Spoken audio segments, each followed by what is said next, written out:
Hasiera emango diogu osoko bilkurari, bai, egunon.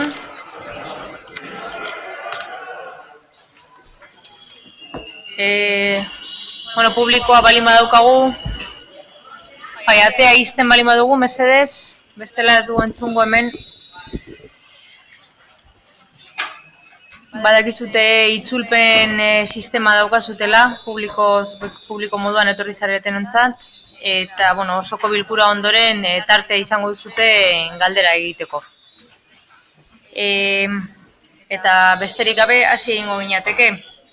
189. puntua, Getxoko Udalbatzak 2019ko azaroaren 28an egindako aurreko ohiko osoko bilkuraren akta onesteko proposamena. Ez dago inongo zalantzarik, beraz, proposamena onartua, akta onartua geratzen da. Eta besterik gabe 2. puntuan sartuko ginateke. Lanpostuen balorazioaren ondorioz lanpostuen zerrenda aldatzeko proposamena. Batzordearen proposamena hau da. Lehenengoa, udalean dauden arloen barruan honetako unitate hauek sortzea eta lanpostuak horiei atxikitzea. Osoko bilkuraren erabaki honi erantzitako lanpostuen zerrendan jasotzen den bezala. Jarraian zerrendatzen ezin dire unitate horiek. Bigarrena, 2019ko otsailaren 27ko osoko bilkuran hartu zen 28. erabakia aldatzea gaztelaniazko bertsioan hautemandako akatsa zuzentzeko. Bertan agertzen dira zein akatsa zuzentzen diren. Hirugarrena, lanpostu hauek aldatzea lanpostuen balorazio aurretik egindako monografioaren ondorioaz. Eta zerrendatzen dire zein aldatzen diren lanpostua. Laugarrena, lanpostuen balorazioaren aurretik egindako monografien ondorioz lanpostu batzuk eraldatzea, eta bertan zerrendatzen dire zeintzuk eraldatzen diren. Bosgarrena, Getxoko Udalean egin den lanpostuen balorazio prozesuaren emaitzeko lanpostuen zerrendako lanpostuei destinoko osagarriaren eta berariazko osagarriaren balioak esleitzea. Osoko bilkura honen erabaki honi erantzitako lanpostuen zerrendan jasotzen den bezala 2019ko urtarrilaren bateko efektuarekin. Aurreko paragrafoan aipatutako gastua behimendu eta sedatzea, 1.593.552 eurokoa. Eta gizarte segurantzari lotutako gastua, 342.707,73 eurokoa.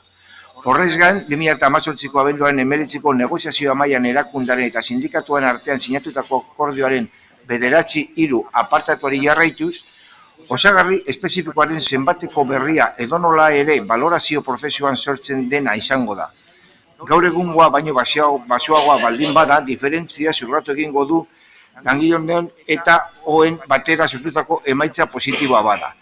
Alderantziz negatiboa bada diferentzia azpertsonan ordainduko du osagarri pertsonal iragankorren bitartez. Osagarri hau ez da eguneragarria izango. Irizpide hori aplikatuz, osagarri pertsonal iragankorrak ezarri behar dira lanpostu mailako osagarriaren eta berariazko osagarriaren batura balorazioaren aurretik jasotzen zutenetik bera gelditu zaienentzat 22.100,73 eurokoa. Lanpostuen zerrendan berariazko osagarria adierazteko erabiltzen den formatua aldatuko da. Balorazioaren emaitzako berariazko osagarriaren tarte orokorra eta dedikazio bereziko tartearen kasuak adierazita hala eglituta badauka. 6. Uren arduraduren zuzkidurarako erabateko prestazionezko lanaldi zabalduaren dedikazio berezia esartzea.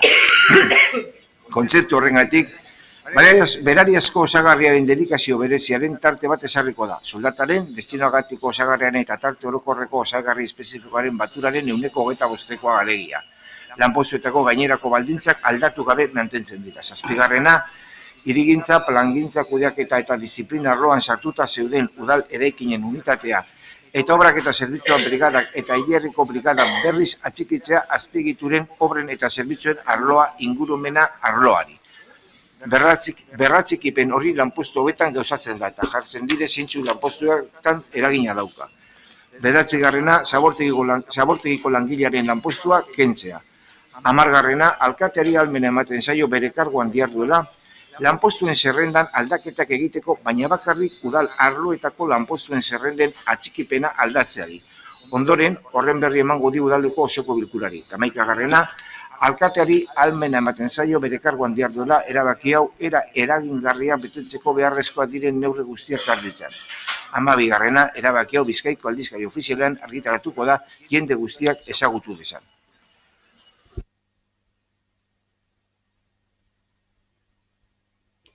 Nazio Uriarte, zeurea da hitza. Eskerrik asko, alkate andrea.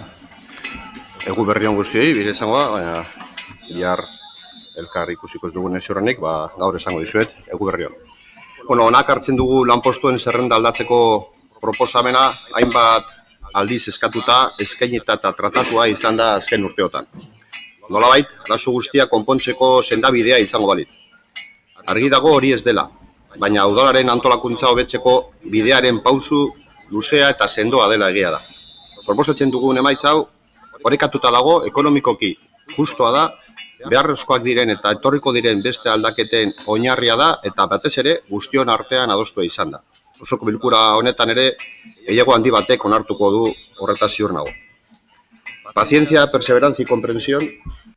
Pazientzia eta dedikazioa aplikatu dira prozesu luze eta konplexu honetan. Pazientzia itxaropen handia zegoelako honengan eta hori islatu eginda RPT honetan, zerrenda honetan, eta askotan giroa asko asaldatu da, eta alderdi eta talde asko islatu dute antzietatea zeukatela, eta hala ere pazientzia izan dute, perseverantzia izan dute, gogor lan egin dutelako, eta zailtasun asko gainditu dituztelako, adostasunera heldu behar izan delako, eta administrazio biderik egokiena bilatu behar izan delako, eta ulermena beharrezkoa izan da.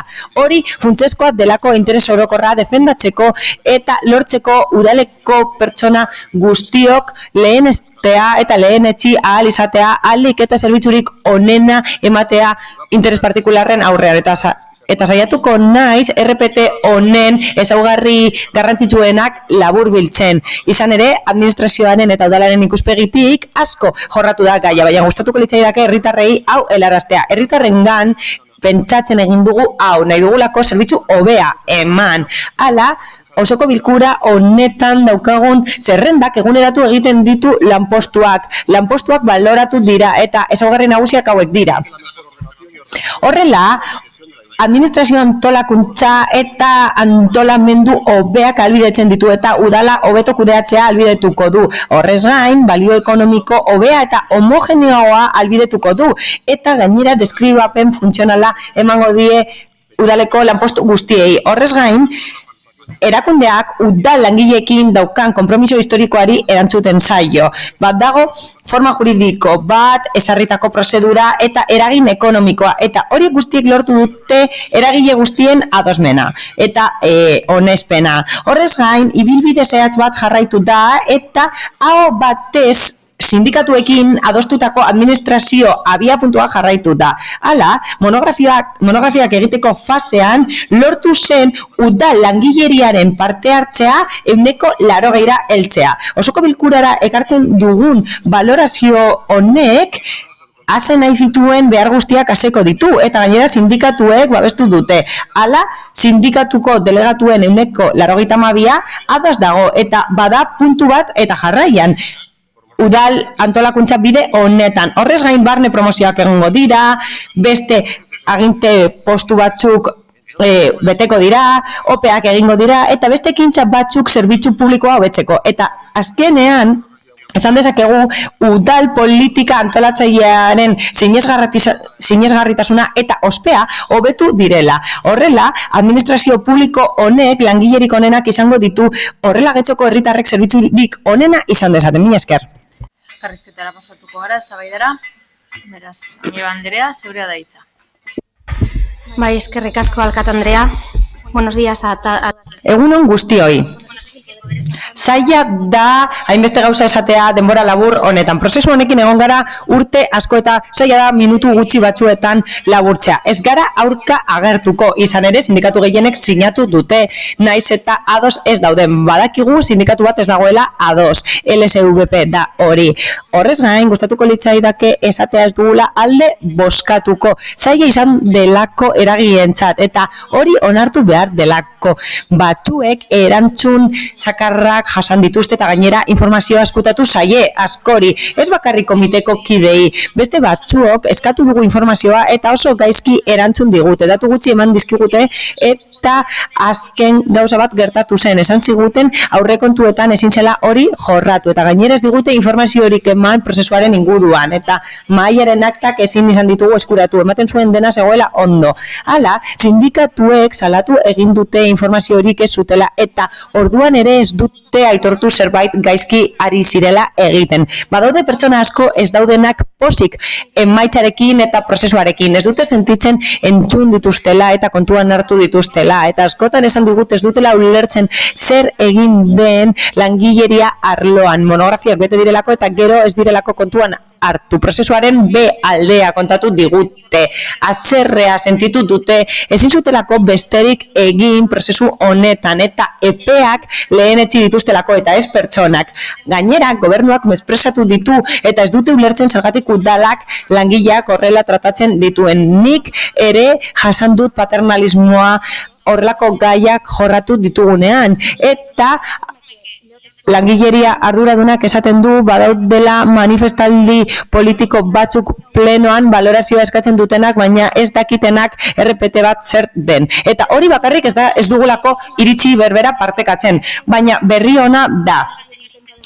Saiakera desberdina egin zen eta parte hartzea aurrekoan 11%koa izan zen eta orain 80%ra heldu da. Eta zergatik gertatu da? Itxaropenak zituztelako eta txantajea gorabehera sindikatuek erabaki dute zerbait lortzearen alde bozkatzea eta eserezean ez geratzea.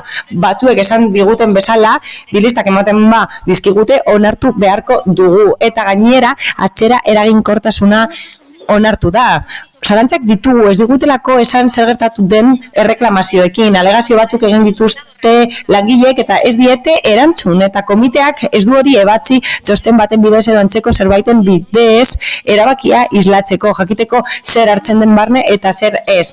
Ulertzen dugu ebatzitat daudela, baina ez da seinale ona erantzunik jaso ez izana eta dokumentu bat idatzi ez izana alegazio epeetan gertatzen den bezala eta hausnarketa bezala amaitzeko esan dezakegu bai, RPT berria behar dugula duina eta errealitatera egokitutakoa, baina horrez gain prozesua egokitu behar zen langileen eskarietara, izan ere akats asko egin dira azkenengo urteotan eta jasan zeina zen egoera. Hala, sindikatuen borrokaren ostean nahiko egoera erosora heldu gara langileria arloarentzat. Zalantza batzuk zeuden hasieran eta sindikatuak nahiko argiak izan ziren orduan. Hala ere, akatsak mantendu dira, ematen zuen eraginik gabekoak zirela, baina azkenean komiteko kide batzuek bere postua utzi dute eta beste batzuek mehatxuak jasan dituzte. Horregatik guztiagatik abstenituko gara. Amiba Anderea eta Diaz Anderea. Mi esker, Alkate Anderea. Egun on den hori. Egun on guztioi. Alde bozkatuko dugu. RPT aldatzeko proposamenaren alde bozkatuko dugu. Uste dugu irudia erreala eskaintzen duela, langileriaren eginkizunak ondo islatzen dituela aurrekoarekin alderatuta. Gainera, sindikatuen gehiengoak alde bozkatu du eta orain dela gutxi onartu dugun aurrekontuan jasota dagoelako. Uste dugu lanpostuen zerrendaren valorazioa eta lanpostuen zerrenda bera aldatzen direla denborarekin, eginkizunak aldatzen dira, lanpostuen ezaugarriak aldatzen dira, norakoak aldatu eta ezabatzen dira, eta horregatik ezin dugu hainbeste denbora utzi etorkizuneko aldaketak egiteko. Hain zuzen ere beharrak asetzeko eta zarkituta ez geratzeko. Ziurazki dokumentua ez da perfektua, baina egia da nabarmen hobetzen duela aurrekoa eta adostasuna lortu duela. Horregatik aitortu nahi dugu eragile guztion ahalegina ona heltzeko. Mila esker. Eskerrik asko, Diaz Anderea. Eta Rodríguez jauna, zeurea da hitza. Bai, egunon, bitzia da honen inguruan gaur egitzetea eta kanpoan entzutea beste udal langile batzuk, nahiz prekarizazioaren bitartez enpresa pribatu baten langilea diren, baina horren protestak eskatzea kalean geratuko direlako. Baina, bueno, balorazioaren inguruan, lehenengo gauza zentzakeguna da azkenean, zela garraia.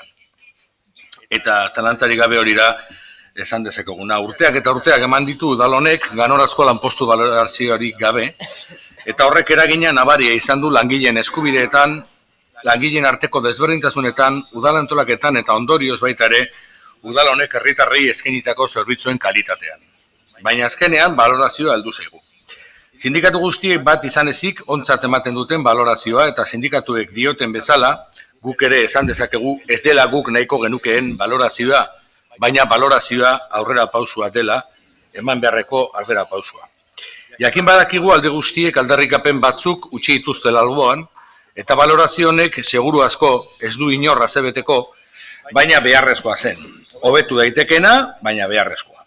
Prozesua duela 4 urte hasi zen, 2016 urtean, Euskal Herria Bilduk proposatu zuen aurrekontuen negoziazioaren testuinguruan, eta hasiera batean Eusko Alderdi Jeltzaleak honen beharra onartzen bazuen ere, ez zuen begionez ikusten prozesuari epea jartzea. Baina epeak garrantzitsuak dira erakutsiren bezala. Konpromiso hartu genuen, epeak ez zirela izango guretzat kritikarako aitzakia prozesua bultzatzeko eta indarrera mantentzeko tresna bat baizik. Hala esan genuen eta hala egin dugu. Eta onartu behar dugu ere, prozesuak gu nahiko nahi baino askoz gehiago iraun duela, gehiegi esango genuke. Gaur onartu eta aplikatzen hasi beharko da balorazioa, baina lana ez da bukatu, hemen esan den bezala. Ebaluazioa eta urteko hobekuntzaz aparte badago oraindik lan garrantzitsua egiteke. Eta udal erakunde autonomoen langileen balorazioa hain zuzen ere horretaz ari gara. Onartzen dugu 2016 urtean eskatu genuenean balorazioa egitea eta udal langileen balorazioa eskatu genuenean, batzuk guk buruan genuen udal langile guztien balorazioa eta batzuk literalitate horri heldu zenioten batez be Eusko Alderdi Jeltzaleak eta PSek esateko bakarrik erakunde autonomoetako langileak prozesu horretatik kanpo geratzen zirela momentuz. Antza denez zuentzat ez ziren udal langileak. Baina urte hauetan entzun izan dizuegu esanez balorazioa bukatzen denean ikasiko zenutela eta jakituria horrekin honen ostean ekingo zeniotela udal erakunde autonomoetako langileen balorazioari. Eta hori da orain espero duguna. Baina kontuz ibili behar gara, esaten dugu eta ez gara fidatzen. Ze azken finean, azken hilabete hauetan, nabaritu dugu zeuen diskurtsoan nabardura batzuk kezkagarriak direnak. Hau da, orain esaten duzue bai, baina ez dugula ahaztu behar erakunde autonomoek pertsonalitate juridiko propioa dutela eta beraz erabakia beraiei dagokiela eta ez dagokiola udal honi, udal osoko bilkurari. Hori gutxienez birritan entzun dizuegu. Eta horrek adi jartzen gaitu. Beldurra ematen digu, ez ote duzuen berriro ere, beste behin ere zuen hitza hauztuko. Ñabardura ez dugu ahaztu behar ere azkenean udal erakunde autonomoetan gobernatzen duena eta hemen gobernatzen duela berdina dira. Bestela, beraz, esaten duzuen hori aitzaki bat besterik ez da. Decía que la valoración... Gehiago iraundu balorazio honek, pentsatzen genuena, baino gehiago, baina beharrezkoa zen, barne antolamendua berriz egituratzeko eta zerbitzu ona emateko eta gainera langileen eskubideak errespetatzeko pausua zen, baina bitxia da, beste langile batzuek kesak erakutsi dizkigutelako eta orain ari direlako kesatzen udaletxearen aurrean kaleratuko dituztelako, baina balorazioa heldu da. Denona edo inorena da. Ziurazki ez gara ados egongo, inor ez da ados egongo guztiz, baina beharrezko aurrera pausa da. Hala, aurrera begira, etengabeko bekuntzak egin beharko ditugu eta hitza bete beharko dugu. Aitortzen dugu, nola bai, pentsatu genuela, orain dela 4 urte guztien balorazioa egitea, udal langileena zuek hori hartu zenuten eta kanpo utzi zenituzten organismo autonomoetako langileak, Getxo Kirola, Kulturetxea, udal egoitza eta musika eskola. Urte hauetan esan duzue behin hau eginda, udaleko balorazioa eginda, behin hori eginda bestea egingo zenutela. Ondo, hitzaldia aldatu duzuela, ikusi dugu eta orain esaten duzue, erakunde autonomoak independenteak direla, baina zuek hartzen dituzue erabaki horiek autonomoetan ere bai. Horregatik orain hori egin behar duzue balorazioa egitea eta adibidez Udal Euskaltegiko irakasleen egoera bidegabea zuzendu beharko zenukete. Eta Andrade jauna, zeurea da txanda. Gracias, señora alcaldesa. Buenos días a todos. Eskerrik asko alkate Andrea eta egunon guztioi, inoiz ez da berandu emaitza ona bada eta gaur hori aplikatu behar dugu. Aurreko hilabetean esan nuen bezala, aurrekontuak jorratu genituenean, 2008an gobernuak iragarri zuen lanpostuen zerrenda baloratuko zuela eta urte asko pasa dira ordutik ona eta kanpoko 3 enpresa kontratatu dira hori egiteko eta posten naiz barne prozesu batekin hori egin izana. Balorazioa egin da eta azkenean besteak bidean geratu ziren ezelako adostasunik lortu, ez sindikatuen aldetik, ez alderdi politikoen aldetik. Aurreko legegintzaldian ona ekarri ziren lanpostuen zerrendaren aldaketa zehatzak gobernu taldearen exigentziak betetzeko eta guk konpromiso bat hartu genuen haiekin aldaketa batzuk onartzeko eta orduan haiek konpromisoa hartu zuten balorazioa egiteko eta bete dute, bere hitza bete dute bere konpromisoa eta guk gure gain hartu genuena, hau da RPT hori birpasatuko genuela eta aztertuko genuela sindikatuekin, hitz egin dugu sindikatuekin eta ikusi dugu esaten den bezala denok ez gaude pozik, bai, badago adostasun handia, ez aho batekoa baina nahiko handia eta horregatik guztiagatik eta ikusita bi aldeen konpromisoak bete direla eta espero dugunez balorazio hori ona izatea langileentzat alde bozkatuko dugu. Mila esker. Eskerrik asko Andrade jauna eta eguren zeurea da hitza. Eskerrik asko, egunon guztioi.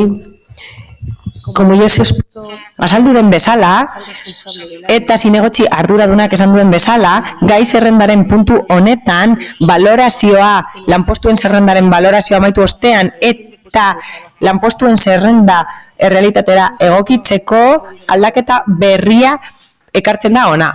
Lanpostuen zerrendaren aldaketa berria. Hala, lanpostuen zerrenda tresna teknikoa da udalak duena bere giza baliabideak antolatzeko.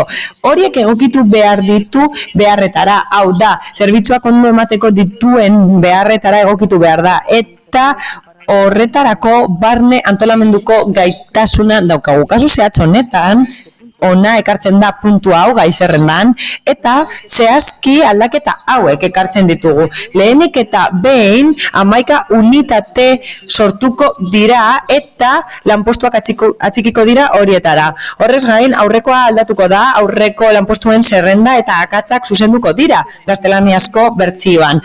Hirugarrenik lanpostuen zerrenda aldatuko da monografien ondorioz. Aurretik egindako monografien ondorioz, motari, izendapenari dagokienez eta lanpostu guztiak atxikiko dira udaleko bulegoetara.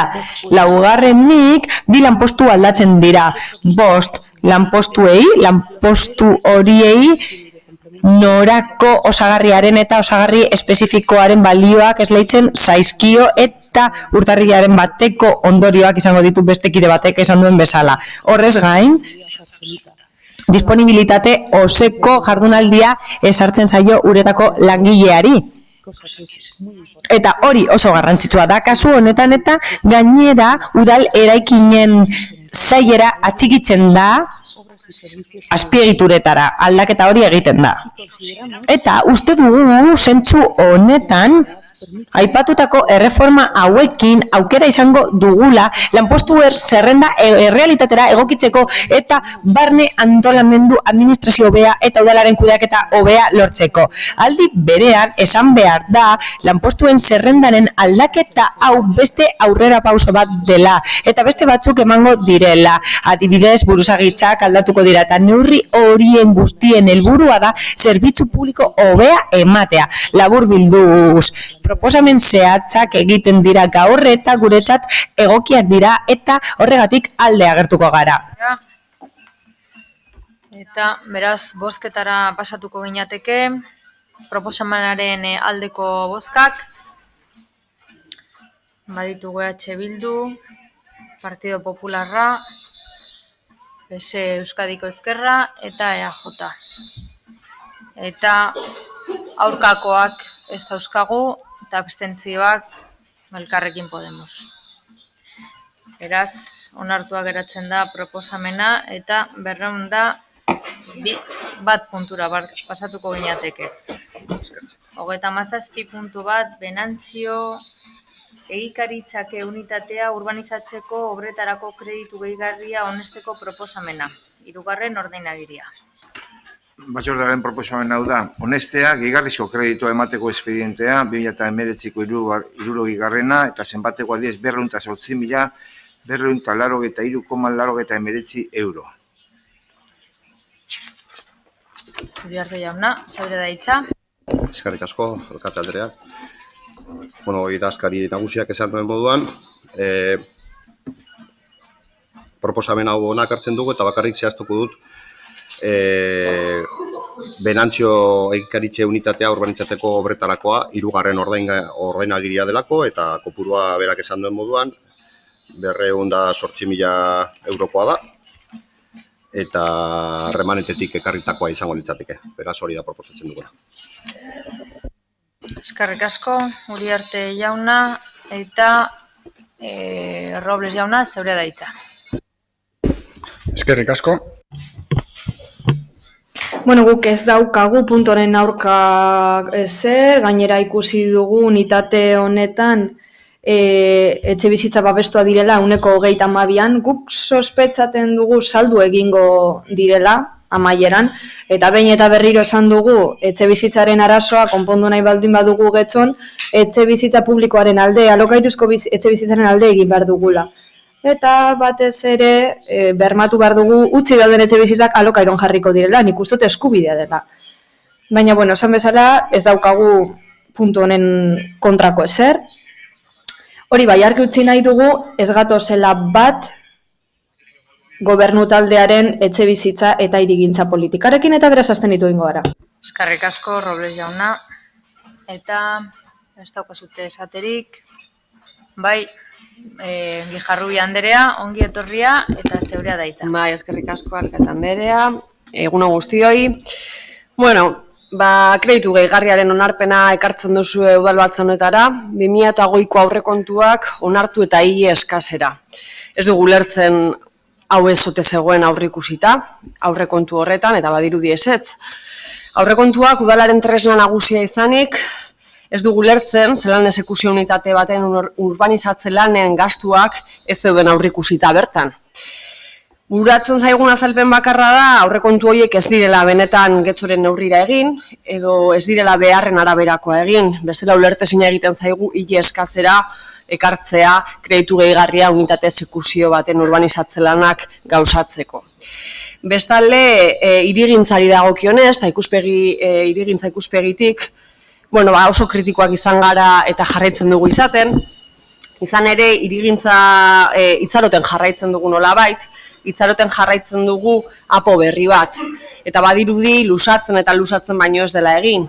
Bitartean, aurreko apoaren planak gauzatzen ari diren bitarteak. Ez eta aldaketa puntualak egon, bertan edo plan eta alderro nagusienak gauzatzen jarraitzen dute. Edo gauzatzen jarraitzen dituzue. Horregatik eta apoa azeleratzeko beharra dagoela eta herri honek apo berri bat behar duela etxe bizitza arazoari irtenbide integrala emateko kontuan izanik eta bitarte horretan horrelako esku hartzei ezezkoa emango diogu. Herri honek zoritxarrez oraindik ez daukalako hirigintza plan integralik. Urteko plan sarkituarekin jarraitzen dugulako eta hori ulertzen dugu onartezina dela. Beraz, ezezkoa emango diogu urbanizatze lan hauei. Eskerrik asko, Gijarrubia Anderea, eta ez daukazute ezer esaterik, EAJaren aldetik, Eguren Anderea, edo zeinek, bai, González jauna, zeurea da hitza. Egunon, solo... Kreditu gehigarri honen hau aurkeztu izanaren arrazoiak laburtzeko. Robles jaunak esan bezala, legezko 15%aren ganetik esan dugu ze ehuneko ordaindu behar duen udalak eta ez darama kargarik adierazitako ehuneko horretan. Hirigintza arlotik aterako litzateke 300 horretan, udal honetatik, eta oro har, nik uste dute ia zinezkoa konplikatua dela gastua zehaztea, izan ere, momentu batean helduko zaigu gastua, hori da guztia. Eskerrik asko, González jauna. Beraz, bozketara pasatuko ginateke. Proposamenaren aldeko bozkak, baditu Partido Popularra, PS Euskadiko Ezkerra eta EAJ.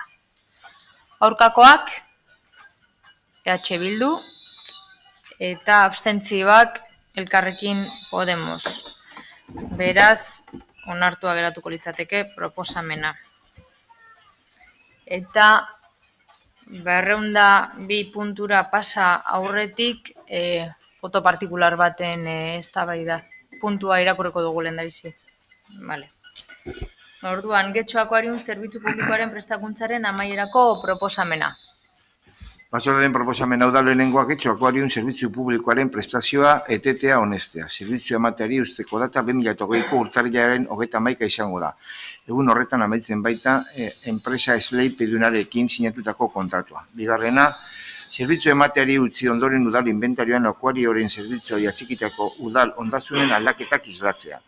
Hirugarrena, erabaki honen berri ematea inplikatuko zailei, hau da, kontu hartzaritza, diruzaintza, ondarea eta beste batzuei jakinaren gainean egon daitezen eta bidezko ondoriak izan ditzen. Laugarrena, alkate udalburuari almena ematea erabaki hau betearazteko behar diren xedapen guztiak eman ditzan. Hemen dugu boto partikularra, Elkarrekin Podemos eta EH Bilduk aurkeztutakoa. Batek irakurriko du, bakarrik. Vale. Orduan Gijarrubi Anderea, zeurea da hitza. Getzok inguru natural askotarikoa du, Bolueko segunea eta Larrañazubi Menaga inguruko padura eremuak, Lagaleako labarrak, Askorriko tzilardia, Andramari inguruko larreak eta nola ez gure kostaldea. Hirigune batentzat luzua da, egun horrelako inguru naturala edukitzea ingertu. Baina denok dakigu ingurune natural mantentzeko kudeak eta publiko egokia eta herritarren kontzientziazioa eta implikazioa behar direla. Eta ezagutzari gabe ez dago kontzientzia hartzerik eta beraz zaila da inor inplikatzea. Ezagutza beraz gako garrantzitsua da. Gero handiagoa da baliabide naturalen ustiaketaren inguruan dagoen kezka. Larrialdi klimatikoa dela eta modu berean ingurune naturalak kontserbatu beharraren aldeko postura. Egoera hau izan da, baina gure inguru hurbilanaren ezagutza sustatzeari uko eginez gero, herritarren kontzientzia ekologikoan eragiteko aukera ezin hobea galduko genuke.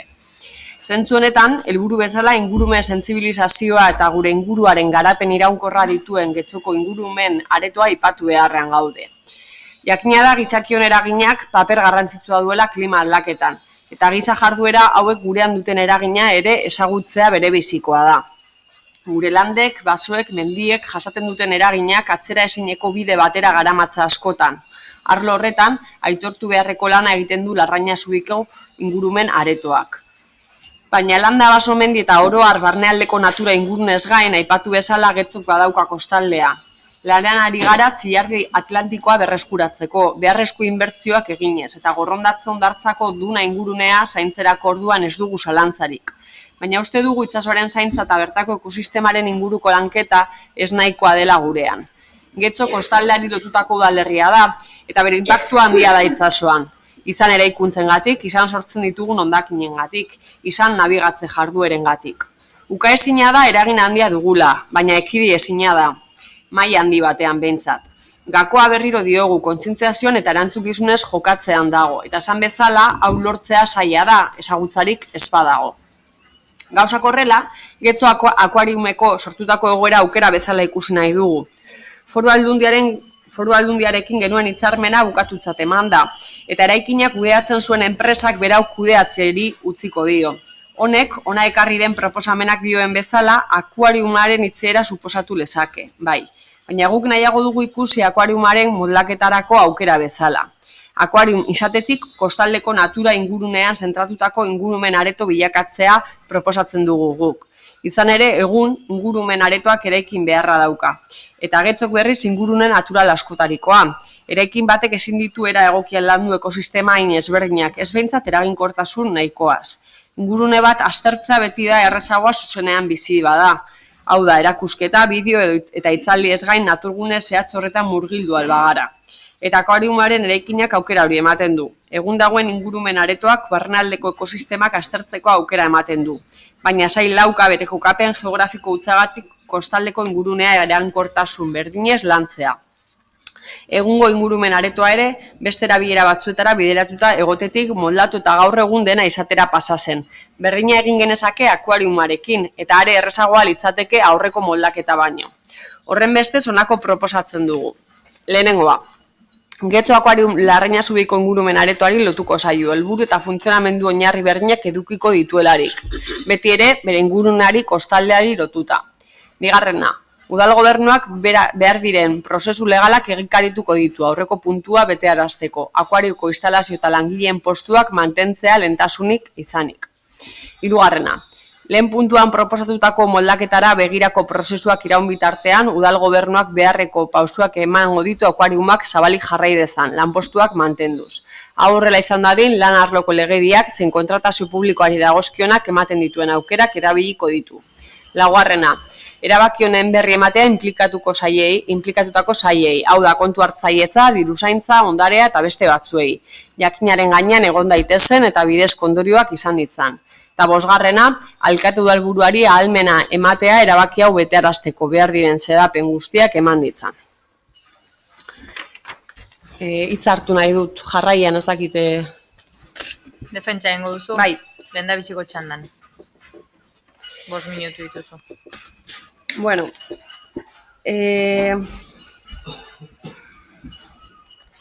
akuariumaren kasukudeak eta atzarraren eredua da.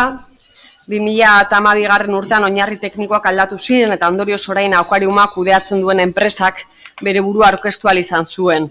EAJ-rekin oso lotura estuak dituen enpresario berri batek sortu berri zuen enpresa. Hilabete hauetan greban dauden akuariumeko langileak eta behin eta berriro salatu dute greba eskubidearen kontrako erabakiak hartu dituela enpresariak. Udaletzeko arduradunen aurrean salatu dute eta kontratuan esartzen ziren baldintzak ez dituela betetzen. Baina zuek ez duzu ezer egin. Orain ixtea erabaki duzue eta langileak kalean geratuko dira. Guretzat udal langileak dira hori badakizue, udal zerbitzu publiko bat eman dutelako. Eta jakin badakigulako zuek ardura guztia gainetik kendu nahi dituzuela. Baina ezin duzu eukatu prozesu honetan egin duzuena, egia eskutatu langileak ona etorri direnean hitz politak esan dizkiezue eta zuek bazenekiten hitz ustelak zirela. Bazenekiten urriaren 14tik aldundiak ez zuela dirua jarriko eta horrek arrisku bizian jartzen zuela akuariumeko etorkizuna. Bazenekiten hori eta langileen eskutatu diozue eta osoko bilkura honi eskutatu diozue. Eta batzordetan gaia jorratu denean, galderak egin direnean ez duzu egia esan. Lotsagarria benetan. Uste dugu ere beste kontu bat, larria dena, osoko bilkura honi bozkatzera proposatu diozue egia ez ziren aurrekontuak. Izan ere, azaroaren 29an, zuek bazenekiten aldundiak ez zituela 250.000 euro emango akuariumerako diru laguntza bezala. Bazenekiten edo gutxienez susmoa zenuten ez zirela gauzatuko 40.000 euroko diru sarrerak akuariumeko tasengatik, eta gauza bera akuariumeko gastuengatik. Ez hori bakarrik, Elkarrekin Podemosek gora ekarri duenez, zuek peperen zuzenketa batzuk aztertu zenuten diru sarrerak ez zirela gauzatuko esanez. Eta zuenak, zein da zuek aurrekontuei ematen diozuen garrantzia? Zein da zuek osoko bilkura honi diozuen errespetua? Nor dakar bozkatzera egia ez diren proposamenak?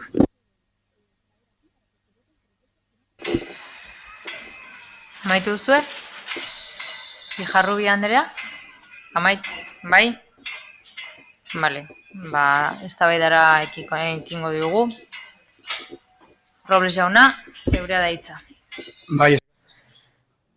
Ez dakit proposatzaile modura arituko naizen edo esku hartzen txanda hartuko dudan. Bueno, esan duzuenez, Bilduk irakurriko zuen proposamena, haiek bakarrik, eta orain hitz egiteko txanda da. Beraz, lehenengo txandaren barnean sartzen da zuk esandakoa. Bueno, lehenik eta behin, aintzat hartu nahi dut horbean eskubidea defendatzen ari den jendea, ni denbora laburra daramatemen, baina honekin ikusi ahal izan dut zer nolako akatsak egin ditzakegun politikarloan.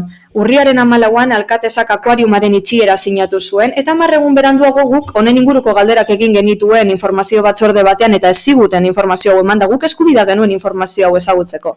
Zergatik egin zuten hori interes politikoengatik. Ez zuten nahi gu jakiterik. Gero, azaroaren 28an, langile hauek guztiak hor eseritagon ziren, eta alkatesak aurpegira begiratu eta esan zien lagunduko ziela. Eta justu hilabete lehenago sinatuta zeukan epaia, lanpostu guztiak kalean utziko zituen epaia. Jende desesperatuta dago, behan dago, ikus dezakegu. Hurrengo egunean, nerak esan bezala, aurrekontu batzuk aurkezten dira, paripe bat egiten da, baitxura emateko akuariumak aurrera jarraituko duela, 2020an ere.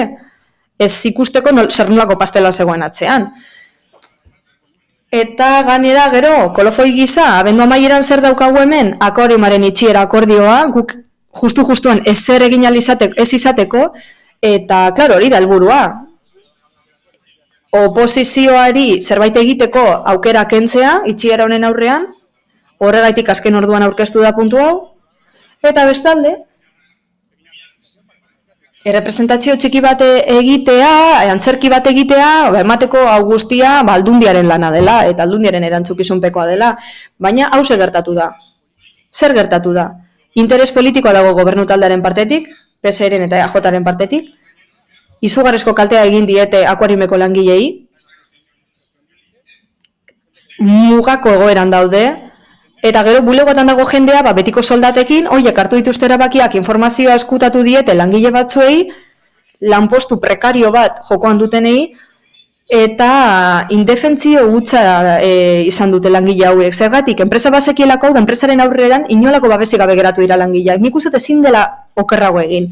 Eta EH Bildurekin batera, guk aurkeztu dugu proposamen hau, uste dugula irtenbide izan daitekeela egoera negargarri honen aurrean, gobernu taldearen erabakin ondorio den egoera negargarria. Nik uste du balio eman diezak jokegula azpiegitura bati hasiera-hasieratik planteamendu desegokia izan zuelarik, izan ere akuarioak asko daude. Baina nik uste ez dutela jakin izan benetako potentziala saltzen, akuariumaren benetako potentziala. Bertoko ekosistemak erakustazen helburua eta ez dugu jakin hori egiten.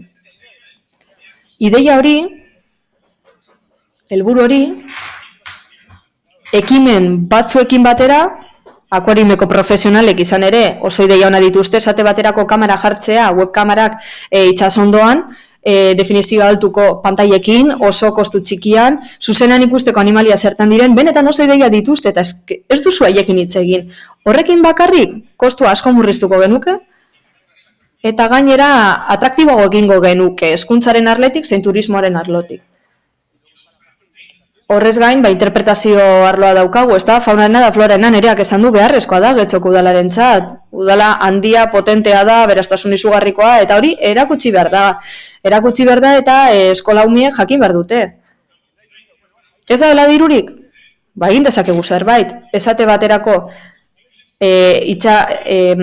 arrain tropikalen partea murriztu, txikitu, gero bez bat ordaindu da ezin dena, ordaindu barrik ez dagoena, gero onura industrialak endu dezakegu, egin dezakegu zerbait. Igual, honen guztiaren ondorioz dago akuariuma dagoen egoeran. Eta azkenik, zer astu dugu? Hau da irtenbide duina langileentzat. Hor kanpoan dauden langileentzat, borrokan ari diren langileentzat. Eta nik uste dut maltratu nahikoa izan dutela udalaren partetik da. Asko, Robles jauna eta Diaz Anderea zeurea daitza. Mi esker, Elkate Anderea. Bueno, puntu honetan beren beregi Elkarrekin Podemos eta EH Bilduren proposamenen inguruan arituko gara eta gure iritzia azalduko dugu. Gure ustez, talde hauen proposamena kezkaren ondorio da, Getxo akuariumeko langilekiko kezkaren ondorio, eta gure kezkatuta gaude. Alik eta gehien erantzun bat eman beharra dago hori badakigu. Eta ondorioz ezin izan da taizuzko erantzun bat aurkeztu. Horregaitik ezin dugu aldeko botoa eman, ez duelako bideragarritasuna eta eragin ekonomikoa barne hartzen proposamen honek. Gauza da, aldundiaren ekarpenik gabe, kostua handiegi da guk bakarrik gure gain hartzeko moduan. Eta horrek min handi egiten digu, baina horrela da. Gainera beste udal zerbitzu baten plazak gehitzea ez da irtenbide bermatu bat. Hori guztia dela eta ez dugu proposamenaren aldeko bozka emango. Eskerrik asko, Diaz Anderea, eta Andrade jauna, zeurea da hitza. Eskerrik asko, alkate Andrea. Gu ere bozka partikularrean zentratuko gara eta eztabaida nagusia, gero izango dugu, baina proposamen partikular honen gainean zer esan? Osoko bilkura honetara ekarri nahi dut, Marisa Ruik 2006ko urrian osoko bilkuran esandakoa. Akuariuma sortu zenean hain zuzen ere. Garai hartan nire lankideak esan zuen akuariumaren sorrera ambiziosoagoa izan beharko litzateke zela proiektu aldetik. Eta unibertsitatearekin autonomia erkidegoko erakundekin lankidetzan egon beharko litzatekela. Gainera espezie gehiago merezi zituela eta proiekzio garrantzitsuago edo handiago bat. Hasiera batetik alderdi honetatik esan genuen Getxon akuarium bat behar genuela, baina kalitatezkoa. Eta orain Podemos eta Bilduk ekarri duten proposamena nire ustez eskasa da, guk akuarium handiagoa nahi dugulako eta horregatik abstenituko gara. Eta bigarren parkatu, Arregi jauna, zeure da hitza. Eskerrik asko, alkate. Bueno, nosotros también...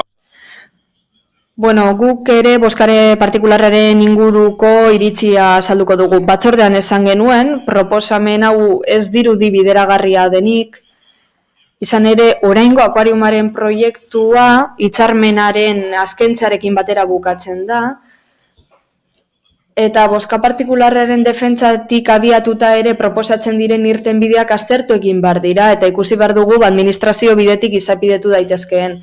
Batzordean komentatu genuen jada, proiektu hau Bizkaiko Foru Aldundiarekin sinatutako hitzarmen batetik sortu zen. Alderdietako batek ez du hitzarmenarekin aurrera jarraitu nahi izan, eta momentu honetan aukera bakarra dago. Orain dakagun proposamenari aldeko bozka ematea. Hori irtenbide bakarra. Jarrubi Anderea, zeurea da bigarren txanda. Bueno, lurralde komisioan adierazi genuen bezala, bozka partikular gisa aurkezten dugun proposamen honek helburu argia dauka. Hemen ere azaldu da, urtetan inbertutako baliabide ekonomiko, giza baliabide eta baliabide naturalei bide ematea, alternatiba bat eraikitzea azken finean. Orain arte izandako proiektuaren eraldaketa da proposatzen duguna, udalerriz gaindikoa izatetik, udalerriko zerbitzua izatera pasatzea, zerbitzu ia turistikoa izatetik ingurugiro proiektu hezitzailea izatera igaro dadin. Uste dugulako orain bertan bera usten baldin badugu aukerak galtzen ditugula. Aukerak galtzen ditugula akuarium horren itzierarekin, ingurugiroaren heziketan, udalerri gisa dauzkagun erronketan. Uste dugu atzera ezineko galera izango litzatekela. EH Bildutik argi daukagu, bertan bera usteak galera dakarrela eta proiektuaren eguneratzaren eta eraldaketaren aldeko apustua da egiten duguna. Hori da ezinbestekotzat jotzen duguna eraldaketa, proiektuaren eraldaketa. Eta hori da zuzen ere proposamen honen esentzia. Baina argi daukagu, agian prozesu bat ireki beharko litzatekela, honen inguruan hausnartu eta eztabaidatzeko. Indar politikoen artean ez ezik, beste sujeto batzuekin ere bai. Horregatik akuariumaren itziera bozkatzeko puntua erretiratzeko eskatzen dugu. Hemen aipatu egin da, proposamena eskasa dela, ez dela osoa. Eta erantzun horri bai edo ideia horri bai esan nahi diogula, behintzat ideia bat dela, alternatiba bat dela, agian gehiago garatu behar dena, baina goazen horretara. Osatu daitekeela ez diogu inori ukatuko, baina bada proposamen bat atzera ezineko itziera bati erantzun nahi diona. Eta bide bat ireki nahi duena. Beraz, horretarako deia egiten dugu, ez bertan bera hori nolabait albo batera usteko eta aukera edo alternatibetan zentratzeko. Eta hori da horretarako proposamena. Eskerrik asko, Jarrubia Anderea, eta Robles jauna, zeure izango litzateke hitza. surrealista da, esaten dute ez dela nahikoa landu gure proposamena. Eta guri ez digute informazio hau eman, urriaz geroztik eskutatu egin digute informazio hau, eta justu egun batzuk lehenago, batzorde baino egun batzuk lehenago esaten digute, eta orain guk proposamen landu bat aurkeztu behar dugu, surrealista iruditzen zait benetan. Proposamena landu daiteke gehiago, bai, urtarrilera bitartean badaukagu denbora, akuariumeko langileak hor daude, itxaroten daude, eta benetan prest daude, ideia izugarria dituzte. Ez dugu hemen onetsi behar, ez da zer gertatzen, kontrako bozka eman daiteke, baina gero bilera bat egin dezakegu langilekin, eta klaro, gauza ez da medaia bat jartzea, gauza da kasu egita langilei benetan ideia ona dituztelako. Bestalde, guk proposamen bat prestatu dugu, ez dagoelako oso landuta esaten dute, eta zer da landuniko proposamen bat. Begira gobernu taldeak, itxi egingo dute akuariuma, eta zer gertatuko da langilekin, arrainekin, instalazioekin, eta zer esango diegu bizitari guztiei, etortzen ziren hainbat eta hainbat bizitariei, hau ez duzu planteatu, hemen bakarri dekretatu da itxiera bat, inongo zetasunik eman gabe, eta gero guri esaten digute gure proposamena gutxi landuta dagoela. Surrealista iruditzen zait benetan. Akuariuma garesti ateratzen dela, bai, baina guazen berten bidea bilatzera, eta hori ez da egin. Zergatik ez da aztertu nola manten daitezken instalazio horiek modu merkeagoan? Gatazka bat daukagu, enpresa baten eta langile batzuen artean, eta antza, udalarentzat hori arazotsua da, ixtea erabaki da arazoak entzeko, eta nereak esan bezala, instalazioei beste irtenbide bat ematen saiatu ordez. Eta kasu honetan esan bezala, ez dugu medaia gu jarri behar. Bueno, ez badate aurrera ateratzen, ez dadi aurrera atara, baina mesez bilera bat adostu haiekin egoera konpontzeko.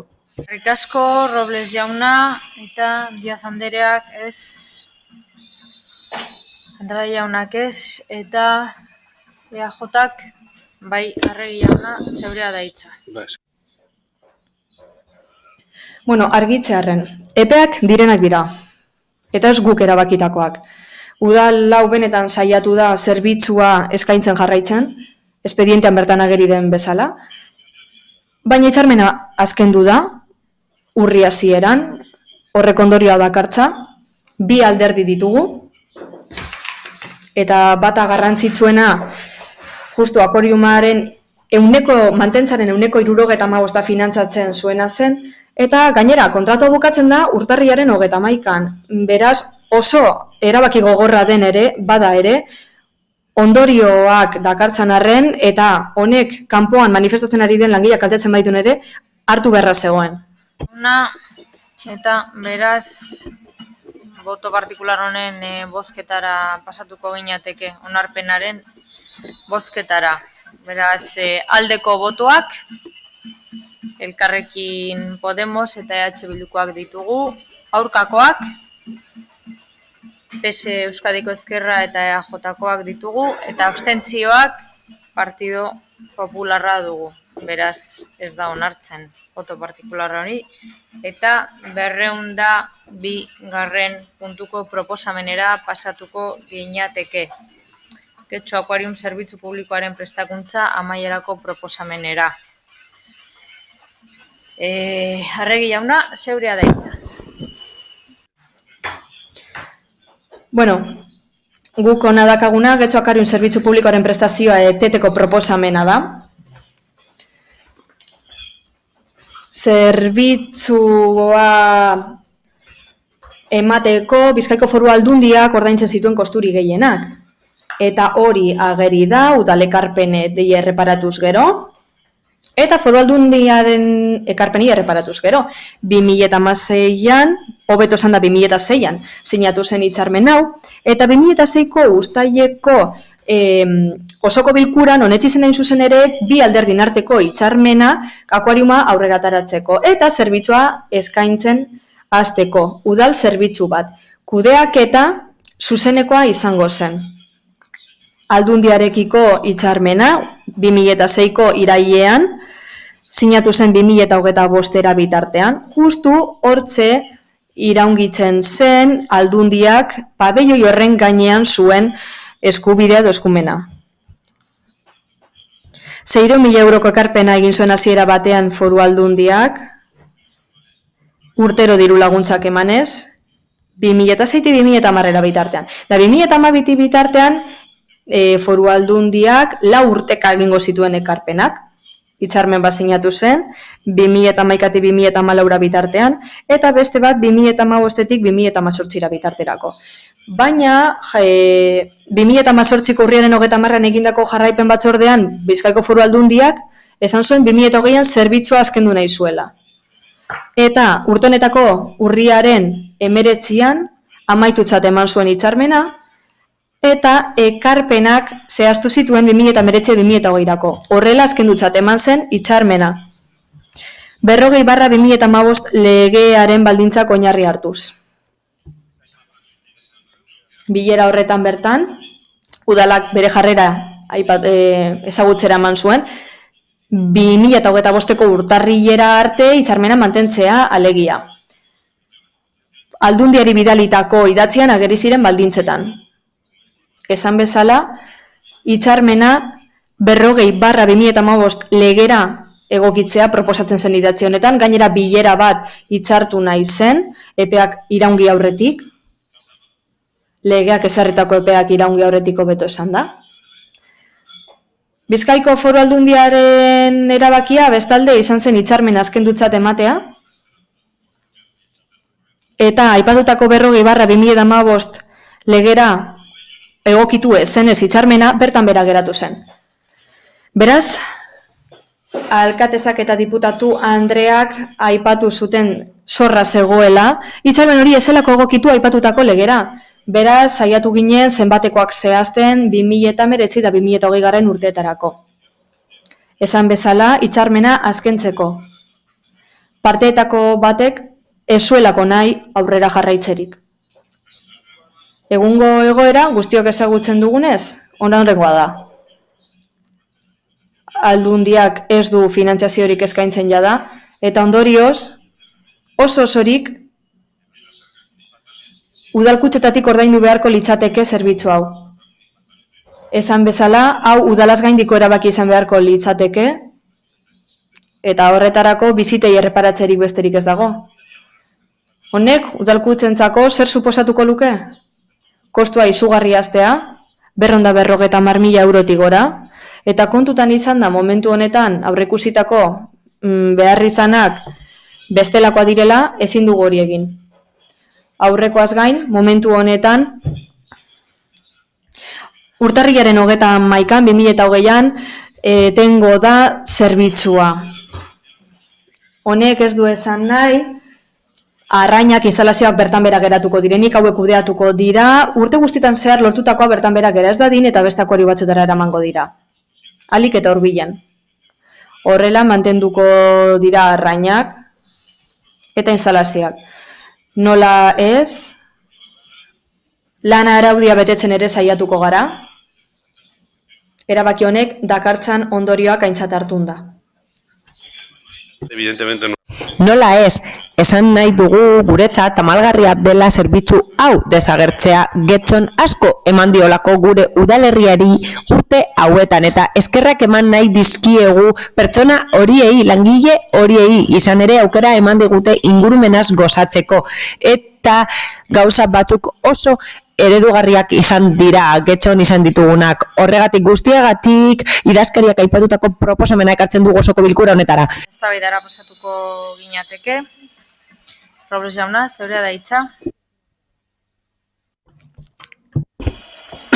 Eskerrik asko, bueno, vamos a ver un poco...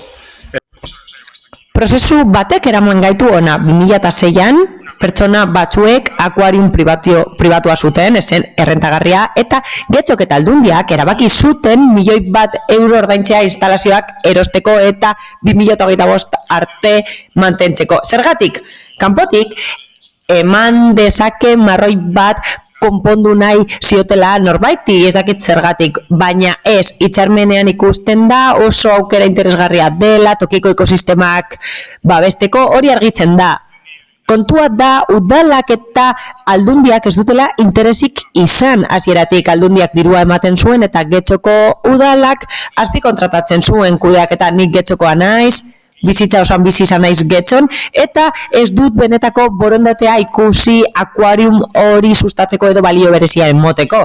Orain dela luze, murmurioak zeuden, zurrumurruak zeuden, aldundiak itxi nahi zuela eta 2008ko udatik ematen du akuariuma eragozpen bat dela udalarentzat, ekipo gobernuarentzat, gobernu taldearentzat. Ematen du aldundiak ez duela nahi eta udalak ez duela interesik. Esaten du bilera bat egiteko eskatu zuela eta erantzunik jaso ez zuela, baina hitzarmenak esaten du bilera bat eskatzen badu alde batek derrigorrezkoa dela eta udalak eskubidea zuen aldundiarekin biltzeko hori exigitu izan balu, baina besterik gabe esan zuen interesa zuela bilera hori egiteko ez zuten erantzun eta kito.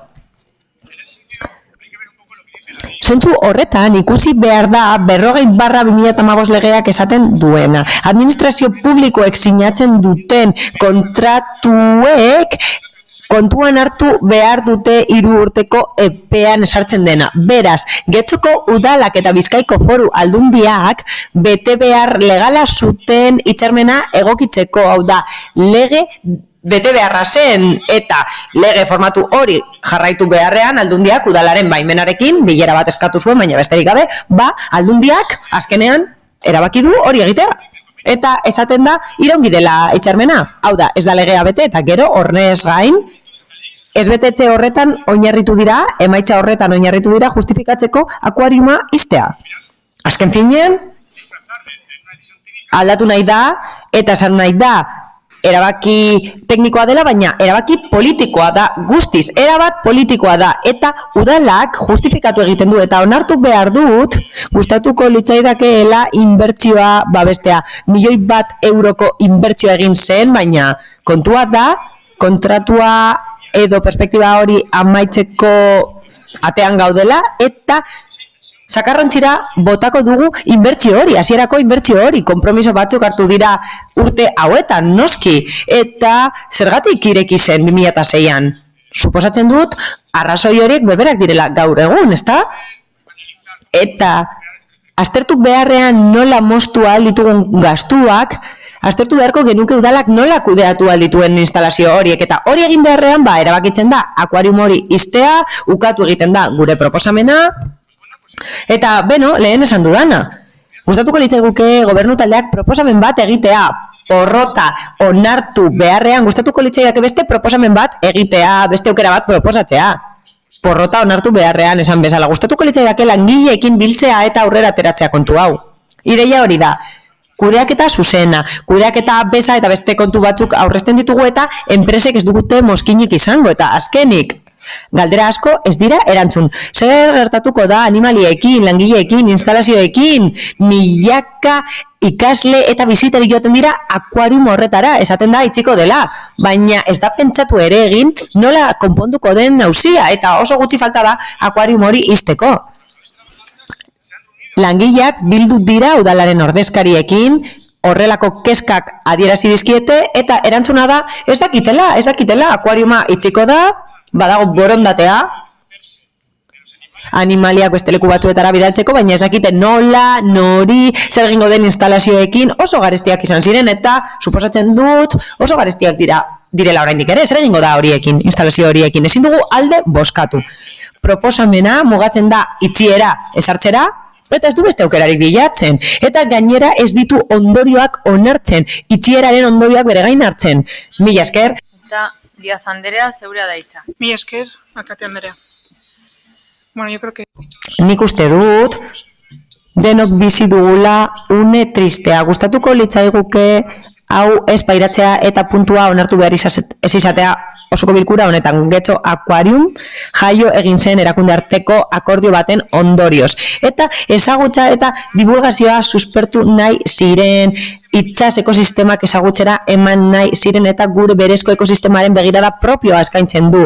14 urteko ibilaldia egin du eta hori egin du aldundiak eta udalak sinatutako hitzarmen baten ondorioz. Bi parte ditu, baina indarraldia esartzen zuen 2025 arte eta ez da bete epemuga hori ez direlako araudi aldaketak aplikatu. Puntu honetara helduta eta argi eta garbi ezagututa Aldundiak bere konpromisoa bertan behera uzten duela eta ez duela aurrerantzean babestuko ekonomikoki akuarium hori, naiz eta ez gauden ados erabaki horrekin, ondasun material eta kulturala delako Bizkaiarentzat eta Getxorentzat, hori gora bera ikusten dugu onartu behar dugula itxiera erantzukizun politikoagatik, ezin dugulako gure gain hartu kudeak eta udalak ezin duelako kudeatu eta beste proiektu batzuk ezin izango ditugulako egikaritu. Tamalgarria da eta benetan guretzat zoritxarrekoa dela ondorioa, hau da itxieraren ondorioak eragingo duen guztia eta horrela jakinarazi diegu langilei. Eta Jarrubi Andrea zeurea da hitza. Bueno, proposamen eskasa zela, esan duzue batzuek, ekarri dugunean proposamen bozka partikular hori, aurrekoan eraman genuen lurralde batzordera, oraingoan ekarri dugu udal batzonetara, baina gure galdera da proposamen eskasa da, baina zein da zuena? Utza da zuena. Izan ere, itziera da zuek proposatzen duzuena, itziera, ez dago inolako alternatibarik udal gobernuaren aldetik, ez dago inolako proposamenik bide emateko bertan geratuko diren baliabide, ekonomiko giza baliabidei, sinpleki proposatzen duzuena da itziera, bertan bera ustea urteetan inbertitutako guztia. Eta hori da zuen proposamena, hori da zuen aukera bakarra. Pena aipatu duzue, tristezia, bueno, nik esaten dizuet, penarekin ez dela politika egiten, ez da tristeziarekin ere ez, ekimen eta borondate politikarekin egiten da politika, eta kasu honetan, kudeaketa eskasaren inguruan hitz egin behar dugu berriro ere, izan ere kudeaketa kaskarra izan da, kasu honetan gertatu dena, afera honetan gertatu dena. Ez da azalpen askorik behar hori justifikatzeko, izan ere nahikoa izan zen aurreko astean akuariumeko langilearen lekukotza entzutearekin, jakiteko gauzak ez direla ondo egin. Kudeaketa txarra egin duela udal gobernuak.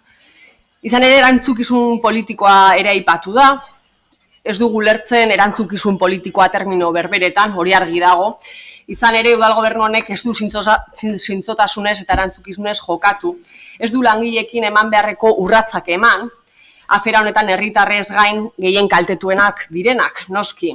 Are gehiago, udalerriko agintariak ez dira batu abenduaren 18 arte langileekin. 2 hilabete igaro behar izan dira, 2 hilabete igaro behar izan dira beraiekin esertzeko. Beraz, ez dakit, zuen proposamena hori izan bada, nola esan gero bestei proposamen eskasak egin ditugula hori egin duzuenean bidean. Jakinda gainera, Urritik Aldundiaren finantziaziorik ez dela egongo, jakinda horrek zerbitzua kinkalarrian jartzen zuela. Hala ere, urriaren 24an ogasun batzordean aurkeztutako aurrekontuetan akuariuma hornitzeko udal partida bat ere bazegoen, eta biziten bitartez jasoko zena ere aurreikusita zegoen bertan. Hitz politak eta hutzak, eskaini zizkien alkateak urriko udalbatzan bertoko langilei, akuariumeko langilei. Ez da elkarrizketa biderik egon, esan bezala, azaroaren 18 arte, ez da langileen borrokak eta aldarriak hori eskatu. Langileek hori behin eta berriz eskatu dut, eta musin egin zaie bere hitzei. Azaroaren 18 arte ezaretelako, gai izan beraiekin biltzeko, beraiekin esertzeko eta aukerak aztertzeko. Lotzatzeko modukoa izan zen aurreko lurralde batzordean entzun genuena, eta lotzatzeko modukoa izan da zuen kudeaketa. Argi dagoena da ez direla gauzak erraz kudeatzeko, ez direla politak, ez direla atseginak kudeatzeko, baina honetan ere, gauzaskotan bezala ere, elkarrizketa bideak zabaltzea, alternatibak bilatzea eta udal zerbitzuen langile sorsaien begirunea eskaintza ere bere biziko garrantzia dauka. Eta hori zalantzari gabe zuen egin beharra da. Politikarien eta agintarien egin beharra da horrelako arazoen aurrean, horrelako egoeren aurrean aurpegia ematea eta proposamenak proposatzea, gauzak lan egitea. argi dagoena, bueno, beste behin ere, ez duzuela zuen lana ondo bete, kasu honetan baina ez dira bakarrik milioiak jokoan egon, kasu honetan ere langile eta euren familien bizitza daude jokoan, eta egon dira prozesu honetan zehar jokoan. Beraz, esaten dute emetik erantzukizunez jokatuko dutela eta baiezkoa emango diote itziera honi, nik guztiz kontrakoa. Erantzukizunez jokatu behar badugu, ezezkoa eman behar diogu proposamen honi. Ez dugu ulertzen erantzukizun politikoa beste terminoetan. Beraz, ezin diogu heldu erantzukizun politikoari inondik inora itziera babesteko. Lotsagarria da horrelako jarrera egotea, benetan. Lotsagarria da horrelako jarrera egon izana langileekiko, beraiei begirunea inondik inora ez ematea. Joango naiz bukatzen. Beraz, uste dugu prozesua bera askoz ere zalagarriago egiten duela gertatu dena. Ez delako kudeak eta egokia egin, eta egoerak kasu honetan uste dugulako beste bide bat hartu behar zuela. Eskerrik asko. Andrade jauna, zeure izango litzateke hitza. Gracias, señora alcaldesa.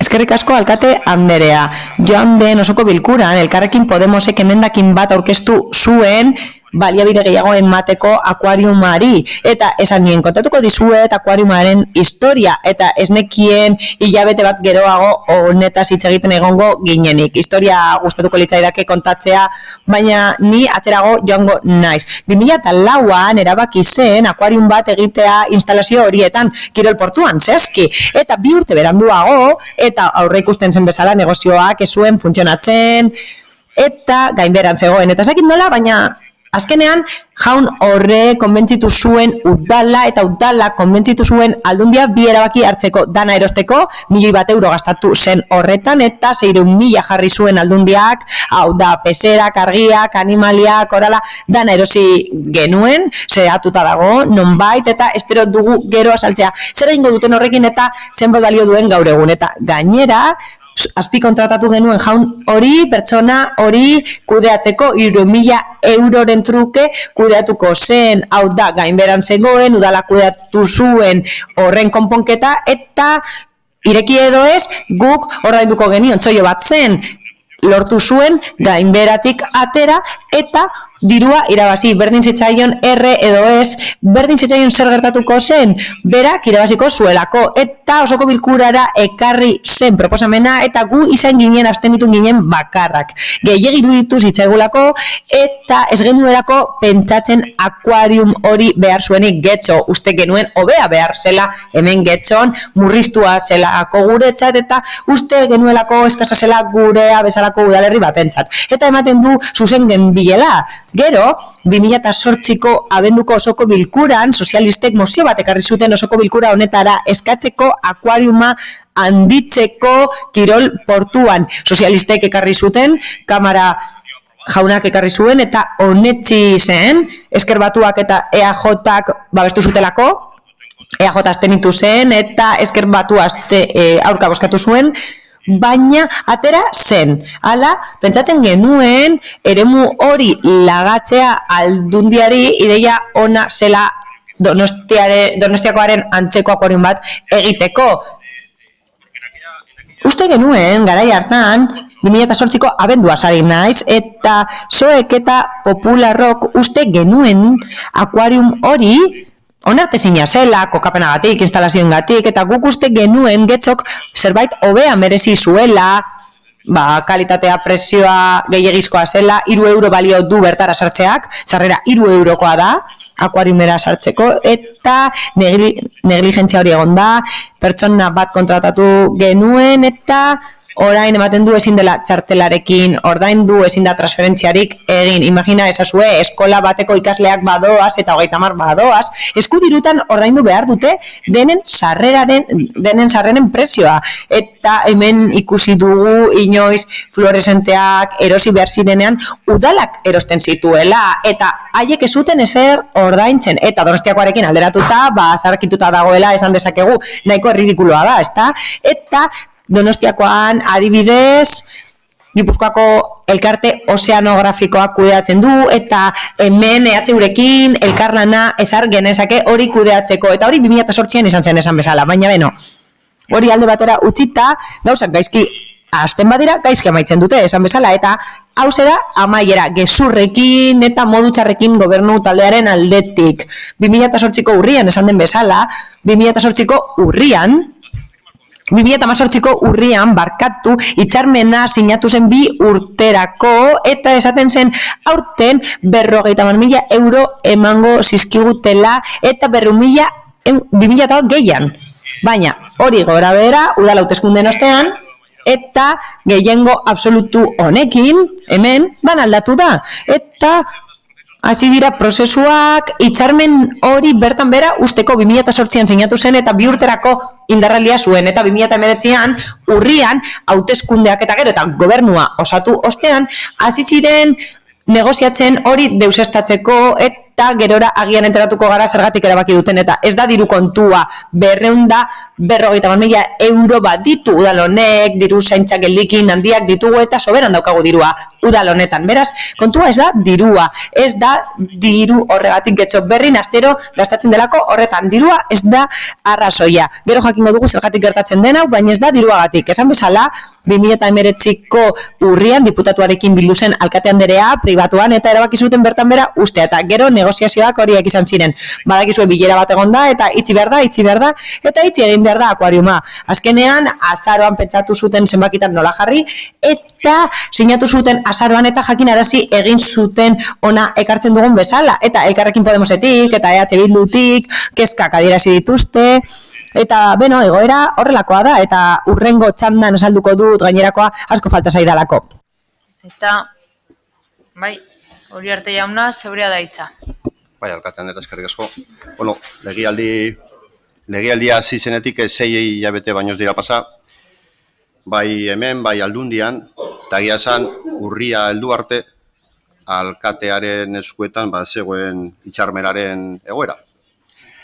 Hitzarmenaren egoera aztertu egin zen, bitartean batzarrak ere egon dira, nolabait, baina beste gauza batetaz hitz egiteko, langileen aldarkapenak beste ildotik etortzen ziren, hau ez zegoen bai gainean, noski, guk ere ez genukan bai gainean, udalaren borondatea beti izan da defendatzea akuariuna, ala, eta horregatik aurrekontuetan sartuta dago, ez genukan beste berririk, eta urriaren berria aztertu ondoren, argi geratu zen Aldundiak zuela dirua jarriko. Hortik aurrera, ikusi behar da zein den egoera, hortik aurrera,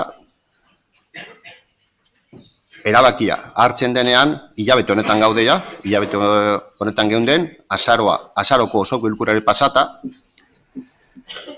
azaroko osoko bilkuraren aurrekontuaren osoko bilkurari pasata, eta hor egon ziren langileen interbentziorik ere pasata.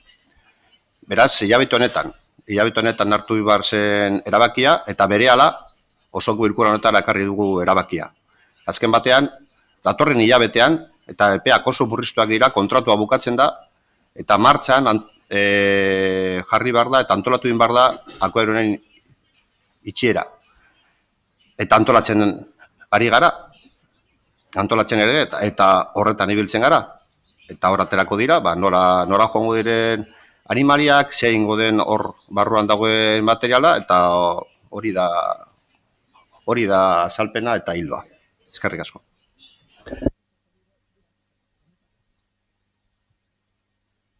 Eskerrik asko, Uriarte jauna. Bozketara pasatuko ginateke. Beraz, proposamenaren aldeko bozkak, PS Euskadiko Ezkerra eta EAJkoak dira, aurkakoak, EH Bildu eta Podemosekoak ditugu, Elkarrekin Podemosekoak ditugu, eta abstentzioak PPkoa dugu. Beraz, proposamena aurrera ateratzen da. Eta honekin batera, 203. puntura pasatuko ginateke. Iturgitxi kaleko 59. zenbakian dagoen eraikina ordezkatzeko xehetasun azterketa behin betiko onesteko eta egindako alegazioa ebazteko proposamena. Batzordaren proposamen hau da. 1. Espedientean jasotako txostenerekin, jakinarazi egingo dira, bat etorriz, Alberto Conde Ledo jauna tokiko gobernu batzarraren 2019ko ekainaren 25ko 285. Erabakiaren aurka aurkeztutako alegazioa ebaztea. Erabaki horren bidez Iturgitxe kaleko 59. zenbakiko eraikina ordezkatzeko xehetasun azterlan bat hasieran onetsi zen. Hala, onetsi egiten da lerrokaduraren aldaketari dagokionez eta gaur egungo pasabidea ez aldatzearen azalpenari dagokionez. Bada, berariaz jasota utzi behar da xehetasun azterketaren xedea dela etorkizuneko eraikinetarako lerrokadurak eta zestrak esartzea.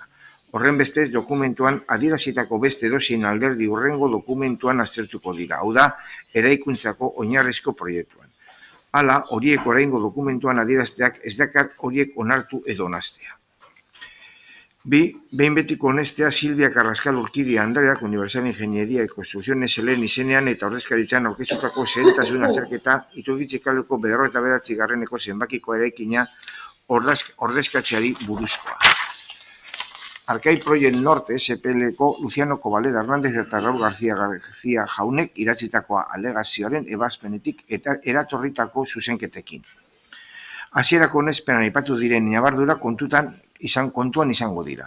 Berariaz jasotzen da ingurumen administrazio zuzendaritzaren 2019ko azaroaren 27ko ebazpenaren bidez, xehetasun azterketa honen ingurumen txosten estrategikoa formulatu zela.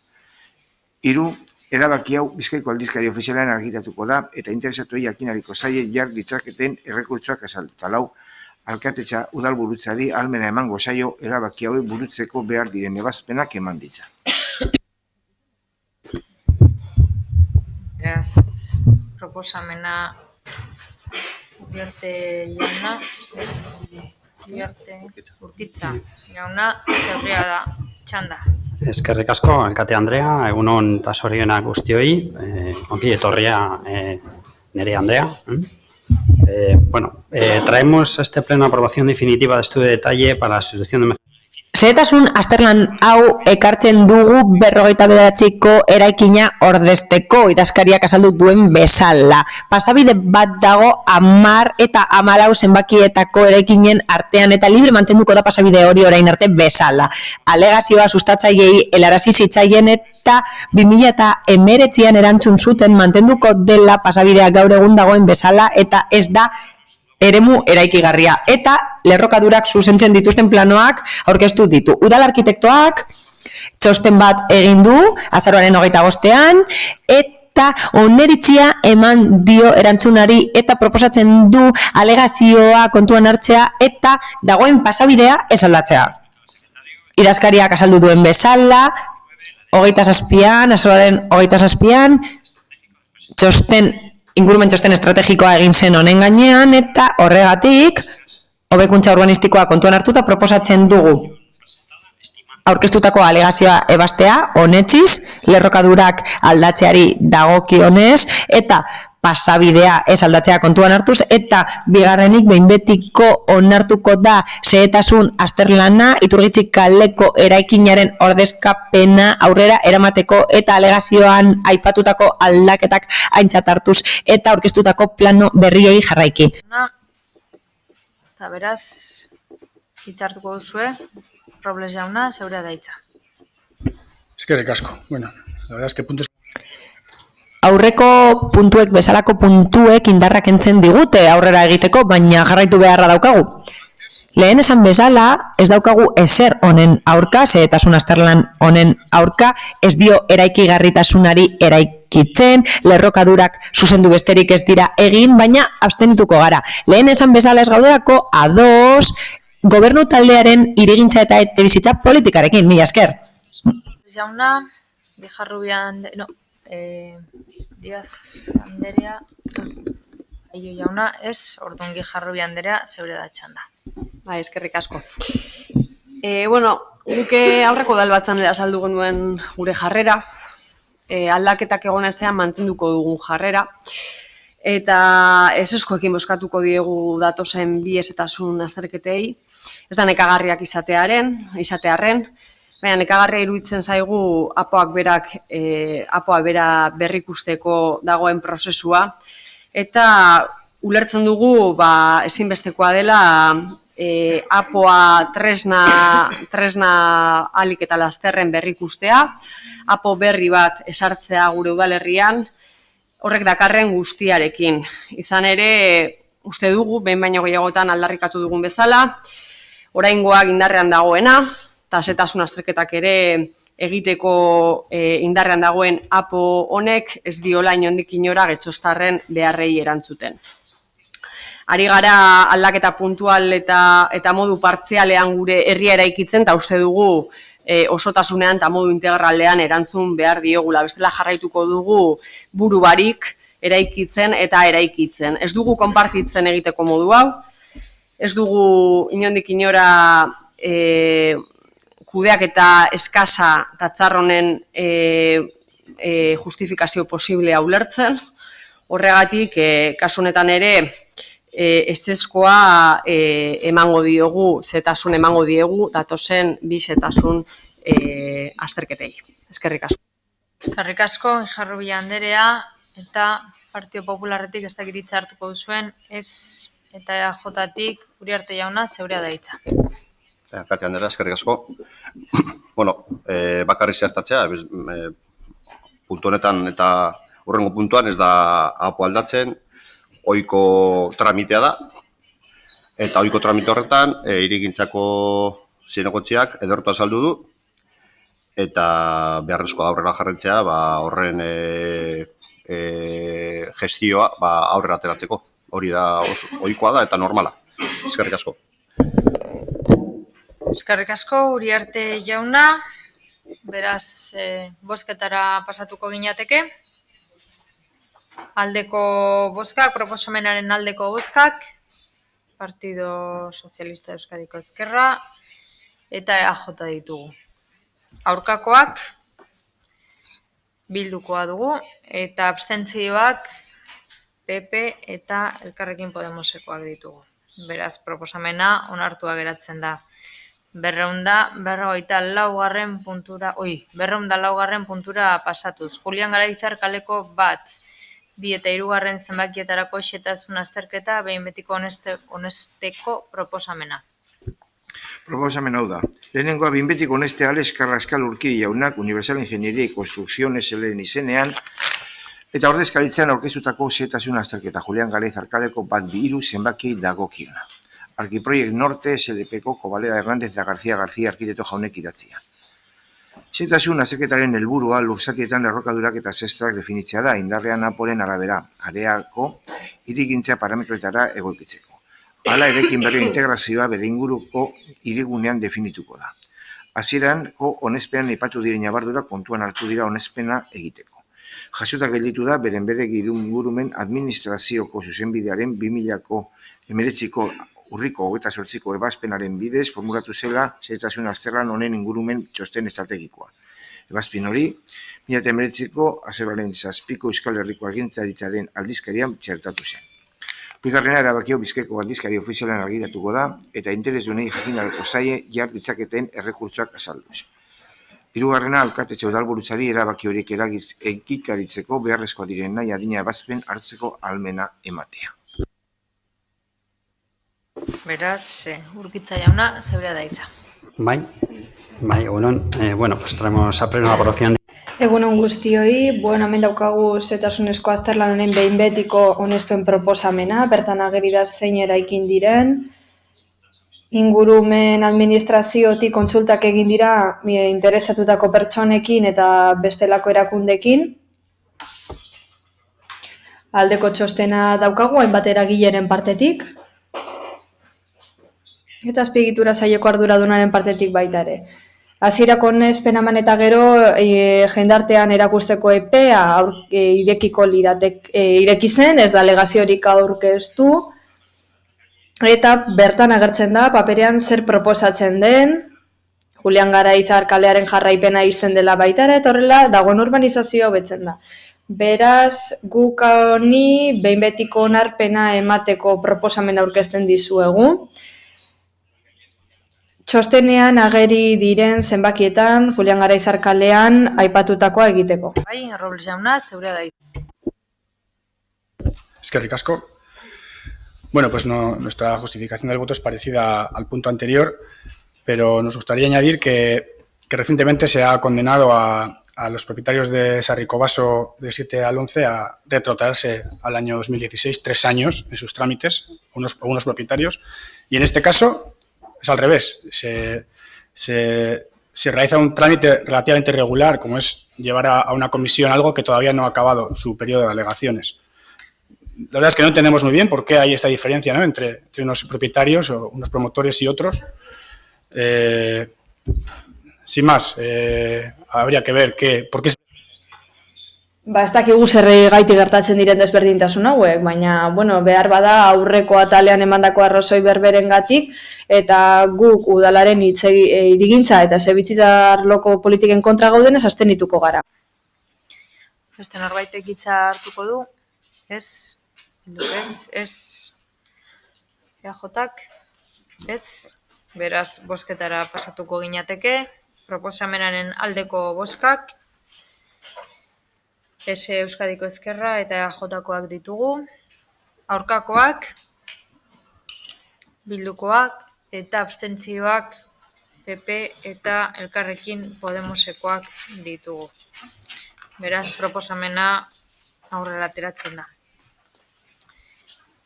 Eta honela 205. puntura pasatuko ginateke, Euskararen nazioarteko egunaren adierazpen instituzionalari buruzko bozeramale batzordearen akordioaren berri ematea. Bozeramale batzordeak 2019ko abenduaren 3 hartutako erabakia.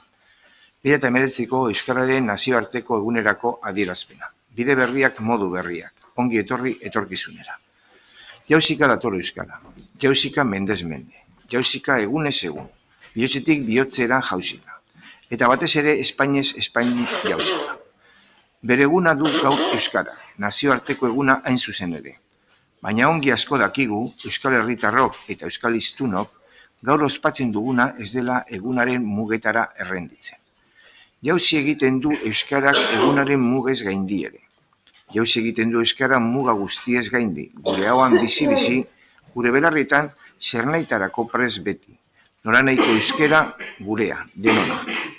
Zer genuke bestela gaur ospatzeko? Bide luzea egina du euskarak, eta arekin batera euskal hiztunok eta euskaltzaleok. Etorkizuna irabazteko etengabeko ahaleginean. Bide luzea du egina euskal gizarteak euskara plaza guztietara duintasun osoz eramateko. Eta asko lortu da. Jarduna berak erakusten digu egunero ezinbestekoa dela bide horiek gauzak egiteko moduak etengabe egunaratzea, eraberritzea, irudimenez biziagotzea. Eta argi erakusten ari gara euskalgintzan ari garen guztiok prest gaudela. Eta gogotsu, irakazpena barneratzeko eta praktikan mamitzeko. Jarduerak adostu ditugu, diagnostikoak hurbildu ditugu, ekimena josi ditugu elkarrekin. Elkarrekin ebaluatu dugu egindakoa, elkarrekin hobetuko dugu hobetu beharrekoa. Eta gizarteak erantzun sendoa eman du. Honetziz, euskararen erabilera era iraunkor eta argian handiagotzeko estrategia eta molde berriak. Badugu bai, zer ospaturik aurtengo euskararen nazioarteko egun honetan ere. Ezagutzen ez genuen modu batean aktibatu zituen iazko gizartearik eta arrakastatzuak euskal hiztunak, neurri batekoak naiz bestekoak. Aktibatu zituen baita ere, herriaginteak eta askotariko gizarte erakundeak ikuspegi berri batetik. Eta batez ere, estrategiak eta diskurtsoak eraberritzeko joera eta prestasuna aktibatu zituen. Aldekotasuna horrela konpromiso eragingarri eta praktiko bihurtzeko bidean jarri zen. Badator hurbileko ostertzean ekimenaren jarraipena. Euskaraldia berraktibatuko dugu, berriz ere denon arteko adostasun eta lankidentzan. Eta hurrengo urteko euskararen nazioarteko egunak izango du, ezinbestez toki propioa ariketa sozial erraldoi horren ingurumaria. Ez da baina horretara mugatzen euskararen erabilera areagotzeko eginara. Ezin inola ere horretara mugatu, alorrez alor landu beharra dago erabilaren landarea sendoaz dadin. Ugari dira berariazko lanketak eskatzen duten arrorrak eta horien guztien artean bada bat gizarte bizitzaren gune-gunean dagoena, ekonomia, lana eta kontsumoa biltzen dituen arloa. Hain zuzen ere gizartearen eta herritarron bizitzaren motere nagusia baita. Arlo sozioekonomikoak eta euskararen erabilerak elkarregin behar dioten ekarriaren garrantzia ez da gutariko inorentzat ez ezaguna.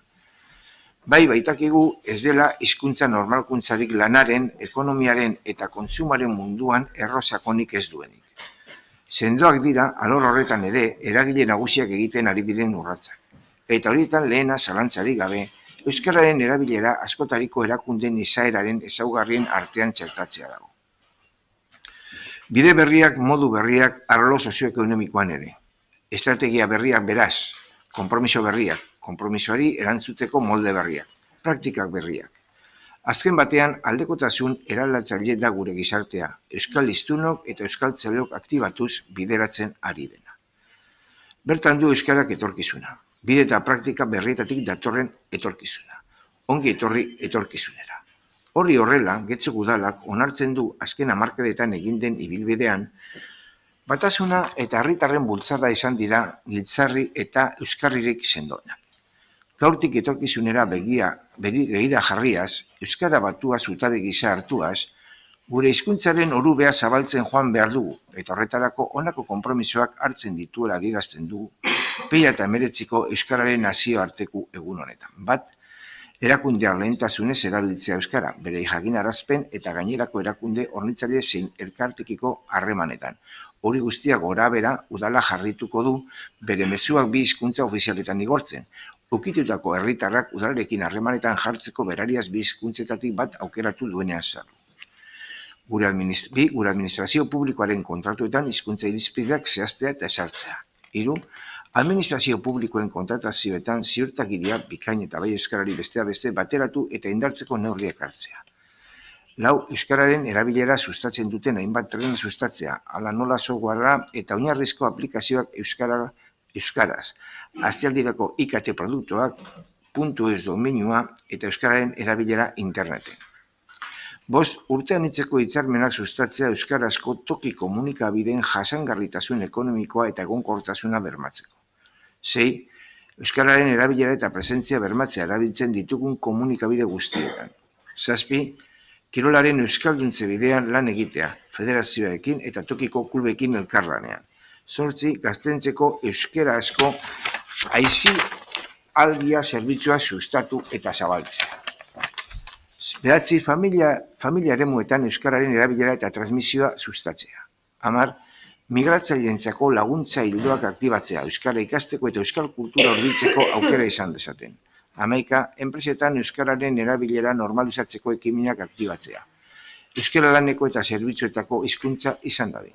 12. Jarduera arau eramailea garatzea, enpresetan euskara erabiltzeko planak indarrean jartzeko. 13. Eremu guztietako eragilekin, hau da, enpresa elkartekin, sindikatuekin, gremio elkartekin, merkataritza ganbarekin eta beste hainbat erakundeekin akordioa bilatzea, euskararen normalizazioa bultzatzeko lana ardezaten. Eta 14. Herriko gizarte eragile eta euskalgintzarekin batera elkarlanari eustea.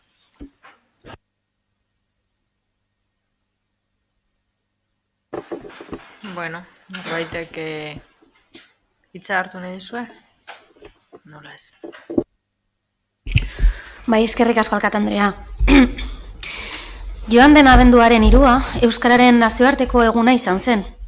1959 urtean, Eusko ikaskuntzak abenduaren 3 gure hizkuntzaren eguna izatea erabaki zuenetik 70 urte igaro diren honetan, herritar eta euskaltzale konprometitu askoren urte luzeetako lan eskergari esker, urrats nabarmenak egin badira ere, euskarak oraindik gure herrian bizi irauteko dituen arazoak azpimarratzera behartuta gaude. Bai, gure hizkuntzak bizi iraupena bermatu gabe du. Horregatik, lan handia eginez eta borondate ugari antolatuz auzolana garatzea ezinbestekoa da. Azken hamarkadetan egin den ibilbidean, batasuna eta herritarren bultzada izan dira giltzarri eta euskarririk sendoenak.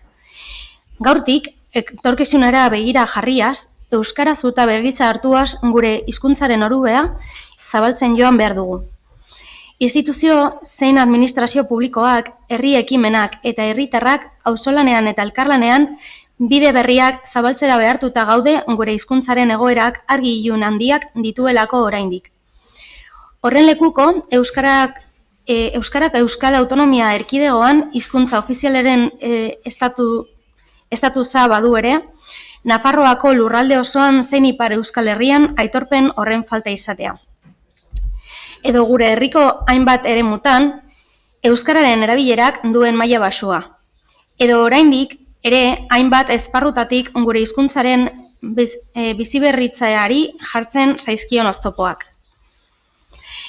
Gainditu eta konpondu beharreko egoerak ditugu hauek, euskara altzor eta ondare ez ezik, etorkizunean herri hau egituratuko duen hizkuntza izatea nahi dugunentzat. Herritar eleaniatzez, osatutako herri euskalduna helburu, okazio eta oztopoen aurrean elkarlana, adostasuna eta ekintza bateratua egituratzearen premia aldarrikatu nahi dugu aurtengo abenduaren 3 honetan instituzioetik ere. Euskara ofiziala dugun lurraldean, euskarak dakarren ondasun linguistiko eta kulturala babestu eta erabilera zabaltzeko urrats anitzak ematea ezinbestekoa dugu. Euskararen aldeko konpromisua egun bakarrekoa baino, urtean 365 egunetakoa izan dadin, auzolana, elkarlana eta adostasunak josi behar ditugu. Horrela, abenduaren 3ko ospakizun eguna baliatu nahi dugu, hain zuzen, ilusioaren auspoa haize berriz betetzeko. Horren beharra baitu euskarak, horren beharra baitugu euskara guztion espainetan, kaleetan, etxeetan, interneten, lantokietan, pantailetan, paperetan nahi dugunok. Transmisiotik harago, erabilera dugu mahai gainean dugun erronka nagusia eta horretarako hiztun elkarte zabala, sendoa, trinkoa eta konprometitua izatea ezinbestekoa da. Hezkuntzatik lan esparrura, kulturatik, kirolera, ekonomia eta sozial eremutik aisialdira. Haur gazten, erabe, heldu eta edinekoek. Gizartearen esparru denek izan behar dute protagonista bidaia honetan, nekerik gabe euskararen normalizazioaren norabidean bultza eginaz eta nola ez herritarren ordezkaritza duten instituzio guztien ardura berezia azpimarratuz. Euskara jalgiadi mundura. Eskerrik asko. Pasatuko gara 206. puntura. Zuek ere nahi duzute hitza hartu? Adierazpena egin dugu, konpromisoak hartu ditugu oraintxe bete egin beharko dira. Azken 2 hilabeteetan salatu dugu txosten bat baino gehiago erdera utzean bidali zaigula. Azken lurralde batzordean proposamen guztiak bat izan ezik, bozkatzeko proposamenak epe barruan erdera utzean heldu ziren eta euskarazko proposamena epetik kanpo heldu zitzaigun. Hartutako konpromiso bat da euskara lan hizkuntza izatea da. Agian gehiegi eskatzea da euskaraz egitea txostenak eta ondoren erderara itzultzea, baina hori izan behar da helburua. Gure teknikari askok dagokien hizkuntz eskakizuna badute, hori egiteko gai izan behar dira, eta gobernuak dauden zinegotzien erdiak gutxienez ere bai. Landu dezagun bide hori, eta bide hori lantzeko lehenengo urratsa da, ez bidaltzea ezer euskeraz ez badago. Eta kontuan hartu epeak ez direla bete proposamenak, txostenak edo dena delakoa euskeraz bidali den arte. Ekin dieziogun horri eta konpromisoak hartu eta gero bete ditzagun. Mila esker. Mila esker. Beste norbaitek gehiago, ebitza hartu nahi du? Ez? Beraz, 206. puntura pasatuko ginateke. Hainbat dekreturen berri ematea, 207 transferentzien bidez aurrekontuak aldatzeari buruzkoak. Batzordearen proposamen hau da, jakitun geratea transferentzien bidezko aurrekontu aldaketa jaso dena 5.575, 2019 zenbakidun dekretua, 13.150 euroko zenbatekoarekin, 2019 kreditu transferentzia izoretako txilardi Atlantikoa lehen goratzea. Eta 5.614 zenbakidun dekretua, 185.000 euro zenbatekoarekin, 2019 kreditu transferentzia gizarte larrialietarako laguntza finantzaketa. Beraz, Uriarte jauna, zeurea da hitza.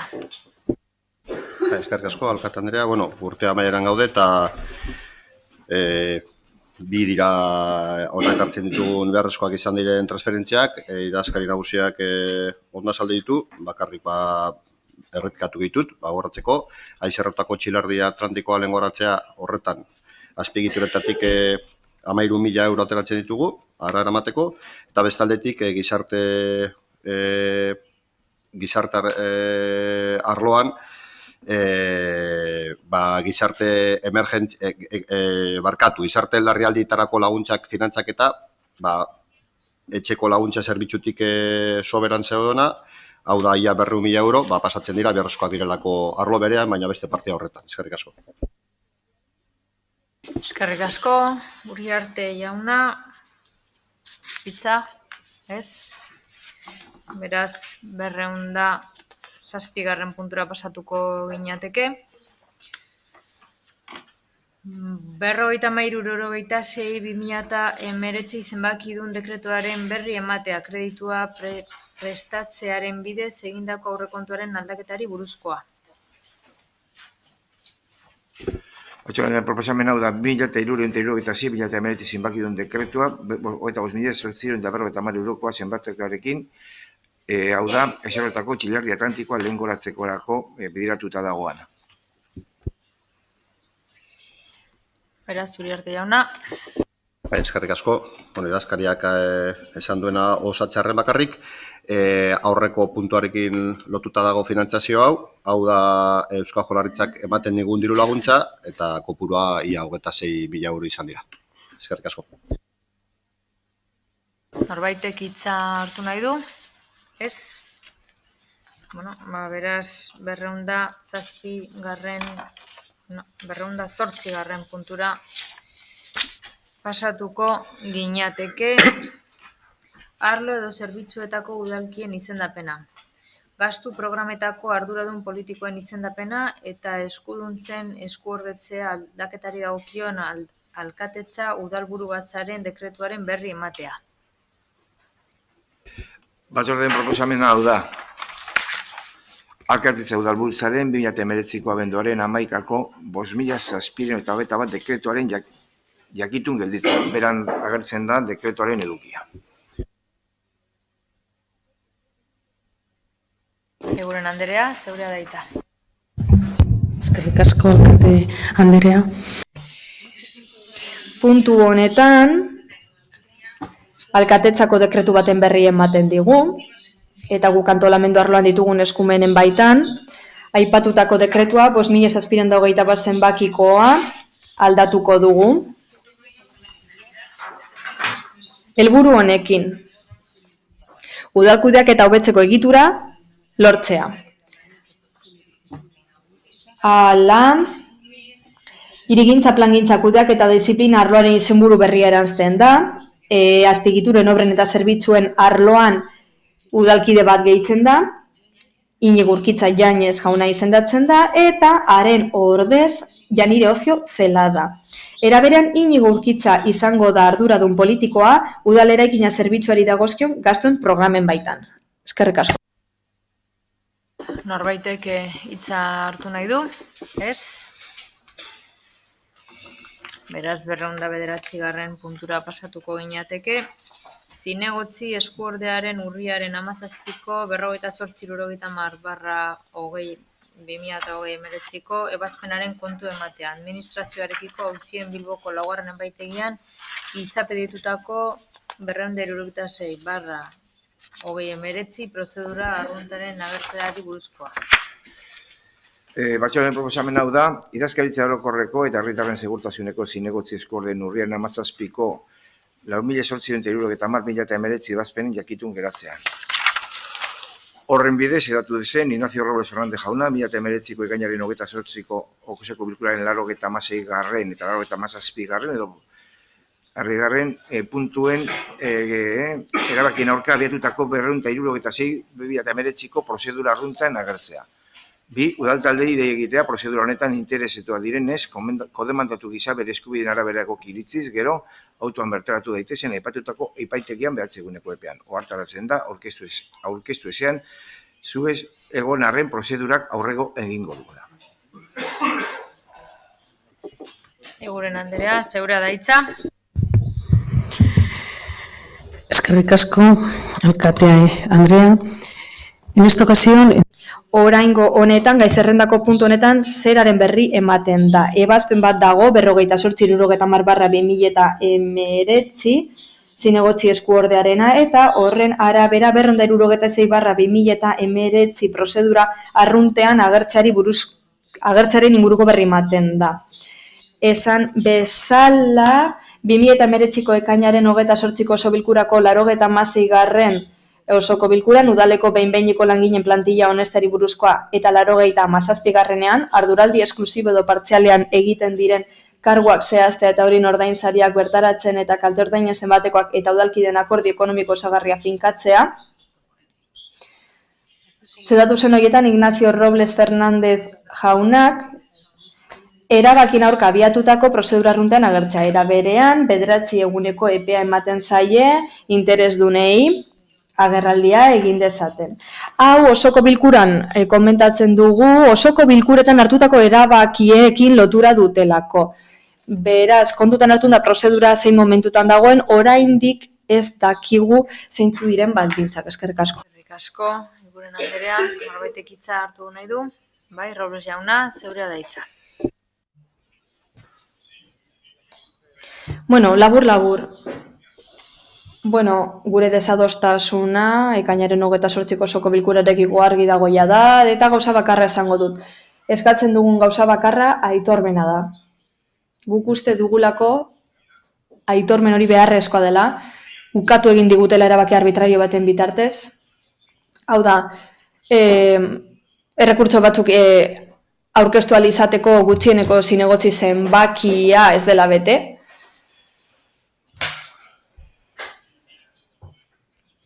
Eta aurreko legegintzaldian kontutan hartun da Ciudadanosekin zer nolako jarrera egon zen, benetan harritu egiten gaitu. Esan bezala, justizia dela bide, eskatu nahi dugu eskubidea guri aitortzea, eta gero guk ikusiko dugu errekurtsoak onartzen ditugun edo ez. Baina uste dugu eskaintza egin beharra dagoela, guk eskubidea daukagula horretarako. Aurreko legegintzaldean nire kideek hainbat baliabideri uko egin zieten, eta kopuru polita zen ganera, eta nik uste dut udalak jada erakutsi duela ez dela diru kontua, justizia kontua da gure partetik. Hemen ez dut berriro eztabaida sortu nahi, ezagutzen ditu segura arrazoiak, baina zera esango dut. Gauzaz da inori ezerkentzea. Gurea den zerbait ematea baizik. Eta galderari badago, edo kezkaren bat baldin badago, gu erantzuteko prest gaude, eskerrik asko. Eskerrik asko. Robles jauna, beste norbaitek hitza hartu nahi du? Bai, Rodríguez jauna, zeurea da hitza. Kasu honetan, logikoena izango litzateke eskatzea udalari ez aurkeztea horretan eta arrazoia ematea elkarrekin Podemosi, azken finean arrazoi osoa daukatelako. Beraiek esan dute, 2015 urtean, Ciudadanosek zinegotzi bakar bat zuen eta zinegotzi liberatu bat zuen. EH Bilduren kasuan ere antzeko gauzak gertatzen dira. 2011 urtean 4 zinegotzi genituen eta 2 liberatu, 2015 urtean 4 zinegotzi eta 1 erdi liberatu, eta 2019 urtean 4 zinegotzi eta 1 liberatu.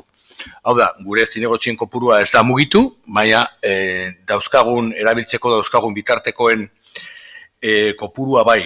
Eta ze gertatu horrekin? Horrekin gertatu da azken finean, udalak, eta segurazko gainera igual legala izango da, baina udalak egin duela da, gain representazio edo udal gobernun dauden taldeak egin dutena da, gain representazio bat hartu. Bitartekoen banaketa egiterakoan ez dute kontuan hartu izandako emaitzak. Emaitzen arabera ez dute behar horren beste bitartekorik. Baina eske, hortaz aparte gainera udalak ere gero iruzurra egin dio, hemen zalantzan jartzen den akordio honi. Iruzurra egin dio, ze akordio horretan ezartzen da alkateak izango duela idazkari, konfidantzazko pertsona bat idazkaria izango dela. Eta idazkari hori beste eraikin batera bidali dute alkateari jartzeko beste idazkari bat funtzionaria dela edo funtzionario interinoa dela. Eta hori funtsean da hartutako erabakiari iruzurra egitea. Decía que lo lógico, lo que nos parecería más... Bueno, guk uste dugu demokratikoena izango litzateke udala ez agertzea Elkarrekin Podemosi arrazoia emotea baduelako. Erraza da, simplea da. Ez da ulertezina. 2015ean esan bezala Ciudadanosek zinegotzi bakarra zuen liberatuta zegoena. 2019ean Elkarrekin Podemosek biditu eta erdi liberatuta. Baina EH Bilduri erreparatuz gero ere 2011an 4 zinegotzi 2 liberatu, 2011an bat erdi liberatu 4 zinegotzitik eta 2019an 4 zinegotzi eta bat liberatuta. Bueno, espero dugu etorkizuna zinegotzi gehiago izatea, beraz dugu inor liberatuta izango bestela. Gauza da ez dela ondo geratzen gainez leitzea udal baliabideak esaterako. Egiten badugun esleipen proportzional bat, boton araberakoa, ikusiko dugu zinegotziek gehiegizko representazioa dutela PSN eta EAJan. Gainera, iruzur egin dute. Osoko bilkuran honetxitako akordioz dutelako bete. Bertan, ezartzen zen, konfiantzazko langileak egon zitezkela, behin-behinekoak, alderdi politikoetarako. Bazegoen lanpostu bat hoien artean, konfiantzazko idazkariarena alkatetzarako. Pertsona hori, ezaugarri horiek kontutan hartuta kontratatu zena ez dago alkatetzan, beste toki batean dago. Hirigintza arloan dago, eta orain idazkari lanak egiten ari den alkatetzan barne funtzionario bat da. Eta hori iruzur egitea da. Osoko bilkurako akordio bat ez errespetatzea. Beraz, logikoena eta dezenteena gutxi esateko, zera izango litzateke, etika demokratikoak zera eskatzen du, ez egitea agerraldirik kasu honetan. Eskerrik asko, Rodrigo jauna, beste norbaitek hitza hartu nahi du? Bai, Uriarte jauna, zeurea da hitza. Eskerrik asko. Horretana hori jarri da, ez dakit. Entzuten da? Bai. Bueno, no sé el término sobre representación. Bueno, nik ez dakit errepresentazioaren kontu hori zertara datorren, baina hau legitimoa da, zilegi da, demokratikoa da, botazioa kontutan hartuta eginakoa, errepresentazio hori ze da. Gero ja akordio batzuk ekartzen dira osoko bilkura honetara, erabaki proposamenak hain zuzen ere. Abuta, mayoría absoluta. Gehiengoak bozkatzen du, gehiengo absolutua dago batzuetan, eta erabaki askotan gehiengoa zabala da proportzio handiarekin osoko bilkura honetan, eta ematen du bi alderdiei ezaiela gustatzen demokrazia egikaritzea pleno honetan, eta bati ezaio gustatzen eta gainera asko gustatzen zaio epaitegietara jotzea erabakietan galtzen duenean. Eta eskatuko nioke Elkarrekin Podemosi bide hori egiteari ustea.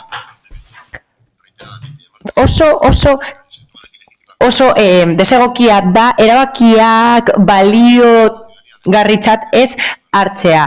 Eta epaitegietara jotzea galtzen denean, hau da, bozketetan galtzen denean, horrek ez du bat ere laguntzen, eta ez da kontu honengatik bakarrik esaten dudala.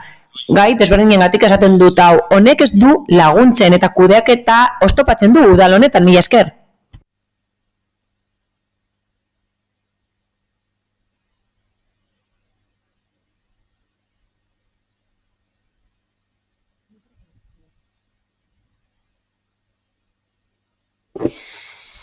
Beraz, 210. puntura pasatuko ginateke. Getxoko Azoka, Mercado de Getxo S.A. Sozietate Anonimoa, Getxoko Azoka, Mercado de Getxo Sociedad Limitada, sozietate mugatua behar bezala aldatu izana jasotzen duen eskritura publikoaren jakitun geratzea, baita ura merkataritza erregistroan inskribatu izanaren jakitun ere. Batzordearen proposamen hau da lehenengoa, aurrekariak eta arestian epaituko zuzenbideko oinarri ikusita honako erabaki da. Getxoko Azoka, Mercado de Getxo S.A. Sozietate Anonimoa, Getxoko Azoka, Mercado de Getxo Sociedad Limitada, sozietate mugatura behar bezala aldatu izana jasotzen duen eskritura publikoarekin jakitun geratzea. Baita ura merkataritza erregistroan inskribatu izanaren jakitun ere. Hala Getxoko Udalbatzaren 2019ko otsailaren 27ko erabakia bete da. Erabaki horren bitartez, Getxoko Askokaren obra eta zerbitzuz publikoaren administrazioko emakidak kontratua lagatzea behimendu zein, zeina Getxoko Udalbatzaren 1989ko apilaren 30ko 22. Erabakiaren bidez, erabaki bai zen Getxoko Azoka Merkado de Getxo S.A. sozietateari, orain Getxoko Azoka Merkado de Getxo S.A. limitada denari adjudikatzea. Bigarrena ebazpena aipatutako interesdunei eta udal kontu hartzailetzako aholkularitza juridikoko sailari helaraziko zaizkie. Hirugarrena udaldeko inventarioan baimen hau agerraraziko da. Eskerrik asko, beraz, González jauna, zeurea da hitza. Bueno, egunon berriro. Bueno, sin más, esto es un... Besterik gabe, beste aurrera pauso bat da egokitu eginda merkatua, egoera honetara, gaur egungo egoerara egokitu nahi zen merkatua, merkataritzaren egoera aldatu da, eta guztiek dakizuen bezala ondare eta sustapen ekonomikoko sailek lan egin dute sozietate egoerak eta barne kudeak eta aldatze aldera eta bermatuta eukitzeko jasangarritasun ekonomikoa emakida amaitu arte. Beste urrats bat da hau, eta gerora, ziurazki urrengo osoko bilkuran edo beranduenez otsailean urrengo proposamena ekarriko dugu, eta ziurazki horrekin lortuko dugu azokaren jasangarritasuna eta merkataritzarako egokitzapena. Jakingo duzuen bezala zenbait luzapen egin behar izan ditugu hori lortzeko eta barne kontu batzuk kudeatu behar izan dituzte sozietate mugatu bihurtzeko eta kontu emate bat da hain zuzen ere egokitzapen horiek egiten jarraitu ahal izateko. Mila esker.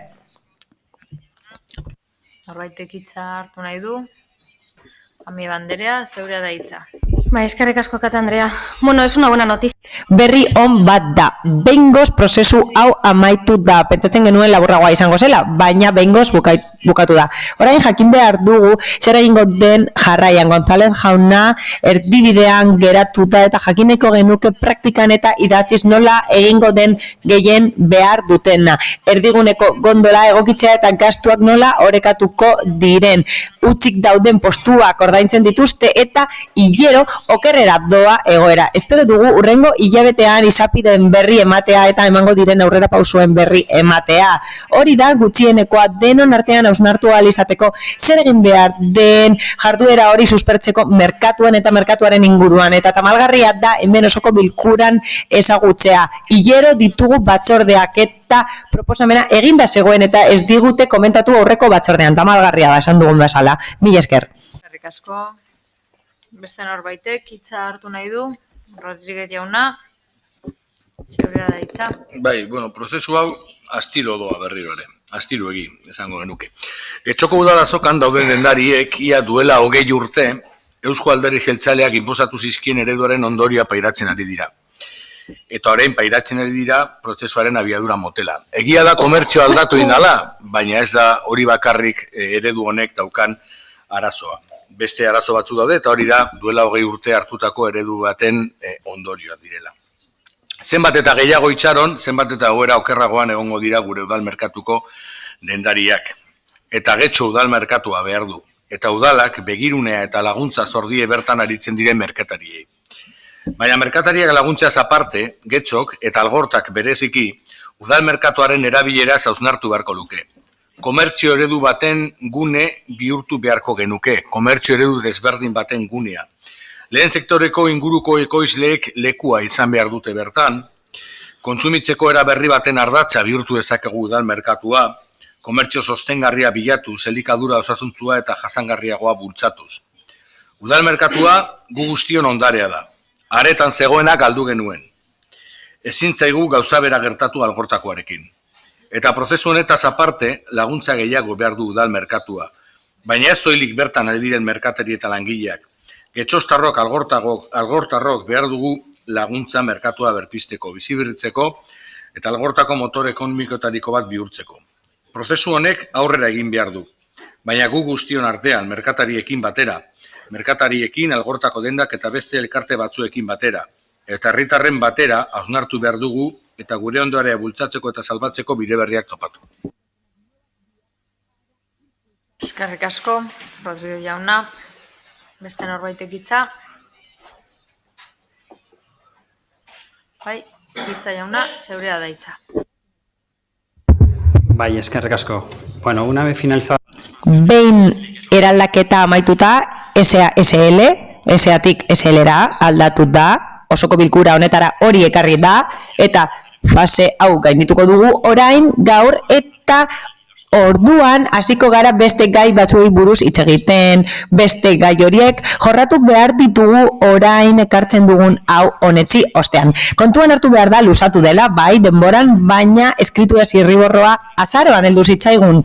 Hala, inskripzioa merkataritza erregistroan funtsezkoa da egoera berria inskribatzeko eta azaroan egin zen, eta berez, orain ekartzen duguna da aurrera pauso bat beste hori egiteko eta udal gobernuak biziki babestuko du bigarren prozesu hori eta horri aurre egingo diogu urtarriletik aurrera zehazki, baina beti ere errespetatu beharko ditugu izapide legal eta teknikoak behar bezala antolatzeko.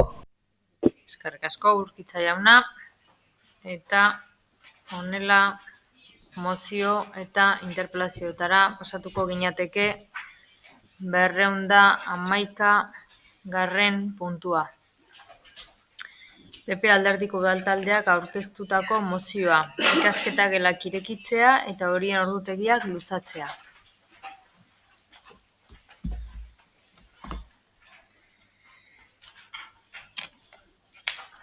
Bai? González Lequerica, zeurea da hitza. Gracias, señora alcaldesa. Eskerrik asko, alkate anderea. Jarraian mozio irakurriko dut. Alderdi Popular taldeak aurkeztutako mozioa ikasketak gelak eta horien ordutegiak zabaltzea. Gaur egun ikasketak gela hauek daude udalerrian.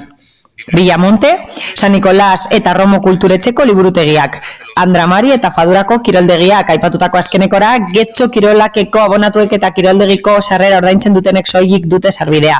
Eta azkenik, Julio Caro Barojako institutuko gela daukagu. Horrez gain, erabilgarritasunaren arabera, plazak egon daitezke Romo kulturetxeko ikasketak gelan. Zoritxarrez, aipatutako plazak labur gelditzen dira azterketa garaian, eta ikasleek zailtasun ugari izaten dituzte plazak aurkitzeko.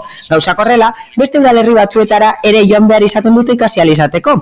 Arrazoi horiengatik eta kontuan hartuta udalak dituen lokalak, Popular Udaltaldeko kideok uste dugu Getxoko udalak ikasketak gela gehiago gaitu ahal eta behar dituela. Bestalde, liburutegietako ikasketak gelek ordutegi are murritzagoa dute, izan ere ez dute ez larun batean ez igandetan zabaltzen.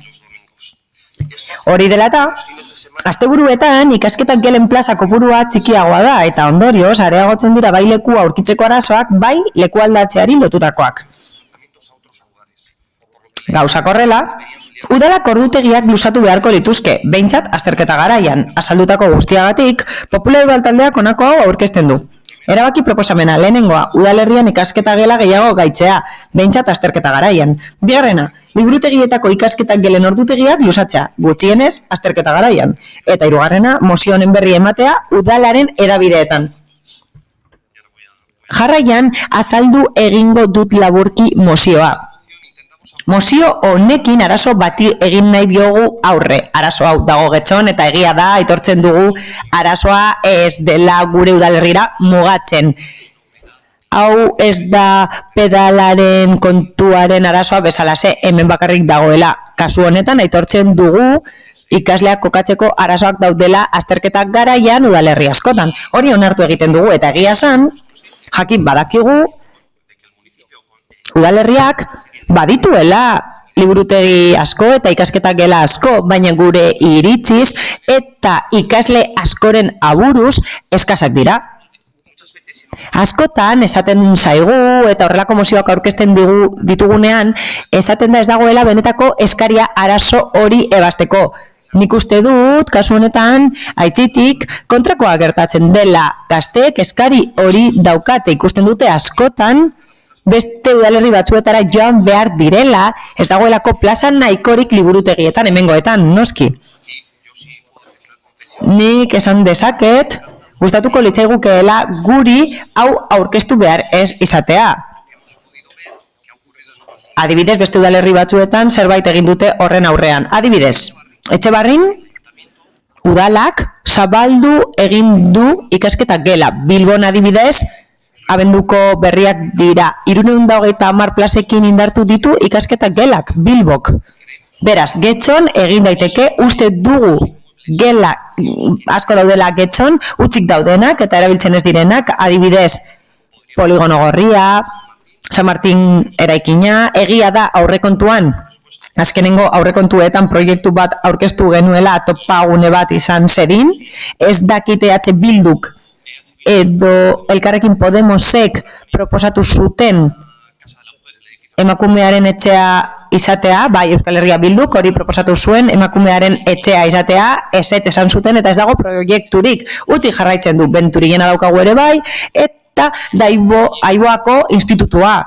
Badago obra eta zerbitzuen proiektu bat, baina oso geldi dago momentu honetan. Horregatik ikusten dugu udalak badituela lokal ugari utzik daudenak, eta horietan aukera dagoela ikasketa gela gehiago gaitzeko. Horregatik hain zuzen ere, mozio hau aurkeztu dugu, espero dugu eta uste dugu arrazoizkoa dela, zentzuduna dela, udalerri guztietan egiten dela, eta gainera garrantzitsua dena udalak badu dirua eta espazioak eskaera hau betetzeko. Itza, amigo Andrea. Bai, eskerrik asko alkate Andrea. Bueno, estamos total... Guztiz ados gaude diagnostiko horrekin. Ikusi dugu, egia dela, plazak eskasak dira gaur egun eta hori erakutsi egin da. Hala, Romo Kultur etxean gazteak zeuden lehenengo egunean esanez plazarik ez zegoela eta gogorarazi nahi dugu mozioan esaten den bezala, orain dela asko egin dituztela eskariak eta eskaerak esanez Fadurako ikasketa gelan mugak daudela, hau da, bazkide karneta behar dela sartzeko eta sarbidea ez dela librea beste liburutegi batzuetan bezala ze. Hori berrikusi beharko litzateke, beharrezkoa delako eta gustatuko litzaiguke horrez gain jakitea zenbat plaza dauden batzuk itxi eta beste batzuk ireki direlako. Ematen du gutxiago daudela edo behintzat banaketa okerragoa dela. Hala ere eta dana delakoa eskasak dira eta horregatik alde bozkatuko dugu. Andrea, eta bai, zeurea da hitza, hola eta Andrea. Eskerrik asko, alkate Andrea.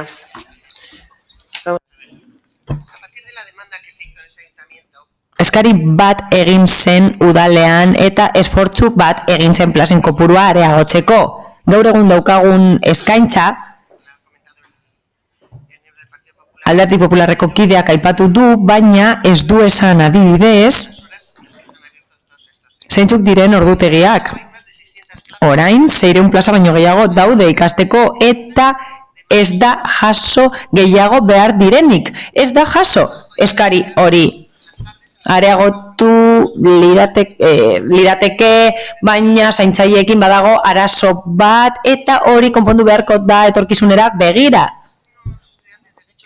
Ikasle batzuk beste udalerri batzuetara joaten direla, horri dagokionez, guk badakigu beste batzuk etortzen direla Getxora. Beraz, ez dakit zer gertatzen den, hemen ere gertatzen da hori, ona etortzen dira beste leku batzuetatik eta hala ere eskaria aztertzen dugu eta plazak mugatuta daudela ikusten badugu, neurriak hartuko ditugu eta esan bezala, arreta handiz jarraitzen dugu behar horren egoera zein den, mi esker.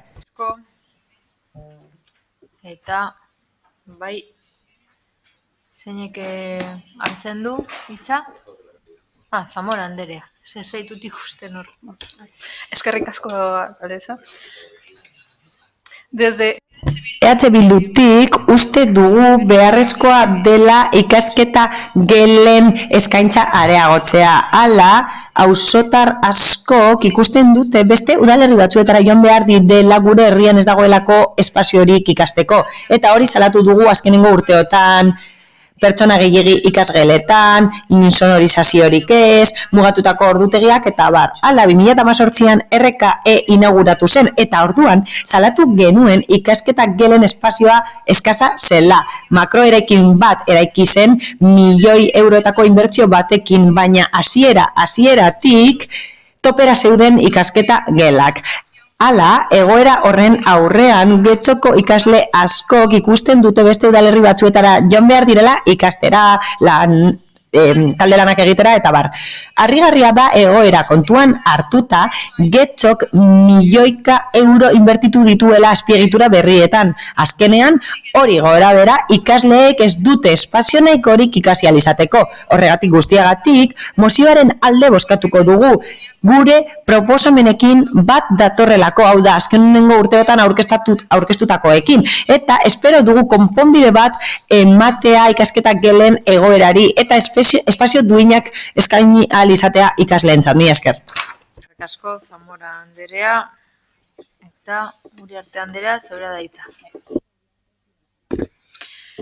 Egun ondan hori, eskerrik asko alkate Andereari. Eta, Pepek gaur dakargun mozioa, behar bada, percepzioan arabera behar bada zentzugarria izango daiteke, baina datuak ikusten badoguz, honakoa esango dutzuet. EGK-aren estudio bat daukagu, ikerketa bat daukagu, eta ikerketa horren arabera esan geinke, honako gelak erabiltzen da bezanak ikasteko 19 eta 24 urte bitarteko jendea dela. Hau da, adintartearen arabera, antzeman daiteke unibertsitateko ikaslea direla.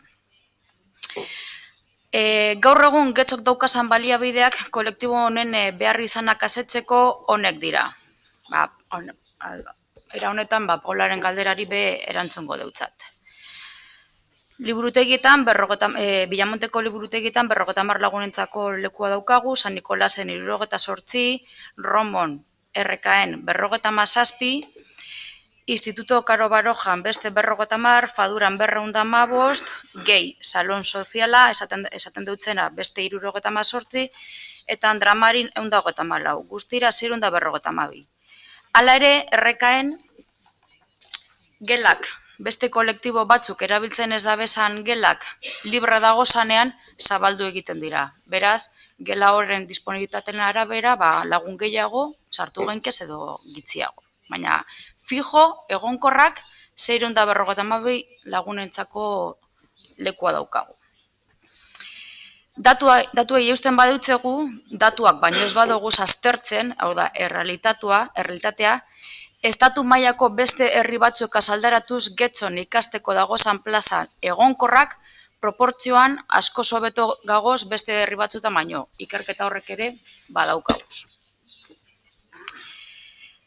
Bestalde, hasieran esan dugun moduan 19-24 urte bitarteko ikasleak dira, behar izan honek daukiesanak. Hau da, unibertsitate ikasleak. Eta horretarako, unibertsitate ikasle honek herriko baliabidetaz aparte eta inguruko baliabideak inguruko gureak erabiltzen da bezan moduan, asunek ondo azaldu deuzku moduan, euren ikasketa zentro, gune eta giro naturalean hainbat eta hainbat leku badauki ikasteko. Norberen unibertsitateek euren liburutegiak eta ikasteko espazioa daukiezelako. Eta hori ez da beste herri batera desplazatzea. Euren ikasteko ingurune naturalean ikasten egotea da. Ez inora joatea, euren ikasteko tokian ikasten egotea. Beraz, behar izanak ikusita horrek dira. Izatez, inoiz Karo Baroja institutuaz aparte, Zabalako eskola eta Romoko institutua zabaldu izan dira.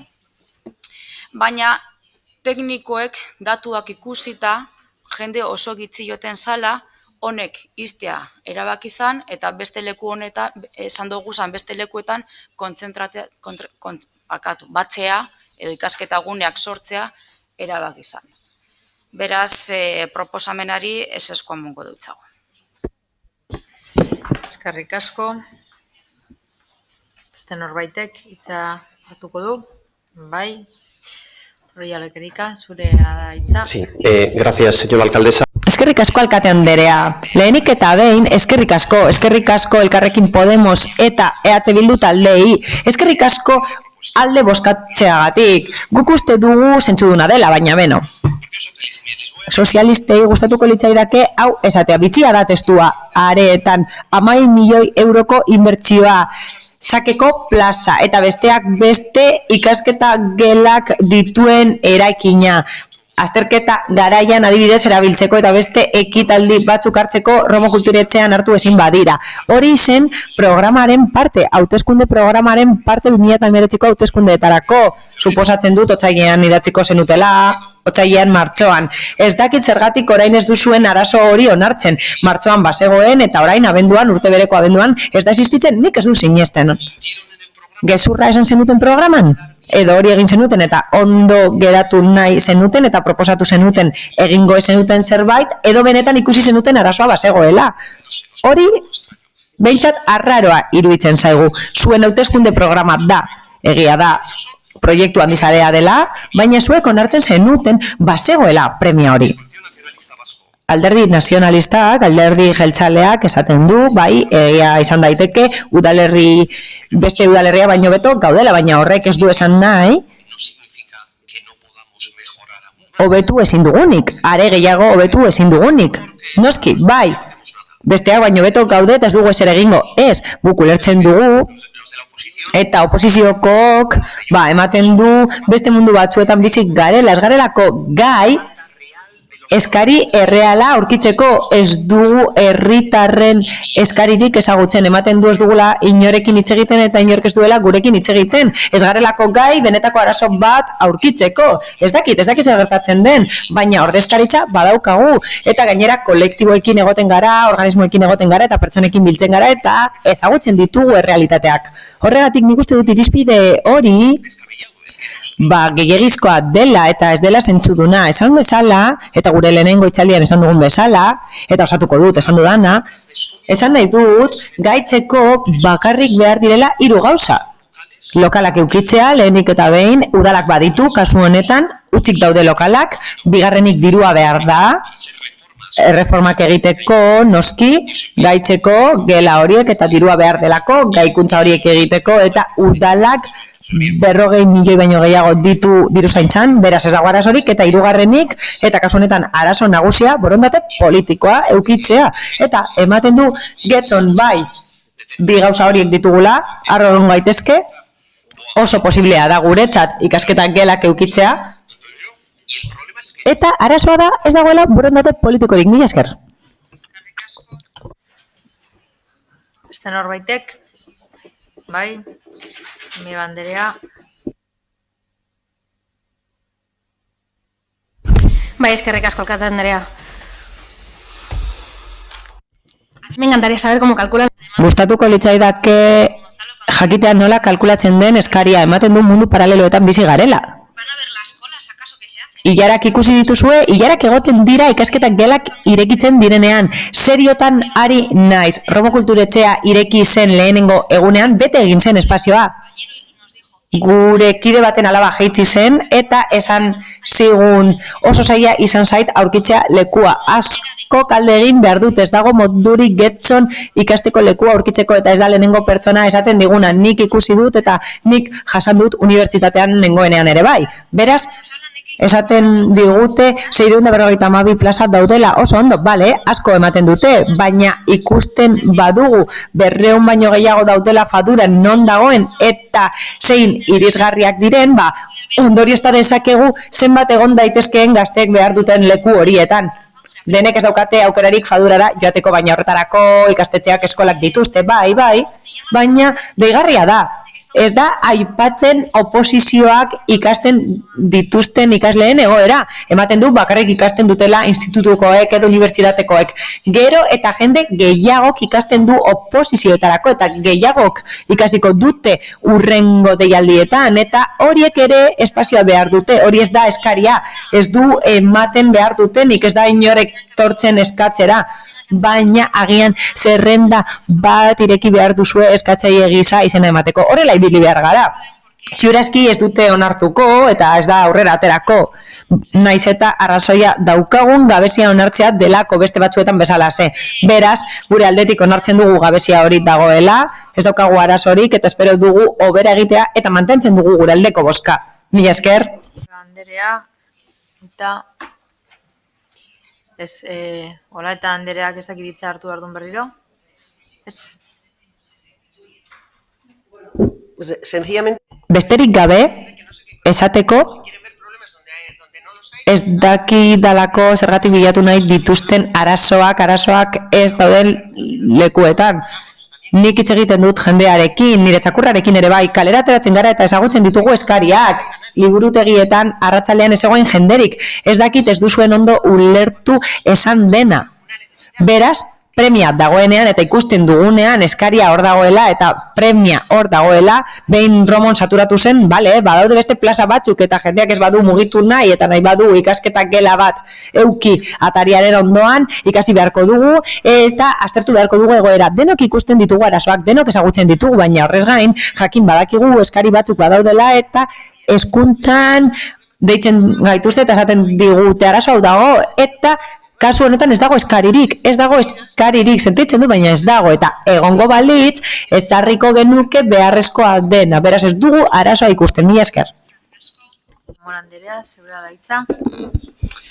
Eskerrik Ados gaude, azterlan bat egin behar da, aztertu behar da bideragarritasuna, ikusteko benetan zein den egoera eta zein den eskaria, badago eskaria hor dago, ikasketak gelak eskatzen dira eta garrantzitsua da bideragarritasuna aztertzea, jakiteko non handitu daitekeen ikasketak gelen eskaintza. Hala, hilabete bat pasa da, inauguratu zenetik RKE, hilabete pasa zenean, zegoen eskaera bat, sare sozialetan ordutegiek zabaltzeko eta leku gehiago eskaintzeko Romo Kulturetxeko liburutegian ikasteko.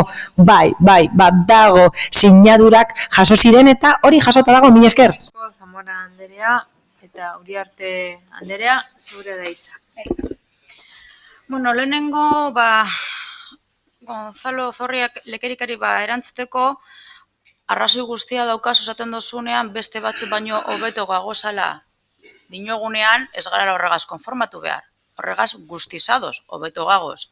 Baina eskaela ere, handik eta esaldi bira edo irura, gitzi gora bera esan dut, askotan zabaldu dugu zala beste hainbat ikasteko leku eta utzik, edo utzik eta erdia baino askoz gitziago gondala beterik. Oso jende gitziago gonda. Eta datu teknikoak zirela eta, teknikoek hartzen da bezan, ikusten ebezan datuak ikusita, kentzea erabak izan. Ez joialako jenderik. Osta bere benetan, behar izan ikusiko balitz, baztertuko litzateke, baina gaur egun, mozin honetan eskatzen danarako, zehatz mehatz eskatzen danarako, ez dago inundiko beste eskakizunik baliabide honek martxan jartzeko. Eta, eta Paulari erantzuteko daukagu zen ikerketen inguruan, eure esaten dabe, 186 unibertsitateko ikasleak direla. Hau da, gehiengoa unibertsitateko ikasleak direla. Oposaketakoak praktikamente ez dira kasi agertzen bez ikerketan. Eskerrik asko. Bozketara pasatuko ginateke, beraz, mozioaren aldeko bozkak, Partido Popularra, EH Bildu eta Elkarrekin Podemosekoa ditugu. Aurkakoak, EAJ, PNV eta PS Euskadiko Ezkerra. Beraz, mozioa bertan bera geratzen da eta 212. puntura pasatuko ginateke. Getxo EH Bildu alderdiko udaltaldeak aurkeztutako mozioa, etxebizitza maila. Etxebizitza arazoa prekarizazio, segurtasun falta, txirotasuna eta bazterketa sozialarekin estuki harremanetan dago. Azken urteotako krisi sakonak etxebizitza politikak esparru berri baten aurrean kokatu ditu, non adierazleak langabezia eta egindako zorrak kitatzeko arazoak dira. Etxebizitza izateko ezintasuna gaur egungo arazorik larrienetarikoa dugu, eta ondorioz, pertsonen garapenerako eta pobreziaren aurkako borrokari lotuta dago. Aurreko urteetan ez da arazo hau lehundu. Higiezinen burbuila arbuiatu zen, arazo bezala, baina burbuila baten aurrean gaudelakoan gaude. Prezioak igotzen dira, bai etxebizitza erosteko eta bai etxe bizitza alokatzeko. Etxe bizitza eskubidea bermatzetik urrun, gutxi batzuen privilegio bilakatzen ari da. Klase arteko arrakalan dituz, eta honen adierazgarri esanguratsuenetako bat izatera pasatuz. Egoera honetan, herritarrok jasaten duen egoera, badaude bereziki egoera zaurgarrian geratzen diren kolektiboak, migranteak, emakumeak eta gazteak. Esaterako gazten kasuan, emantzipatzeko adina 29,6 urtekoa da, Europar media baino 4 urte beranduago. Horren ondorioz, 18 eta 34 urteko gazteen artean soilik emantzipatutu da 27,9. Honetan, eragin zuzena dauka etxe bizitzaren errentara bideratu beharreko soldataren ehunekoa. 18 eta 30 urte bitarteko gazteek soldataren 52,6 bideratu behar dute etxe bizitza erosteko kasuan eta 69,3 alokairuaren kasuan. Ikusten denez, alokairuan bizitzea garestiagoa da, baina prekarizazio egoeren zabalpenak eragindako aurreikusten ezak eta ziurgabetasunak geroz eta gazte gehiago alokairuaren alde egitea eragindu. 2006 urtean, gazteen 19% bazen alokairura jotzen zuena, 2017ko 55,3 zen jada. Eta ez dago gutxitzen joan dela pentsatzeko arrazorik. Datu guzti hauek gazteen euskal behatokiak emanak dira, eta datu hauen ondorioa prekarizazioaren zabalpenaz gain, gure udalerritik 23 eta 35 urte bitarteko 16.958 gazte botatzea ekarri zuen 2000 eta 2012 urte bitartean. Joera ordutik ona, baina ez da aldatu. Migranten kasuan euren ezintasuna ekonomikoaz gain arrazakeria aurre egitea behartuta daude. Azalaren kolore hutzak edota hizkuntza ezberdinak alokairu kontratu askoren ateak ixten dizkie. Eta askotan, lortzekotan, bidegabeko tasa bereziak ordaindu behar izaten dituzte. Ez da arraroa alokairuaz gain erroldatze tasa faltsu bat ordaindu behar izatea. Getxon ere, etxe bizitzaren egoera ez da bat ere ona. Datu bakar bat azpimarratzearren, Espainiar estatuko udalerri garestienetiko bat dela nabarmenduko genuke. Bai etxe bizitza bat erosteko orduan, bai alokairuan hartzeko orduan ere. Horregatik, getxostarraskok beste herri batzuetara joatea behartuta ikusten dute euren burua, getxoko etxe bizitzen prezioak ordaindu ezinik. Eta bitartean, gure udalerrian 1000 inguru dira utzi dauden etxe bizitzak.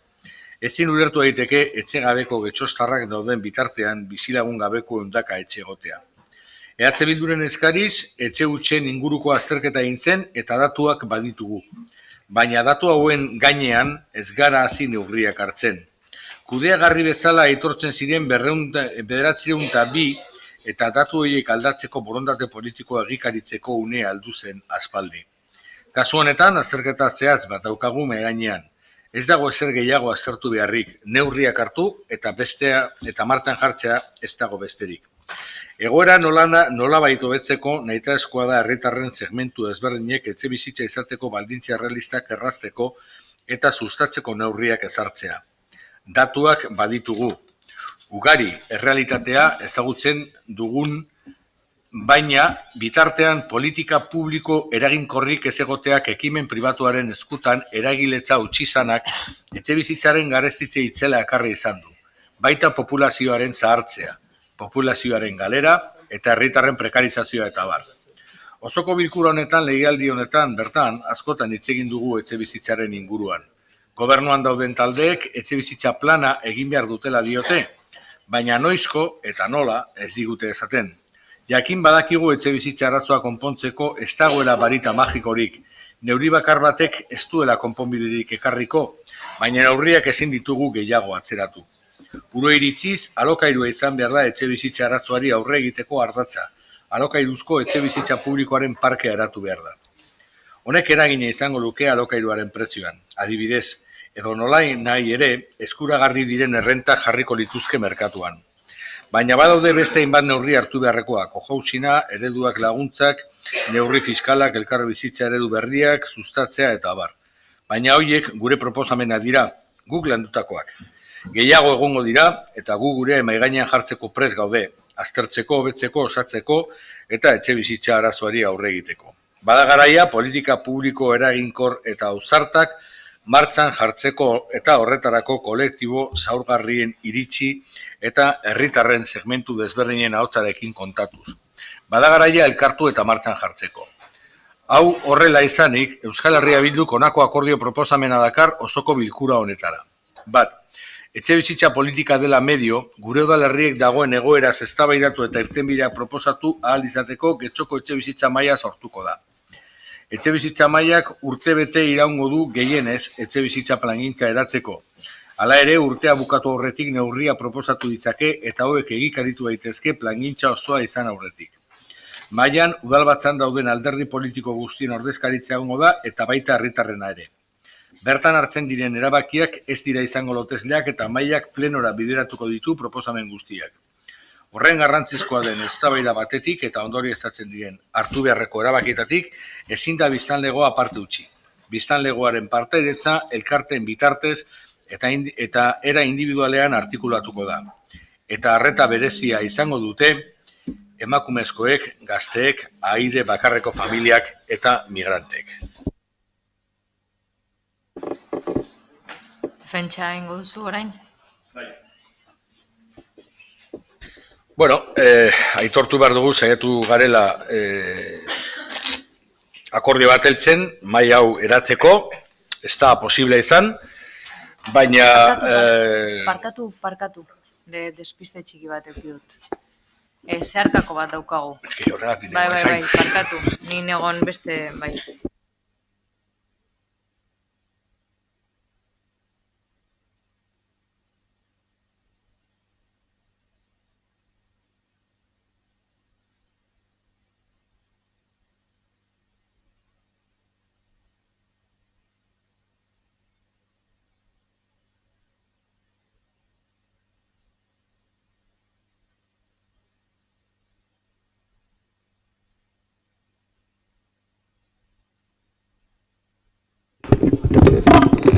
Bueno, egunon.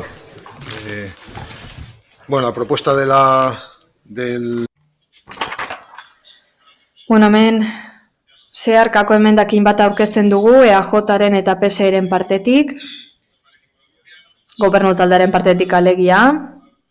Hona hemen gure zuzenketa transakzionala Euskal Herria Bildu taldeak Getxoko etxebizitza maila sortzeari buruz egindako proposamenari. Lehenik eta behin, Getxoko etxebizitza maila sortzea, etxebizitza beharrak eta ohiko eta ordezko bizitegi irtenbideak aztertu, eztabaidatu eta formulatzeko, iraunkortasun integratuaren fisikoa, soziala, ekonomikoa eta ingurumenekoa eta bereziki administrazio publikoen ikuspegitik beharrizkoak diren ikuspegi guztiak barne hartuta. 2. Getxoko etxebizitza mailak lortu nahi duen emaitza, Getxoko 2020-2035 etxebizitza plan berria egitea litzateke. 3. Getxoko etxebizitza maila talde politiko guztiek eta Getxoko udaleko ondare eta etxebizitza eta hirigintza arloei atxikitako talde politiko, tekniko eta legelariek osatuta egotea. 4. Getxoko etxebizitza maila finkatu beharko ditu etxebizitzaren inguruko herritarren partaidetza prozesua garatzeko baldintzak eta funtsak. Prozesu horren emaitzetatik dagozkion gomendioak hartuko dira. Getxoko etxebizitza maila jaso eta antola ditzan behin betiko proposamenak Getxoko 2020-2035 etxebizitzaren udalplanaren barruan. Zein aldi berean, dagokion organo eskudunari helaraziko baitzaio eztabaidatu eta balegokio onar dezan. 5. Nolanahi ere, behin 2020-2035 aldirako Getxoko etxebizitzaren udalplan berria formulatuta, etxebizitza mailak plana izapidetu beharko du nahitaezkoak diren administrazio eskakizunen arabera. Izan berariazkoak edo sektorekoak. Azkenik, kontuan hartuta Getxoko etxebizitza plan berriak lotura berezia duela Getxoko APOarekin, etxebizitzaren udalplan berriak formulatuta egon beharko du APOaren hasierako onarpenaren ondoren. Bueno, esaten di Joana, ez dugu onartuko zeharkakoa eta mozioaren defentsan esango du zerraitik. Saiatu egin gara akordioa lortzen eta hori guretzako ona ba, baina bi oztopo nagusi topatu ditugu, bata APOari lotuta eta beste bata maila bera osaketari lotuta. APOari lotuta, guk ulertzen genuen eskatzen zitzaigula APOarekiko oniritzia, jakin gabe nola aldatuko den APOa, eta gainera, etxe bizitza plana jartzen da APOaren ostean, eta APOa ikusita zer nolako atzerapena dakarren, auskalo noizko izango dugun etxe bizitza plana, baina badago beste gai garrantzitsu bat, eta azaltzen eta ulertzen ez duguna, ulertu dezakegu, eta da, ez duzuela nahi etxe bizitza mailan eragile sozialen presentzia. Eta berezia da, arazo larri batean ez duzuen nahi, berdintasun foroan badago eragile sozialen presentzia. Hondakin foroan badago eragile sozialen presentzia. Eta kasu honetan ez duzuen nahi. Ez dugu ulertzen zergaitik, eta gero aitortu behar dizuegu. Guk ez gara fidatzen zuek egiten dituzuen prozesu parte hartzaileaz, normalean. Kasu gehienetan erabiltzen dituzue zuen aurpegia zuritzeko eta edukiz ustu egiten dituzue. Beraz, guretzako funtsezkoa zen bermatzea eragile sozialen presentzia etxebizitza mahai horretan. Eta gero, hauze da gure proposamena. Hala ere, zeuen borondate nahia erreza da egitea. Zue proposatzen baldin baduzu hau, zue badaukazu ahalmena etxe bizitza mahai hori eratzeko zuen nahi duzuen bezala. Ikus dezagun egingo duzuen ala ez. Orain arte, guk etxe bizitzan inguruan hitz egin dugun bakoitzean, zer da entzun duguna? Ikertzen ari zaretela, aztertzen ari zaretela, ere entzun dugu ez dakigula ezebez, ez dauzkagula daturik, gu pizkat ausardia garela, eta ez dakize, gu saiatzen gara. Lehen esaten zana beharrezkoa zan azterketa bat eitzea, hau da planteatzen duguna. Esaten zana beharrezkoa zan denen artean lotzea, hau da planteatzen duguna. Beste argudio batzu topatu dituzue? Bale. Hala ere, bestea egin dezakezue. Gure ustez, etxe bizitzaren inguruan... Defentsan ari zara. Etxe bizitzaren inguruan, hainbat neurri plazaratu ditugu, behin da berriro. Guretzako, eta mozioan esaten den bezala, ez da barita magikorik etxe bizitza arazoa konponduko duenik, baina zalantzarik gabe gure ustez, alokairu sozialerako etxe publikoen parkea izatea funtsezkoa da. Batez be, honek etxea jarriko dituzkelako merkatuan eta bestetik ere alokairuaren prezioan eragina izango lukelako. Baina beste hainbat neurri daude, batzuk Eusko Jaurlaritzak eta proposatzen dituena, baina udaletxe honetatik pasa ez direnak, edo ukatu direnak. Adibidez, gogora ekarri nahi dugu be, ibia, etxe utxen gaineko ibiaren gainkarga ukatu zenetuenean. Decía que valoramos como positivo el que haya habido un intento de... Gure ustez positiboa da oso ikustea akorde balortzen saiatu garela etxebizitza mailaren inguruan, baina ez da nahikoa izan zergatik. Guri eskatzen digutelako itxuan honestea APO bat berriratzeratu dena, gero ganera APOaren atzetik omen datorre etxebizitza plan hau, guztia atzerapenarekin datorrenez, bildur gara, ez dakigu etxebizitza planan noiz ona etxiko den. Bestalde, gure ustez, zinekoan baldintza litzateke etxebizitza mailo honek funtzionatu alizateko eragile soziala bertan egotea. Esate baterako berdintasun foruan edo hondakinen foruan badaude eragile sozialak, zergatik ez hemen? Guretzat ezinbestekoa da, eta zergatik ez dugu esango, ez gara fidatzen zuen parte de hartze prozesu, orain arte salbuespen batzuk kenduta, zuen politika justifikatzeko eta irudia garbitzeko baino ez dituzu erabili. Eta gero justu kontrakoa diozue. Gure proposamena etxebizitza arloan baspalditi dator, gu hori lantzen saiatuko gara, eta gero eta argiago dugu etxebizitza arazoa konpontzeko irtenbide oro, baritan magikorik ez badugu ere, etxebizitza publikoaren parkea sortzea litzatekeela alokairuan. Etxebizitza gehiago izango genituzkelako alokairuan eta gainera alokairuaren prezioa ere jaitziko liratekelako.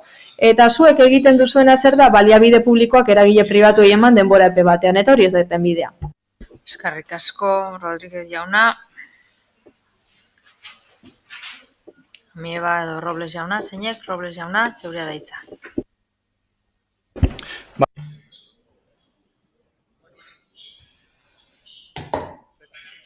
Guztiz ados gaude. EH Bildu plazaratutako diagnostikoarekin. Gure ustez, etxe bizitzarena da getxoren arazo handienetariko bat, gazten kasuan batez ere. Esate baterako gazte ugari joan egin behar da udalerritik, ikusita etxebizitza arloan zaukera dauden, diru laguntzan eskaerak gizarte larrialdietarako zein gaztelakoak etxebizitzaren gastuak ordaintzera bideratuta daudenak, ikusita, adierazle askoren arabera arazo larria dugu benetan getxon, eta horren bestez guztiz ados nago diagnostikoarekin, horregaitik ez naiz gehiagi luzatuko zentzu horretan. Badakigu etxebizitza maila behar dugula, eta etxebizitza plan handi nahi behar dugula. Arazo honi, erronka honi erantzungo diona. Horren bestez, zoriona proposamenagatik. Proposamen hau aurkeztu denez, guk ere aukera izan dugu, proposamenak, ekarpenak aurkezteko asko dira eta. Baina era berean, garrantzitsua da nola planteatzen den mahaia honen osaera.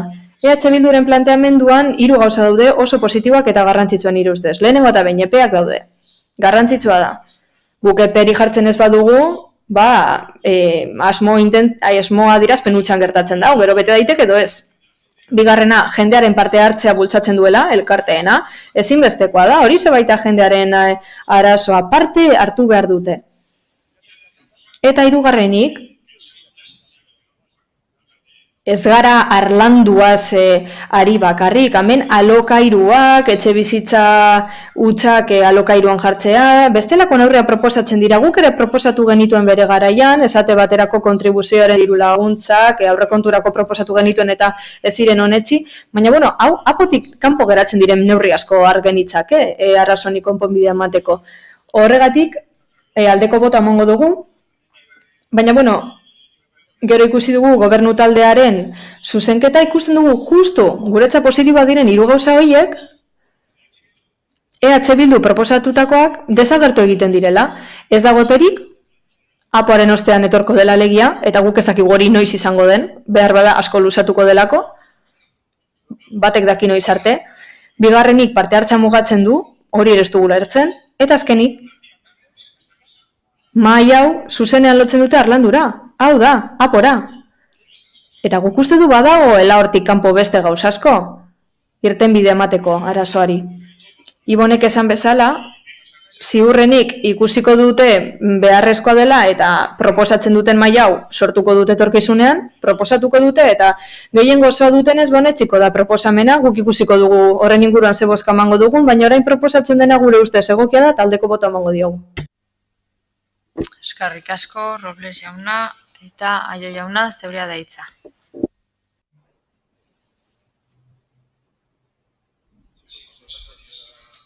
Eskerrik asko, alkate Andrea. Lehenik eta behin, sentitzen dugu benetan triste jartzen gaitu aukera hau galdu izanak zeharkako emendakina ez baita onartu eta horrek esan nahi du osoko bilkuraren 170 garela ados jarri etxe bizitzaren arazoari irtenbide emateko gure udalerrian. Gure udaltaldearentzat arazo hau lehentasunezkoa da eta uste dugu gazteen exodo hau gure udalerritik beste batzuetara doana ezin dela ukatu hori, izan behar da zeregin nagusia udal gobernu honena. Horregaitik helburu estrategikoen artean sartu genuen ekaina amaieran lortutako akordioan. Gainera uste dugu udaltalde guztiek diagnostiko bat daukagula, partekatua dela, esan dezakegu, etxe bizitzarloan.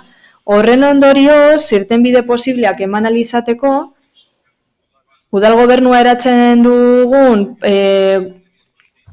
taldeek mahai bat sortu nahi genuen eduki teknikoa eta politikoa dituenak eta horze dago EH Bilduk aurkeztutako proposamenarekiko desberdintasunetako bat. Gure ustez funtsezkoa zen kontu honetan eta nola ez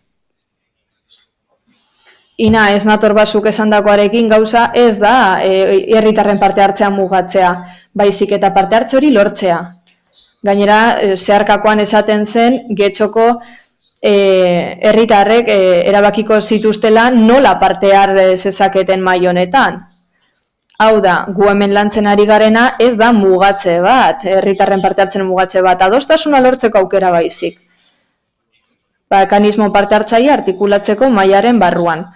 Esan bezala, mahai honetarako guztiok elkar genitzaken gure ideiak, segurazki desberdinak izango direnak, Baina gauza desberdintasuna positibotzat hartzen ditugunean orduan eraikitzen dugula.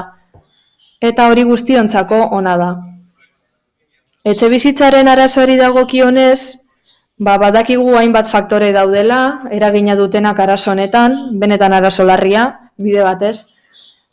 Noski, lan baldintza desegokiak arrazoietako bat dira gaur egun, eta era berean, etxebizitzaren prezioa gure udalerrian erosteko zein alokatzeko oso altua da.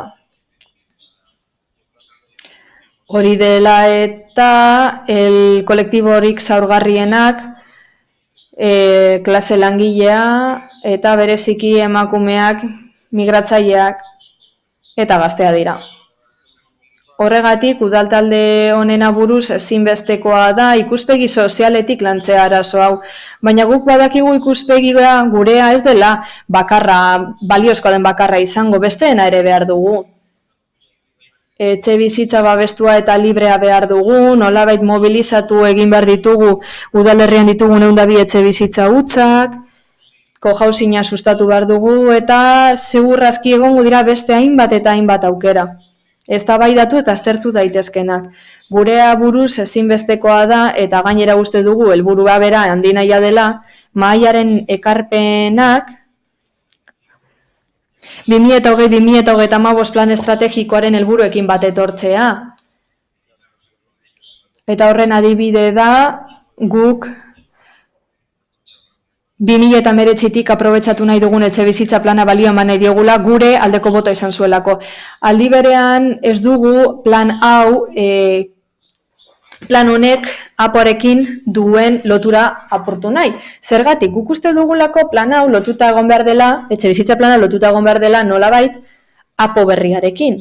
Izan ere, aipatutako dokumentu horren bidez, guk jakinalko dugu zein aukera ditugun arlo honetan lan egiteko. Eta adostasuna lortu ahal izango dugu irtenbide globalak lortzeko, eta guk uste dugu apoaren garapena kanpo uzten badugu, behar bada irtenbide partzialak izango zitezkeen, eta horrekin ez da arazoa konpontzen. Ez da guk etxon dugun arazo larria konpontzen. Bukatzen joateko, esan beharra dut gai honetan, eta komentatu dudan guztia aintzat hartuta, udaltalde honetatik benetan espero dugu noizbaitunea heltzea guztio batera lan egiteko. Lan hori produktiboa izan dadila eta alik eta adostasun handien lor dezagun arazo larri honi irtenbidea emateko. Beraz, bukatzeko esan beharra dut momentuz gure arteko desadostasunak direla eta kontrako bozka emango diogu aipatutako guztia dela bide. Eskerrik asko, Aio jauna, eta Partido Popularrean, ez dakite norbaiteke hitza hartuko duen, González del Valle Anderea, zeurea da hitza.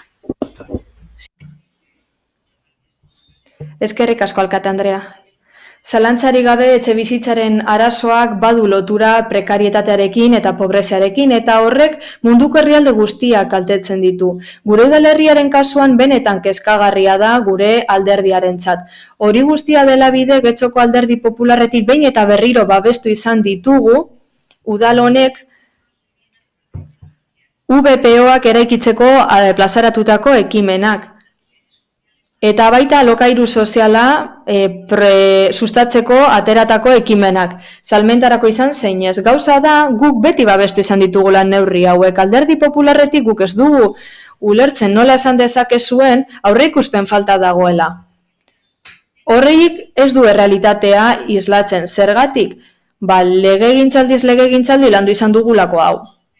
Esaten da baita ere, 16.000 gazte inguru kanporatu direla hemendik, 12 urtetan. Alderdi Popularretik honako galdera egiten dizuegu. Hau zifra honondik atera dezeue. Etxe bizitza arazoa da kausa bakarra? Guk uste dugu ez, etxain bat aukera daudela, enpresak itxi dira, terrorismoa, eta baita ere, kontuan hartu behar, nola ez duzu kontuten hartu ona etorritakoen zifra? Joan direna bai, eta etorritakoak 900 etxe bizitza hoien gaina lan egitea partxe balitzateke, eta nik ez dakit inbertsio horrek benetan pena merezi duen, baina nik bai badakit partxeaz dela irtenbidea. Nik uste dut etxe bizitza mota guztien eskaintza areagotu behar dugula gure hiriaren eremu desberdinetan. Harrigarria iruditzen zaigu baita ere biztanleriaren zahartzea, etxe bizitzaren arazo areagotzen duen kausatzat hartzea. Nik uste dut belaunaldi horrek ez duela gauza bera uste, edo ez ditugula datuak horren inguruan. Esaten du baita ere, erroldatze eta bat kobratzen zaiela etorkinei. Eta gauza da, hemendik neurri batzuk proposatzen direla, baina gero ez dute erakutsi nahi xenofobia dela. Neurri horiek gabe beste hainbat etxe bizitza ez lirateke merkatura ateratuko, eta horrek bai larrituko lukeela egoera hobetu ordez. Nola ez, bada garaia, politika eraginkorrak eta ausartak egiteko. Etxe bizitza sozialak edo alokairuzkoak proposatzea, hori ez da irtenbidea. VPOak eraikitzea edo alokairu sozialak eskaintzea ez dira irtenbide bakarra, badago beste irtenbide bat. Lonjak etxe bizitza bilakatzea edo etxe bizitza edo pisu batzuk apartamentu bilakatzea. Zuek horren kontrako bozka eman zenuten orain gutxi. Esan bezala, zuen proposamena ondoa uztertu dut eta nik uste dut etxe bizitza gehiago eskaintzea ez dela irtenbidea ondorengo arrazoiengatik. Ni benetan zalatzan jartzen dut zue proposatutako hilabeteko epean lortuko duzuenik horren arazo konplexua konpontzea. Azkenik argi utzi nahi dut, herritarrak ordezkatuta daudela udal honetan. Udalbatza honetako kide guztiok aukeratu egin gintuzten, askatasun osoz pasaden hauteskundetan. Argi dago, aipatu ditudan arrazoi guztia direla bide, Alderdi Popularrak ez duela babestuko mozio hau, eskerrik asko. Eskerrik asko, beraz, Gonzalo jauna, zurea da hitza. Bueno, egunon. Bueno, primero... Lehenik eta behin esan beharra dauka tamalgarria dela zeharkakoa onartu ez izana. Aukera bat zelako gehienek adostasun hori lortzeko mahaia eratze aldera. Egia da bestela ere era dezakegula mahaia, baina horrez gain egia da baldintzatuago egongo dela. Talde gehiago egongo direlako desadostasunean. EH Bilduren mozioari dagokionez, esan beharra daukat, azaldutako datuak egiaztat daitezkeela, baina ez dira guztiz osoak. Ematen du mugatutako isolatua dagoen gaia dela etxe bizitzaren kontua, eta aipatu dira zenbait gai, adibidez, utzik dauden etxe bizitzen parkea berpistea, eta bestelako kontu batzuk aipatu dira, baina ez dira arazo guztiak aipatzen, eta hori guztiak dira beharrezkoak, eta horiei egin behar diegu aurre etxe bizitzaren eztabaidan, jasangarritasun integratua, fisikoan, ingurumenaren eta beste eremu batzuetan, eta beste gai batzuk lotuta daudenak jabetza eskubidearekin eta tokiko administrazioaren beste alderdi batzuekin. Kontuan hartu behar da ez dagoela per se etxe bizitzarako eskubidea jabetza gisa, baizik eta logela konponbide gisa, aberatsagoa dena eta alderdi gehiago dituena. Lehenengo afekzioa da jabetza eskubidea eta horren gizarte funtzioa, estatutu araubidearekin, eskubideak eta betebeharrak hartzen dituena, operadore guztiek kontuan hartu behar dutena. Horrez gain, kontuan hartu behar da jabetza pribatuak mugak dituela eta etxe bizitzak mugak dituela eta horiek berme juridikoak eta baldintza ekonomikoak dituztela. Beraz, proposatzen den konponbide orok horiek hartu behar ditu kontuan banaka kolektiboki eta herritarrei dagokienez. Bigarrenik, lurzorua eta eraikinak eskuragarri jartzea, erabilera desberdinetarako, aldagai desberdinetan, baldintzatuta dago, hirigintza plangintzaren menpean dago, eta irizpide desberdinak hartu behar dira kontuan, eta apoaren idazketan kontuan hartzen dira horiek eta mantendu egin nahi da demografia, naiz eta aurreikuspenek esaten duten regresio eta zahartze egoera batean gaudela. Hala badaude mekanismo batzuk horrez gain bideragarritasun eta jasangarritasun mekanismoak eta horregatik baldintzatu egiten dute mozkinen eta kargen egoera, bai eremu publikoarentzat zein pribatuarentzat. Beraz, etxebizitza ez da arazo isolatu bat. Eta hori egiten bat da, zatikatu egiten da ikuspegia eta horregatik diagnostiko partziala bakarrik egin ahal izango da. Hirugarrenik, eta ziurazki erabakigarria dena da, etxebizitza plan publikoen bideragarritasuna. Hau da, ebaluatu behar da eta diagnostikatu behar da zeintzuk diren ondorioak eta kostuak ekonomikoak eta izango dituen bestelako ondorioak. Hala, aurretik esan den bezala, etxebizitza politika publika oro kontuan hartu behar du jasangarritasun ekonomikoko irizpideak hartu behar direla kontuan administrazioentzat. Oreka finantzarioa eta aurrekontua barne. Mila esker. Eskerrik asko. Rodríguez jauna, hitza hartuko duzu. Bai, en principio no tenía... Printzipioz, ez nuen erantzun nahi, ez nien popularrei erantzun nahi. Komodin dela llamada erabiltzen dutenean nekatzen naiz, benetan, baina erroldatze tasa defendatzen entzuteak aserratu nau. Ez nekien alderdi popularrak edo Santiago Abaskalek hitz egiten zuen, ez neukan oso argi. Nor zen, hitz egiten ari zena. Galdu dela aukera bat, berriz ere esan nahi dut, zuen esku dago. Zuen esku dago. 6 hilabete daramatzazuek gobernuan esanez etxebizitza plana egingo dela, ez dakigu zer egiten ari zareten, ez dakigu ideiarik ez, beraz, aukera zuen eskuan dago. Eta etxebizitza, Euskadin etxebizitza legea onartu zenetik eginkizun soziala daukan kontu bat da. Eta hori Euskal lege batean onartuta dago eta lege hori bete arazi behar da. Nola ez, jabetza pribatua konstituzioan arautzen da, baina etxebizitza pribatua egiten ez bada, ez da jabetza pribatua egongo eta publiko gehiago egongo da. Hori eskatzen dugu, beraz hori konponduta dago legearekin eta finantza jasangarritasunari dagokionez 52 milioi badaude antzokia egiteko, 10 milioi egongo dira ziurazki etxebizitzak egiteko, eraikin bat egiteko, 2 egiteko, apurka gehiago egiteko agian da, ez dakidalako, ez daukadalako ideiarik, baina nik uste dut egin nahi bada, egin aldela kontua da, non gastatzen dugun, eta zer erabakitzen dugun. Hasieran apuntatuta neukan sozialisten jarrera eskertzea, baina ez dakit ze askotan esaten dugu zer egingo dugun eta gero ez da zer egiten, beraz ez dakit benetan eskertzeko modukoa den. Guk lan egin nahi dugu eta etxebizitzaren eremuan lan egin nahi dugu eta pentsatzen dugu garrantzitsua dela eragileak bertan egotea. Funtsezkoa delako, haiek direlako arazoa dutenak oker gaudela, erakutsi, frogatu, martxan jarri mahai hori eta erakutsi oker gaudela. Egin parte hartze edo prozesu parte hartzaile erreala, ez aurrekontuekin egiten duzuena, pantomima bat delako eta erakutsi. Erakusten badiguzue, esango dugu ados, borondatea zenuten ados gaude zuen esku, dago eta 6 hilabete hauetan etxebizitzaren inguruko proposamenak ukatu besterik ez duzu egin proposamenak, baina ez esan aukera galdu dugula. Ez, mozioa ez da berria, 2012an ekarri genuen. Beraz, ikus daiteke luze egin dugula, luzaroan egin dugula aldarrikapen hau eta nabarmentzea 2009ko etxebizitza plana, nik ez dut guztiz ezagutzen, baina hemen gaude, egoera hau da. Eta hori da esan behar dudan guztia eta bukatzeko. Apoa oso garrantzitsua da.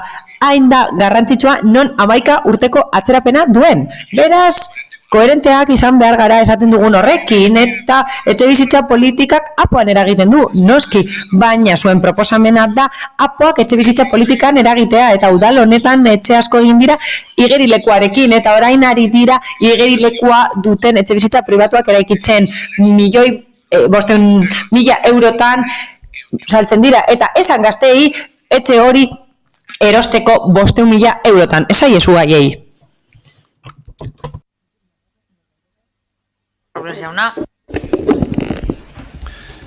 Eskerrik asko. Sí, bueno, que...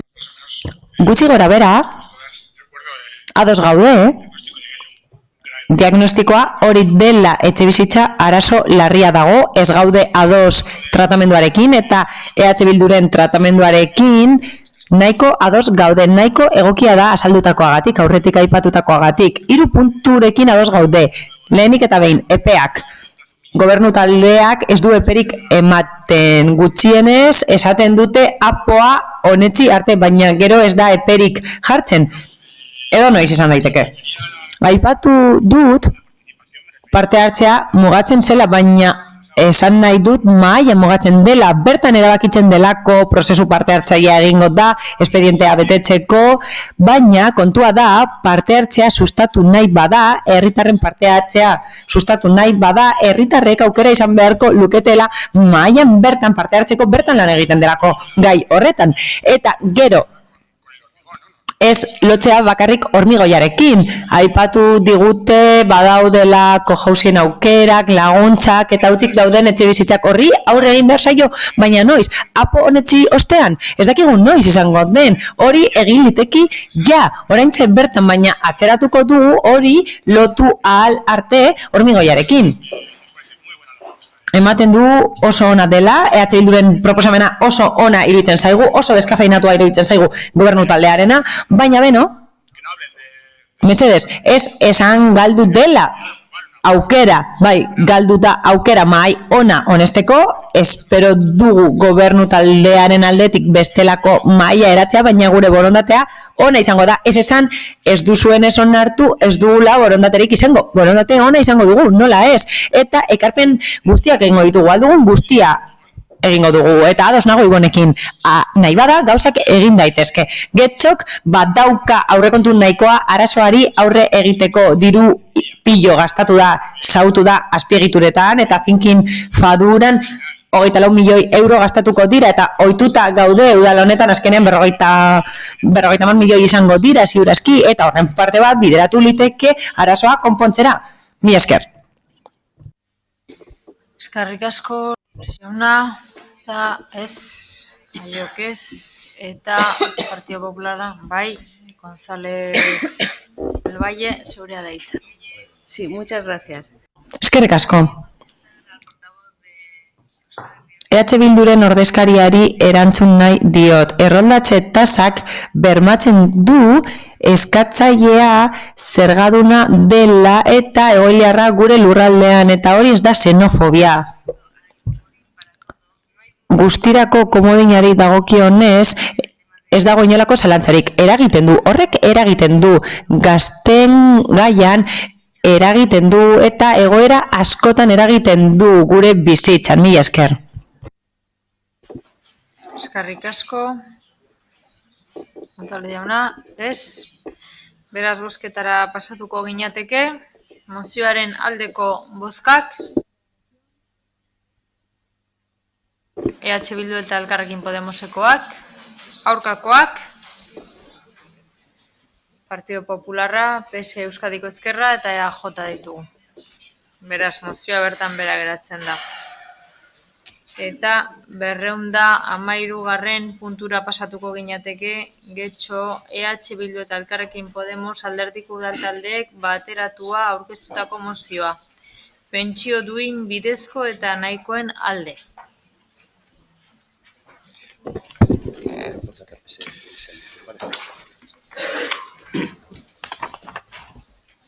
Zeinek.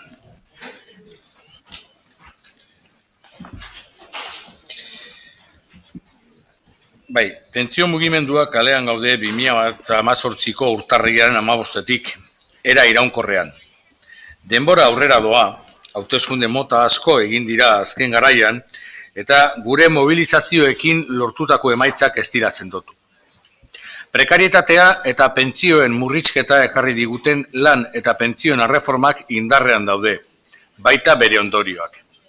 Gero eta adineko pertsona eta jubilatu gehiago osatzen du gizartetik baztertuta dagoen multzoa, bizitza duin eta autonomoa izateko aukerarik gabe. Dagoeneko promesek aspertzen gaituzte eta ekimenak nahi ditugu. Gure aldarrikapenek behingoz erantzuna jaso dezaten nahi dugu, eta erantzun horiek bete daitezen, behar den dirua bideratzea, behar dugu eta legalki betikoratzea guretzak eta etorkizuneko belaunaldientzat. Gure eskakizunak oinarri justizian errotu eta gizarte demokratiko eta bidezko baten konpromisoan oinarritzen direla uste dugu. Hau guztiagatik, ondorengo erabaki proposamenak onar daitezen eskatzera datoz Udal erakunde honetara. Pentsioen banaketa sistema publiko eta pentsio duinen defentsa egitea. Europako gutun sozialaren eskaerak bete eta diru sarrera nahikoa ezartzea.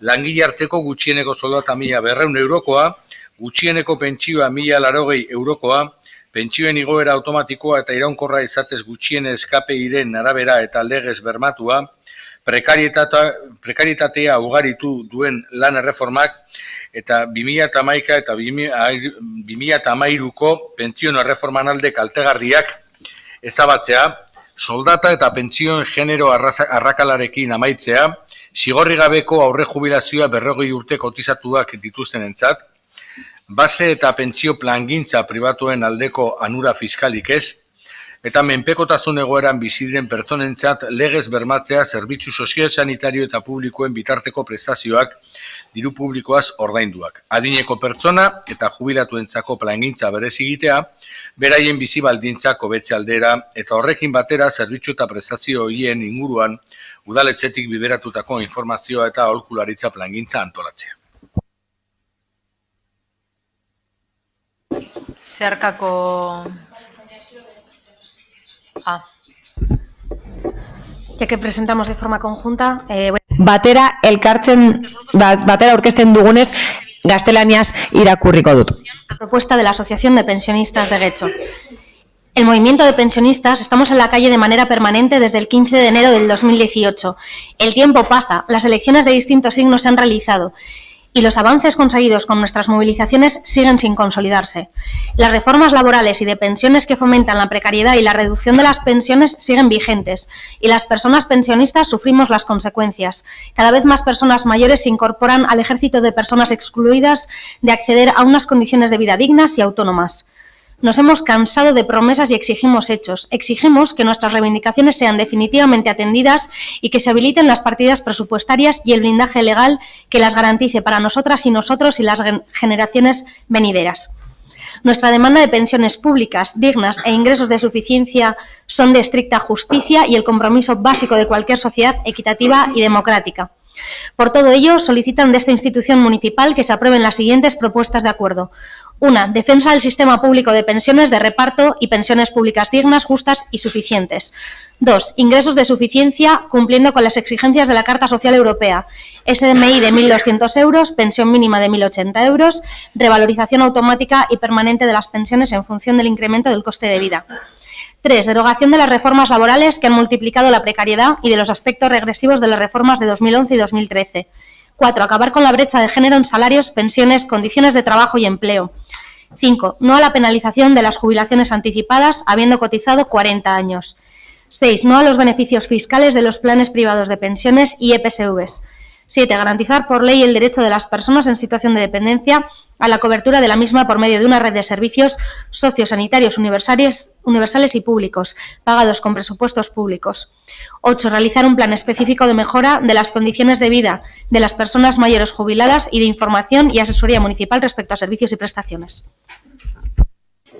Bueno, zeharkako bat dugu PSE eta EAJ-arena. Nahi dut gogoratu itzultze zerbitzu bat badagola eta itzulpena jarrita dagola, bai euskeratik gaztelaniara eta baita gaztelaniatik euskerara ere.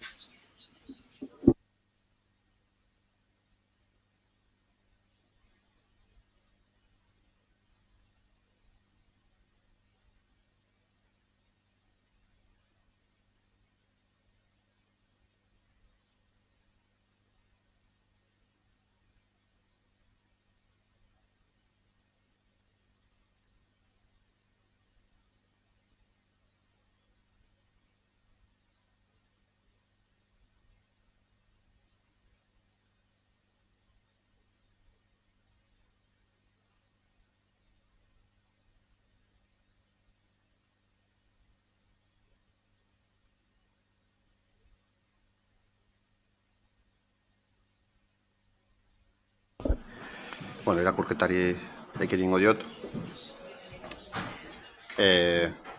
Euskal Alderdi Jeltzalearen eta Euskadiko Alderdi Sozialista Euskadiko Ezkerraren izenean, enmienda a moción pensionistas. El Ayuntamiento de... Bat.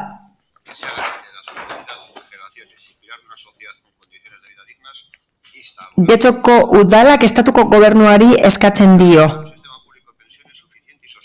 Bat, pentsioen sistema publiko nahikoa bermatzea.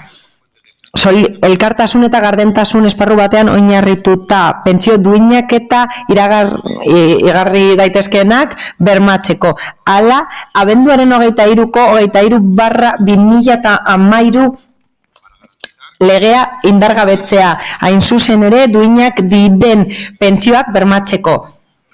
Hirugarrena, legez debekatzea pentsioen erreserbako funtsaren disposizio librea, kotizazioen defiziterako, eta horrela gehienez ere Alderdi Popularreko gobernuak bertan bera utzitako 3% muga hori berreskuratuz. 4, finantziazio neurriak hartzea sistemaren diru-sarrerak areagotzeko, irregularra den kontratazioaren aurka borrokatzeko eta kontratazioaren iruzurrari aurre egiteko eta kotizazioen finantziazioaren defizitei aurre egiteko eta hori osatu ahal izateko. 5, gizarte segurantzaren sistemako gastuen gainean jardutea, salbuespenak, hobariak eta murrizketak kenduz eta administrazio erakundeen kudeaketa gastuak ere bai, zuzenean finantzatuz estatuko aurrekontu orokorretatik. Hala, 2012ko lan erreforma indargabetzea bere ondorio negargarriak bertan bera usteko eta horiek itzultzeko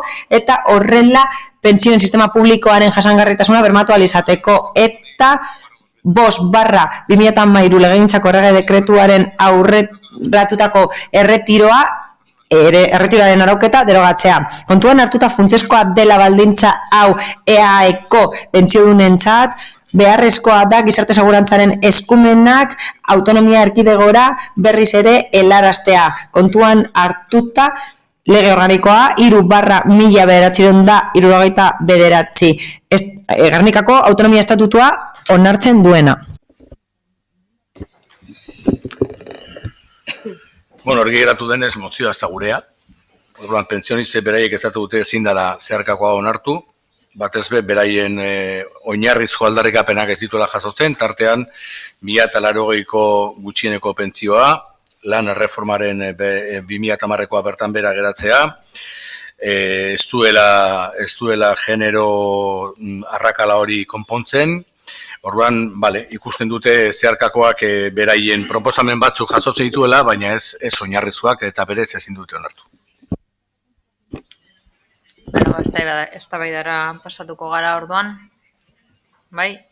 Zein Amiba edo Rodríguez jauna, zein hasiko da defendatzen? Zeurea da hitza.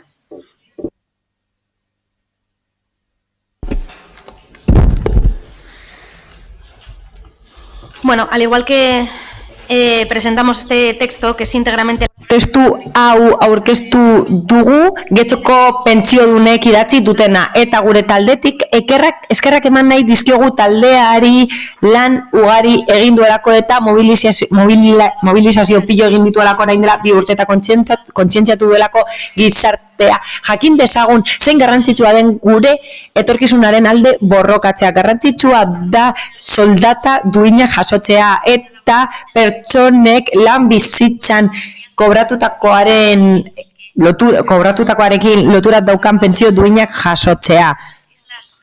Garrantzitsua da pentsioen inguruan legeak egitea eta argi utzi nahi dugu daukagun konpromisoa zuekin eta etorkizunarekin. Logikoa da horrelako proposamenak egitea, beharrezkoa delako garrantzitsua dena aipatzea.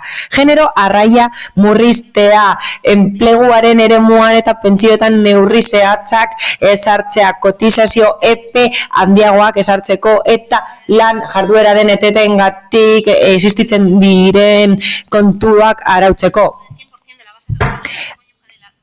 Horrez gain beste neurri batzuk hartuko dira alargunentzat eta zuen proposamenak ulertzen ditugu eta gainera aitorpena egin behar zaie emakumeei eta gizonei baldin eta zaintza lanak egiten badituzte eta pentsioak jaso beharko lituzkete. Horiek ere 75 urte betetzean eta mobilizazioak babesten jarraituko dugu eta ahotsa emango diogu kolektiboari aldugun guztietan. Horrela bakarrik, hau da, denok batera bakarrik lortuko dugu pentsioak duinak izatea guztiontzat. Oso garrantzitsua da, haiek izan zirelako gu izango gara eta izango direlako etorkizunean ere. Bai, Diazte Anderea, zeurea da hitza. Bueno, quería dejar claro que la propuesta que hemos presentado... Sí, Merkatu. Argi utzi nahi nuen proposamena ekarri dugula EAJak eta PSEk onetsi egin zelako parlamentuan Elkarrekin Podemosen adostasunarekin. Hala, pentsioen sistema publikoa konstituzioak aitortzen du eta premia bat da baldin eta gizarte estatu bat izan nahi badugu eta alderdi sozialistak beti esan du garrantzitsua dela babes juridikoa areagotzea konstituzioan pentsio duina jasotze aldera. 2019rako Pedro Sánchezen gobernuak areagotu ditu IPC-aren gainetik, KPI-aren gainetik eta talde guztiek babestu dute. Ciudadanosek eta popularrek izan ezik eta errebalorizatu dira 1% baino gehiago eta 1% errebalorizatu dira gutxienekoak eta kontributikoak ez direnak KPI 1% dagoenean.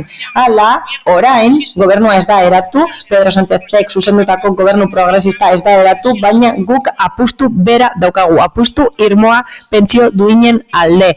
Horregatik, pentsio dunek badakite kontu askori erantzuten diegula. Horrela, berresten dugu pentsioen sistema publikoa erreformatuko dugula, adostasun handienarekin eta belaunaldi arteko elkartasunean oinarrituta eta adinekoekiko errespetuan oinarrituta, Toledoko itunean oinarrituta eta beste kontu batzu kontuan hartuta.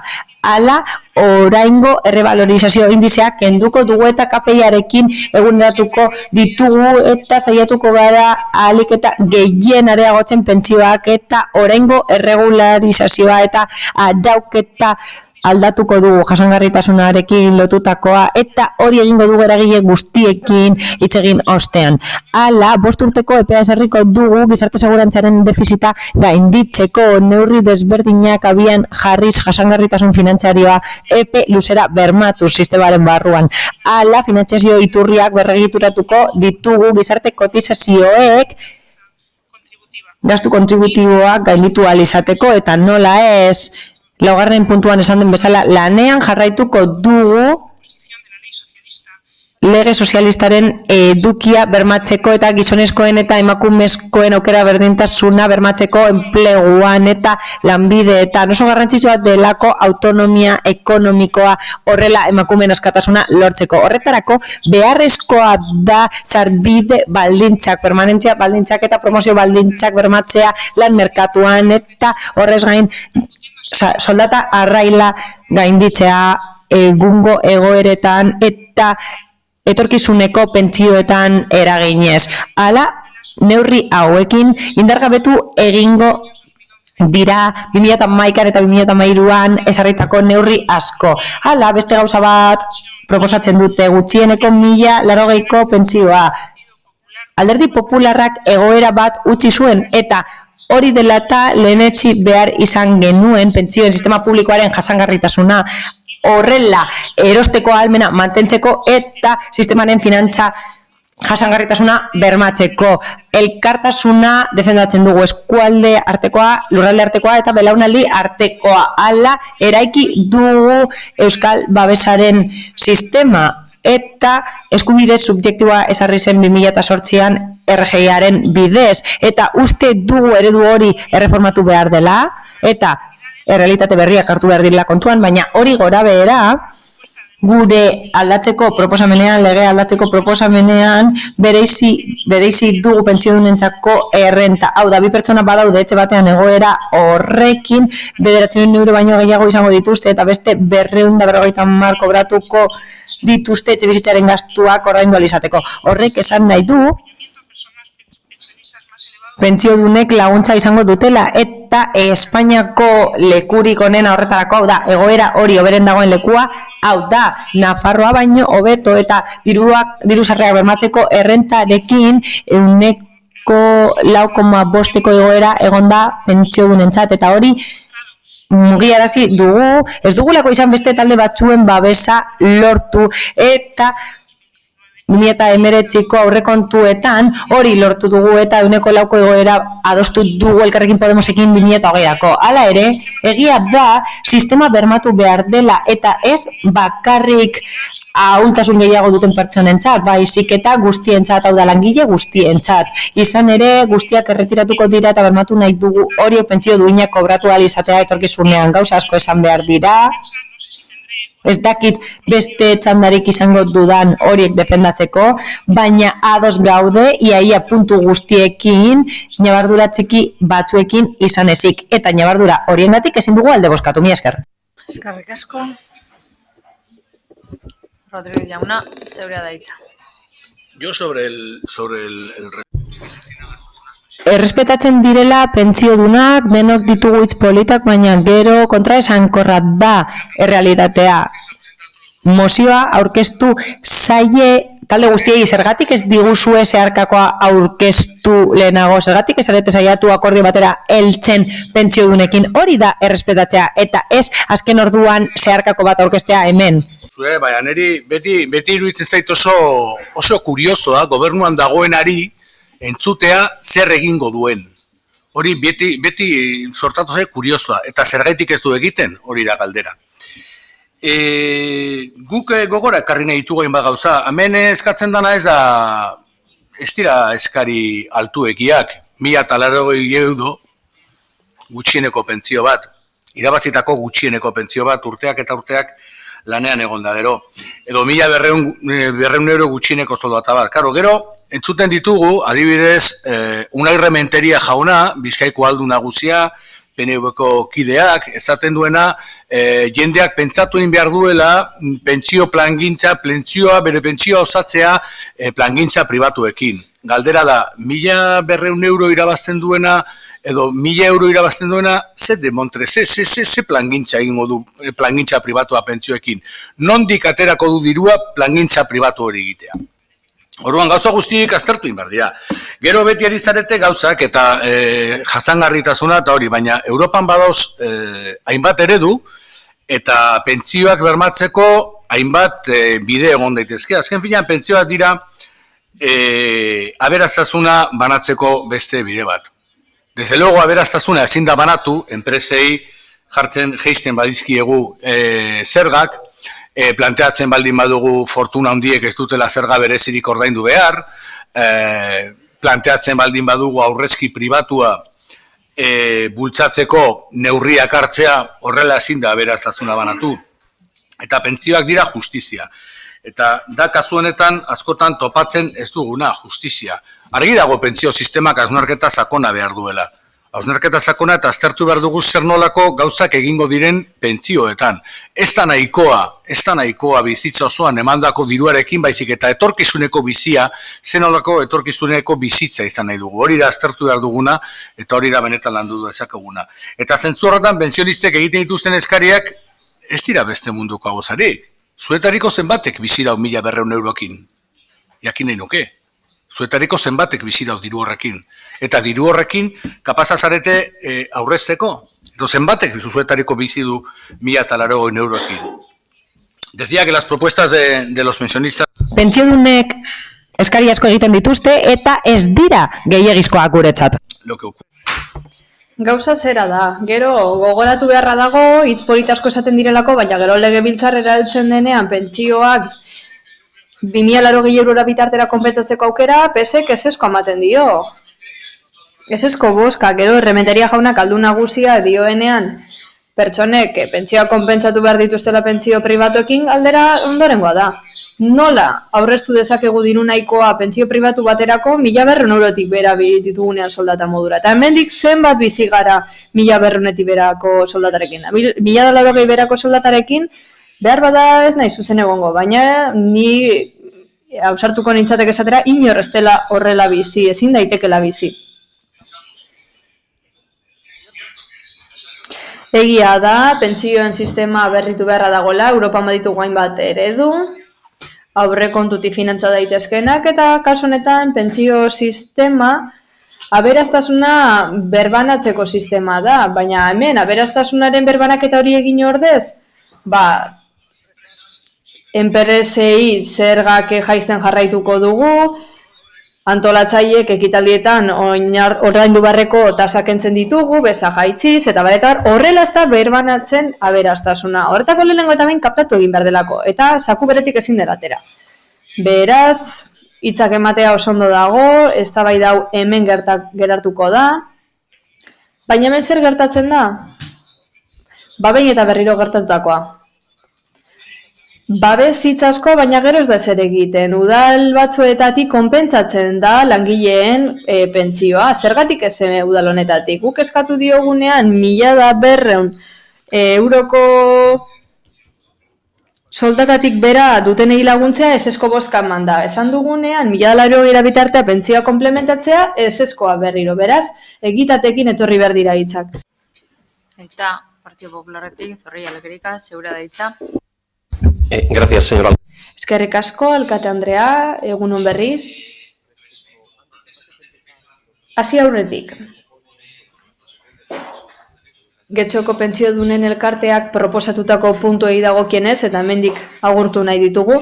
Mozioa oinarri hartuta, ñabardura batzuk egin nahi ditut Espainian ikusteko zein egoera dauden pentsioak. 45.000 milioi eurokoa zen 2007koa pentsioen gastuan, 2008an 91.000 piku milioikoa, eta 180.000 milioi eurokoa hurrengo urtean, beraz, 3 koiztu eginda gastu hau. Espainia, Europar Batasuneko 4. herrialdea da pentsioak gehien igo dituena 2007ko ekitaldiaz geroztik. Eta gure ordezkatze tasa 82koa da. Tasa honetan konporatzen da azken soldata pentsioarekin. Espainiaren kasuan ordezkatze tasa hori askoz gorago dago Europar Batasunarena edo OCDE-arena baino. Guk badakigu, eta egia esango dugu, gu alderdi popularra gara, gobernuan izan gara, eta orain estatu mailan oposizioan gaude, eta etorkizunean berriro gobernatuko dugu. Guk badakigu zer aldarrikatzen duzuen. Bat gatoz hoietako batzuekin, baina guk ezin diogu baietz esan guztiari, bere garaian esan genizuen gobernuan geundenean, eta orain oposizioan bagaude ere, guk ez dugu gure iritzia aldatuko. Benetan bat gatoz lehenengo puntuarekin, non aipatzen den banaketa pentsio sistema banaketazkoa eta duina izan behar dela, baina bigarren puntuaren kontuan ez gaude ados gauza batzuekin. 1.080 euroko gutxieneko pentsioa aipatzen da. Baina testuan idatzita dagoen bezala, gaur egungo egoeran, 700 euroko pentsio badaukagu da gero 1.080koa. 700eko 1.080 kobratuko badu, hau da, zergatik pertsona batek 700 da beste 1.080? Pertsona horre gehiago kotizatu duelako, edo denbora gehiago eskotizu duelako. Gauza da, pentsiodun gehiago pentsioa jaso, edo pentsiodun bakar batzuek pentsio handiagoa jaso. Nik ez dakiz zer den justua banaketa kontuetan. Hemen ekarpen handiena egin duenak jasotzen du pentsiorik altuena. Batzuei igotzea ulertzen du gutxieneko pentsioak igotzea gure gobernuak egin duelako. Datuak hor daude. Baina 1.080 eurora dekretu zeltzea ez zaigu guzti zuzena iruditzen. Aipatu da baita ere 2013ko pentsioen erreforma indargabetu behar dela eta IKP-aren arabera antolatu behar direla pentsioak. Bueno, ados egon gaitezke eta aitor dezakegu pentsioen igoera 0,25koa eskasa izan daitekela. Baina 2013an inflazioa 0,25 berako izan zen, 2014an inflazio negatiboa izan zen, -0,4, eta 2015an negatibo ere bai, -0,5koa. Eta 3 urte horietan pentsioa jaitsi beharra zegoen, ze, klaro, KPI-aren araberakoa bada, KPI-a jaisten bada, pentsioak ere bai, argi dagoenez, alderdi popularraren gobernuak ez zuen hori egin. 0,25ko igoerarekin, inflazioa gainditu zuten pentsioek. Laneko erreforma indargabetzea sari zarete, 2,5 milioi lanpostu baino gehiago sortu dire, 1,2 milioi emakume gehiago lanean, 2 milioi langabetu baino gutxiago, hori guztia kontutan hartuta guk uste dugu akatsa litzatekela indargabetzea. Behar badaldatu beharko litzateke bai, baina hortik indargabetzera ez dakigu. Badakigu alderdi politiko batzuek promestu zutela indargabetzea, gero gobernu aldaketa egon da eta badakizu zer gertatu den. 4. puntua. Genero aldea ezabatzea, egia da. Gertatzen ari da. Espainiaren kasuan datuak ez dira horre negatiboak Europako datuekin konparatuz gero, soldaten arteko aldea generoaren araberakoa badagoelako hori ezin dugu ukatu, baina zer egin zuen alderdi popularraren gobernuak? Amatasun osagarri bat sartu zuen soldatan eta horrela emakumei aitortzaile gizarte segurantzari egindako ekarpen demografikoa. 5%koa zen 2 urrekin, 110%koa 3 seme-alaba bitatan, eta bai 100 seme-alaba kopurua iguala igotzen zegoen. Bizkaiaren kasuan 17.000 emakume baino gehiago kobratu dute amatasun osagarri hori. Horrela, soldaten arteko aldea, generoaren araberakoa, 114 jaitsi da azken urteetan. Alarguntasun pentsioak ere igo dira eta guk ulertzen dugu, alarguntasun pentsio horiek murritza direla oso 86an,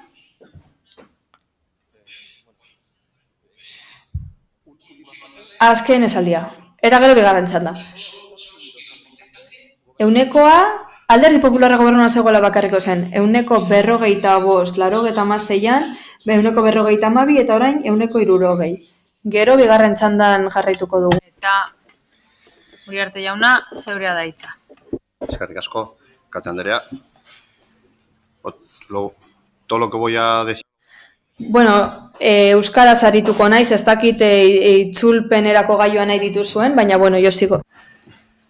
Lehenengo eta behin goratu behar da EAJ-PNV pentsioen sistema publikoa defendatzen duela, belaunaldien arteko elkartasunaren bermatzaile izango den sistema bat, bizi baldintza duinak eskainiko dituen oinarri soziala eta ezinbesteko gertatzen da gure alderdiak Eusko Legebiltzarrean lortutako guztia balioestea.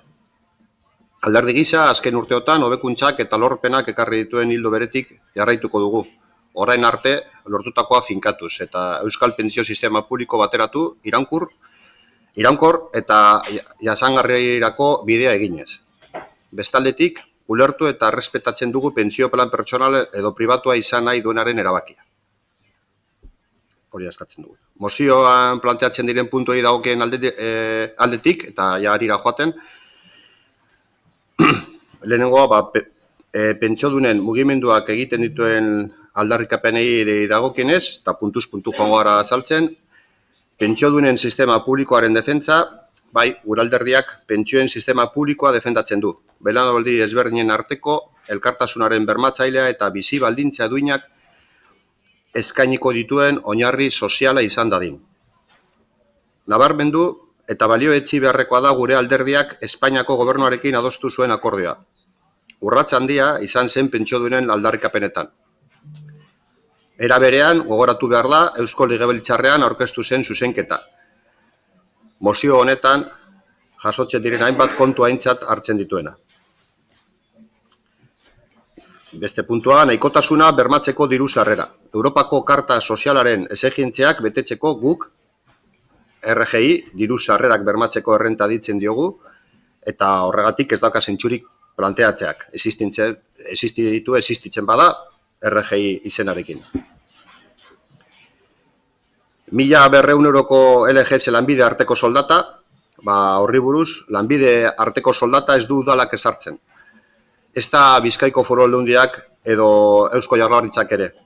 Beraz, guk ez daukagu eskumenerik arlo horretan. Estatuko gobernuak ezartzen du gizarte eragileekin eta sindikatuekin ados. Azken igoera Podemosekin adostu egin zena. 1.080 euroko gutxieneko pentsioa.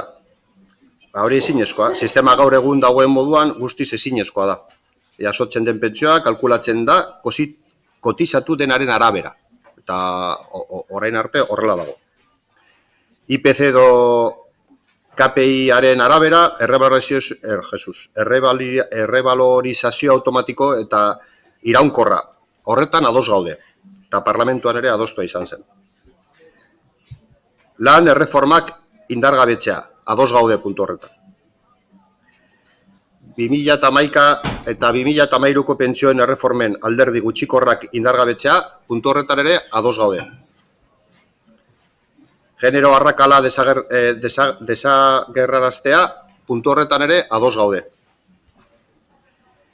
Plan pribatuen onura fiskalei dagokionez, 2020an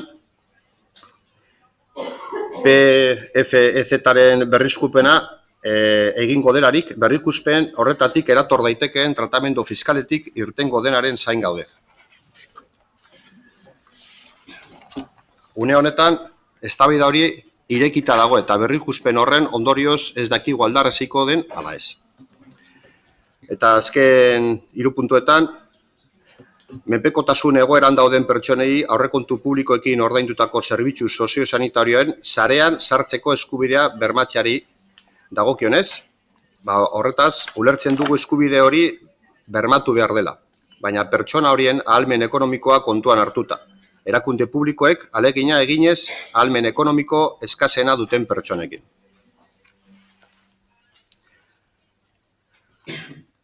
Adineko pertsonen bizimodua hobetzeko plan berezia egiteari, udal informazio eta aholkularitza emateari dagokionez, gure iritzia udal gehienek halako planak dauzkate dagoeneko.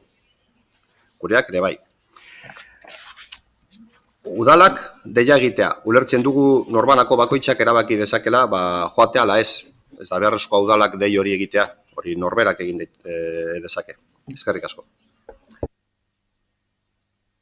Eskerrik asko, Uriarte jauna. Ez dakit, norbait gehiago hitza hartu nahi duen, bestela bozketara pasatuko ginateke, Ameba Anderea, zeurea da hitza. Bai, eskerrik asko, alkate Andrea. Bueno, es totalmente cierto que el PNV a otros niveles... Egia da, EAJak beste maila batzuetan EPSV-ak eta aurrezki pribatuaren alde egiten ari da, eskatzen gaitu benetan. Eta hemen, emendakinean zera planteatzen da. Ados egon algara, baina labur geratzen zaigu. 2018an hain zuzen ere, erabakitakoarekin ez da nahikoa. Eta nik uste zuek genero aldea ezagutzen duzuela. Eta baita ere ezagutzen duzuela mendekotasun egoeran dauden pertsonak pairatzen dutena. Gainera getxon ikusten gu gure biztanleriaren piramidean adineko gehiago daudelako, eta beraz, neurriak abian jarri behar dira. Genero aldea ari garenean alderdi popularrak esaten digu gehien eman duenak gehien jasotzen duela. Bai, horrela izan da beti. Baina noiz datorra arazoa? Lanpostu batzua prepario direnak edo emakumeak bizioso daramaten lanean eta gero pentsiorik ez dutenean ezin izan dutelako kotizatu.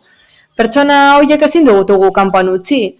Gauza da datuek erakusten dutela horrela ez dela konpontzen arazo hau eta pobrezia egoerara bultzatzen duela jendea. Eta larguntasun pentsioarekin gauza beraz dira nahikoa. Guztiei, emakume guztiak aitotu behar ditugu eta kontutan izan behar ditugu neurriak martxan jartzeko. Neurri eraginkorragoa martxan jartzeko hain zuzen ere, eskerrik asko. Eskerrik asko, Ameba Anderea, Diez Anderea, zeurea da hitza. Mila esker, alkate Anderea. Bueno, nik uste guztio dakigula, baina diru-sarrera bermatzeko errenta jasotzen duten pertsonen eren bat baino gehiago euskaldunak dira. Pentsioa RGIarekin komplementatzen dutena ganera. Eta lehen esan bezala, EH Bilduk egitateak aipatu ditugu, zenbait egitateak aipatzera. Lege espezifiko eta osagarri bat adostu behar izan dugu 2019ko aurrekontua luzatu eta horrela diru-sarrera bermatzeko errenta izateko. PSE-tik, gobernutik, pentsioen 1,6 eta basunen 3 aipatu behar ditugu. Gero hori igo da, pentsioen kasuan IKPA 1 bakarrik igo denean. Eta 2020erako beste igoera bat aurreikusten da. Eta ministroa konpromiso bat hartu du. Esan du IKParen gainetik badagoen, ordainketa gehigarri bat egingo dela. Genero aldea ere aipatu da, noski. Gizonen eta emakumeen arteko berdintasun legea bultzatuko du alderdi sozialistak lan eremurako. Jubilazioari erretirori dagokionez, 40 urteko kotizazioaren ostean voluntario izango da, eta gu sindikatekin batera eta elkartekin batera lanean aritu izan gara, mekanismoak aurkitzeko eta ikusteko estatuak zer egin dezakeen baby boomaren erretiroak dakarren kostu gehigarria nola landu dezakegun ikusteko eta pentsia nola ordain dezakegun jakiteko. 52 urtetik gorako pertsonentzako diru laguntzen luzaketa ere lortu dugu. €1.050 ezarrita doan gutxieneko kopurutik behera kotizatu dutenei 125 ordaintzeko ere neurriak hartu ditugu, eta egia da. Ahal duenak jaso dezakegu, ez gara aurrezki horren kontra egongo, baina gure ustez pentsioen eredu publikoa izan behar da, beharrezkoa diren erreforma guztiekin. Zergatik, gure bete beharra da konstituzioz, eta hori da gainera bide bakarra kohesioa bermatzeko. Horretarako esfortzu gehiago egin behar dugu kotizazioekin, eta horrela egiten hasi gara gehienezko oinarrien handitzearekin. Eta negoziazio kolektiboa kontutan hartzen dugun arren, guk kontuan hartuko dugu egoera osoa, adosten direnean gauzak, asmaitzeko eskerrak eman nahi dizkiegu pentsionisten mugimenduari, izugarrizko bultzada eman dioetelako instituzioei, eta ziur instituzioek erreakzionatuko dute, orain arte egin duten bezala, eta pobretze hori aurre egingo dietela pentsioen arloan. Eskerrik asko. Eskerrik asko, Díaz Anderea, eta Rodríguez jauna, zeurea da hitza. Cuando hablamos de pensiones... Pentsioez, ekonomiaz ari garenean, zifra handietara goaz zuzenean, baina horrek ez du inori janaria emango. Alderdi Popularretik diote, Espainian gehien errebalorizatu direla pentsioak, igual basuena zirelako, noski. 400 euroko pentsioa badugu, 103ko igokuntza izatea, 12 euro baino ez da, Beraz, batzuetan ezin da gehiago jaitsi pentsioa. Esaten da, alarguntasun pentsioak hobe daitezkela. Ez, gauza da, barregarria direla. Eso, hobe daiteken pentsioak ez, barregarria diren pentsioak. Hori ze da hitza. Osea, zergaitik ez du zaiakera egiten, hemen planteatzen den diruarekin 1.200 euro, 1.080 euro, zergaitik ez gara zaiatzen hilabete batean diru horrekin bizitzea. Ze, karo, hemen aipatzen da IPCA, baina zenbat igo da elektrizitatea, ez da igo IPCaren mailan, Zenbat igo dira botikak, zenbat igo da ura, ze, claro, azkenengo rezibo aldu zaite konsortziokoa, enek izan ja rezibo hori konsortziokoa zena, ala beste zerbaitena zana. Baina eske hori neri heltzen bazait, berai ere helduko zaie, zenbat igo da hori. Orduan, zenbaki handiek, zegara matzate inora. Osea, zenbaki handiek ez dute bazkaririk ematen, ez dute janaririk ematen, ez dute berotasunak ematen. Zenbaki handien normalen ematen dituzte prekarietatea eta pobrezia. Y ahora mismo el Partido Socialista decía... Momentu honetan alderdi sozialistak esaten zuen, EPSV-en kontura, ez, legezko programa bat nahi zutela, edo doako pentsio sistema bat, baina EPSV bere ondo dagoela. EPSV-ak modu bat dira, diru asko duenak eta zerga gutxiago ordaintzeko. Eta beraztasuna banatzeko orduan beraz ezin dugu, aipatu ezin da beraztasuna kasu horretan banatu. Eta zer esaten du EAJak, 1.080 igoten badugu, 1.080 kobratzen duena, igual hor utzi behar dugu. Gauza ez da guzti jaten ematea, goze duenari baizik. Beraz hori ere ulergarria da, erraza da ulertzen, eta horregaitik esaten dugu pentsio planaren kasuan hausnarketa sakona egin beharra dagoela eta aberastasuna berbanatzeko kontua da, etorkizunari begira. Iraganean ordaindu dugunari erreparatuz gabe. Gaur egungo pentsioak ez dira iraganeko diruarekin ordaintzen, oraingo diruarekin baizik, eta Alderdi Popularrak esan du lorpenak egin dituela. Ez dakinik, Amazoneko edo Liberoreko adibidea jar dezakegun, 900 euro, 12 ordu lan egitearen truke. Baina gero seguru pentsio plana dutela eta izugarrizko bizitzara emango dutela, ezta? Beraz hori guztia kontutan izan da behar bada ikuspegi motzagoa izan behar dugu, zifra handietan pentsatu ordez pertsonengan pentsatu, erraz manipulatzen direlako zifrak. Eta pentsionistak dira hemen garrantzitsuenak eta kesatzen jarraitzen badute zerbaitegatik da. Jauna eta Zorrilla Lekerika zeurea da hitza. Sí, gracias, señor. Bueno, lehenengo txandan esatekoa nintzen argi dagoela, genero aldea dagoela, eta bi arrazoigatik gehien bat. Eta ez dira arrazoi bakarrak. Soldatarik altuenak industriaren sektorean daude. Justu sektore horretan langileriaren 120 bakarri dira emakumeak. Hau da, 120 emakumeak, 180 gizonak, hori Euskal Herrian behintzat. Beraz hori da arrazoietako bat. Bestea, genero errakala dago baita ere, kontu hau, gizartearen arazoa delako, izan ere emakumeak ordu gutxiago sartzen ditu lanean, denbora gehiago igarotzen duelako seme-alaba zaintzen, senarrarekin alderatuz. Gero, behintzat, eta hori frogatu da, horrela da. Nork eskatzen du baimena? Normalen emakumek eskaintzen dute, amatasun baja, ez da, edo lanaldi murriztua, lanaldi erdira pasatzea, hori horrela da. Bueno, goazen egitateak aipatzera. 2019an pentsioak igo ziren 1,6 eta gutxieneko pentsioak 1,3, EAJaren eta Alderdi Popularraren aurrekontu akordioaren bitartez, 2018ko akordioaren bitartez. Eta Alderdi Sozialistak kontrako bozka eman zuen, gogora ekarri beharra dago. Beraz, hortxe daude datuak. EAJaren eta gure arteko akordio proposamen baten arira etorri zen guztia. Eta azkenan aurrekontuak ez diren ez egon, luzatu egin dira eta egoera hori gertatu da. Eta hemen Bildutik esaten da, bai, borrokatu beharra dagoela pentsioen alde, baina, bueno, diputaten kongresuan badituzu ordezkariak, eta zema proposamen aurkeztu dituzu kontu honetan? Bakarra. Gai horren garrantzitsua bada logikona litzateke horren alde lan egitea, ezta? Eta amaitzeko, guk ulertzen dugu ezin dugula demagogiarik egin honen inguruan. Hau da, gu oposizioan gaude, proposa ditzakegu mila gauza, baina ez dugu ala egingo. Gauza da, serioak izan bar garela gure ustez. Gu badakigu kotizazioak edo beto zen da diru sarrera kotizazio hori esker datozela. Eta nola lortzen da hori lan gehiagorekin. Eta lan gehiagorekin eta soldata hobeagoekin. Beraz nik uste dut hor egin behar dugula borroka. Nik ulertzen dut pentsiodunen elkartearen iritzia, baina ez nator bat gauza batekin. Hemen EPSU-ak aipatu dira. Bizkaian, ogasunaren datuen arabera, 150.000 pertsonak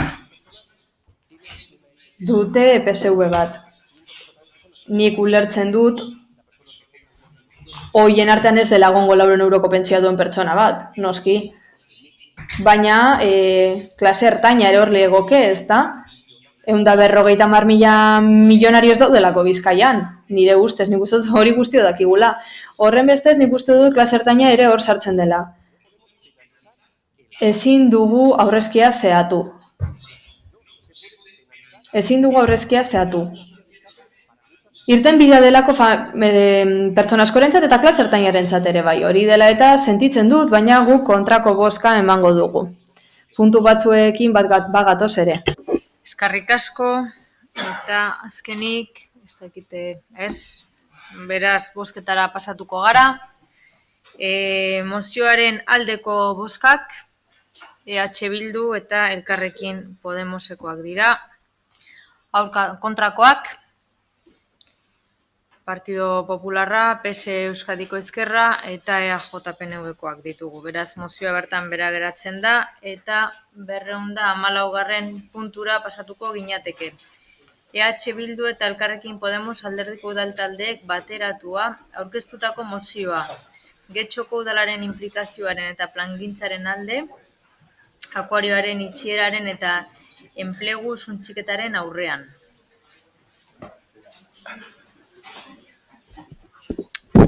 Bai, Amieba Anderea, zuk hartuko duzu hitza? Venga.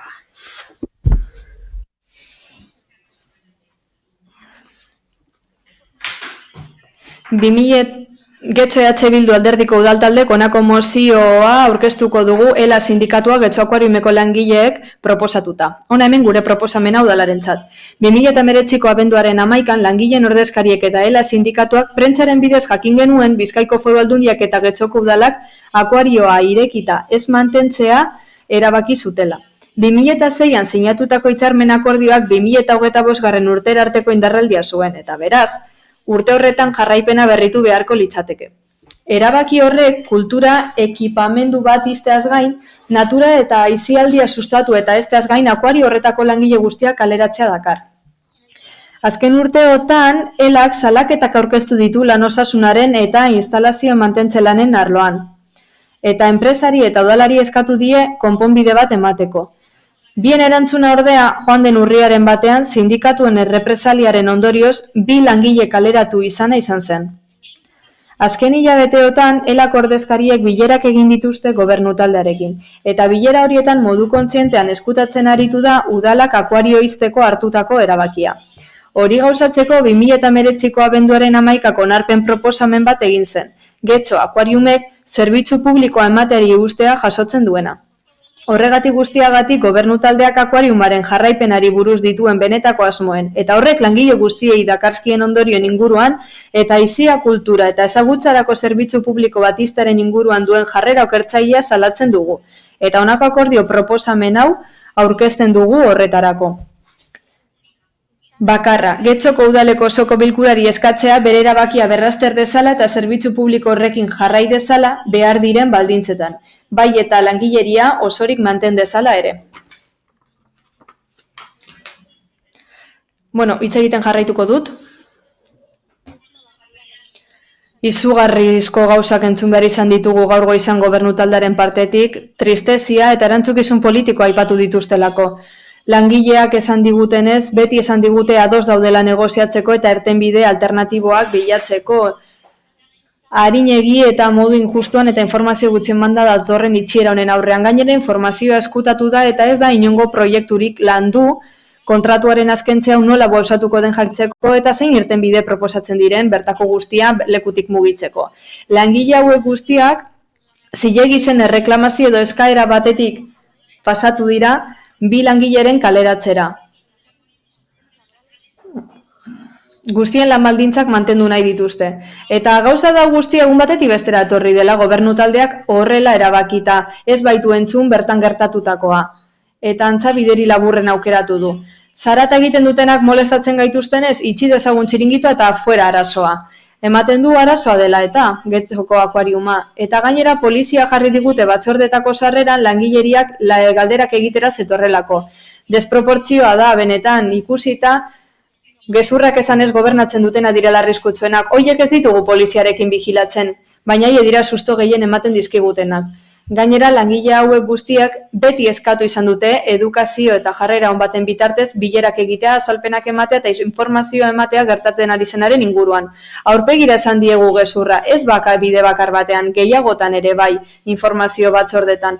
Behar bezala alkate Andrea gobernuak esan dezala zuzenean langilei gezurra esan diela eta guk horretarako gaitutako bideetatik informazioa eskatu dugunean ere gezurra esan digula. Edo ez altzen hori informazioa eskatzeko espazioa.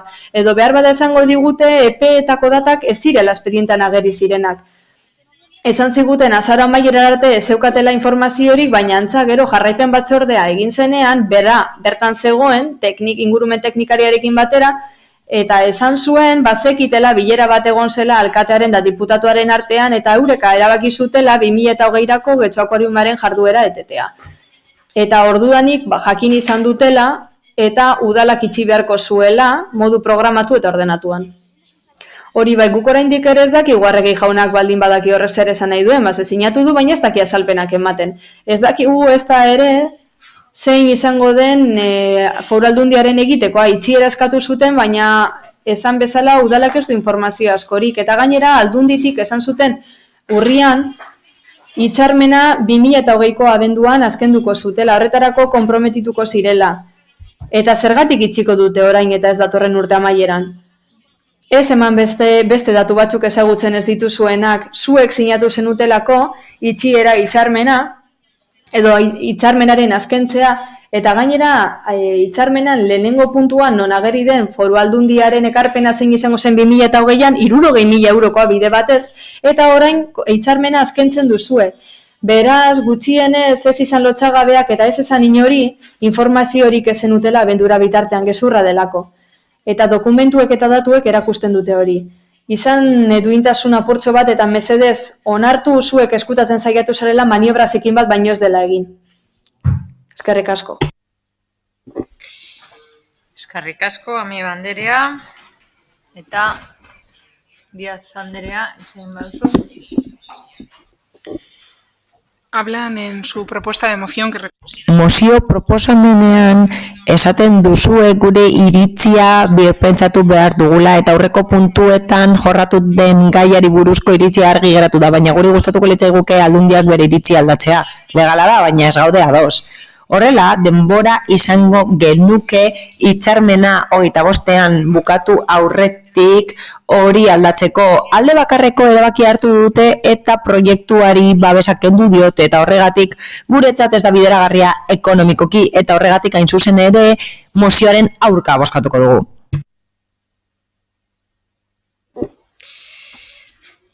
Rodríguez jauna.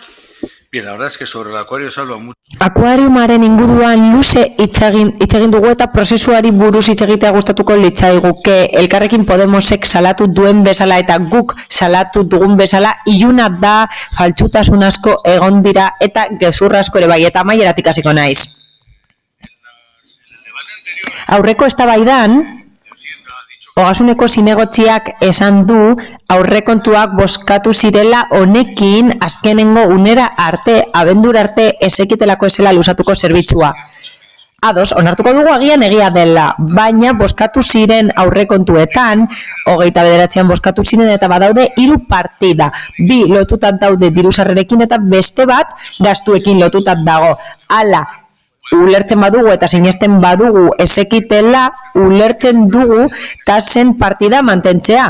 Sarreren salmentarekin lotutakoa eta beste 400.000 eta piko agertzen dira akuariumean gastatzeko, baina argi dagoena da, azaroaren 29an gobernu taldeak edo behintzat alkate andereak bazekien aldundiak ezuela diru hori emango, ezuela 254.000 euro emango akuarium zerbitzua emateko 2020an eta partida hori berez dago jasota aurrekontuetan, beraz ez da nahikoa esatearekin ez genekien ez.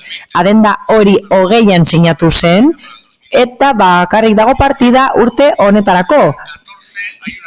14an bilera bat egon zen, alkate anderea akten arabera bertan zegoen eta ez dugu asmatzen. Informazio hau zuek eman diguzue, zuen proposamena da. Beraz, esan bezala bilera bat egon zen non esan zioten aldundiak ezuela babestuko. Ez dakit erabaki zuten itxiko zutela, baina bagenekien ordurako ez zegoela dirurik horretarako.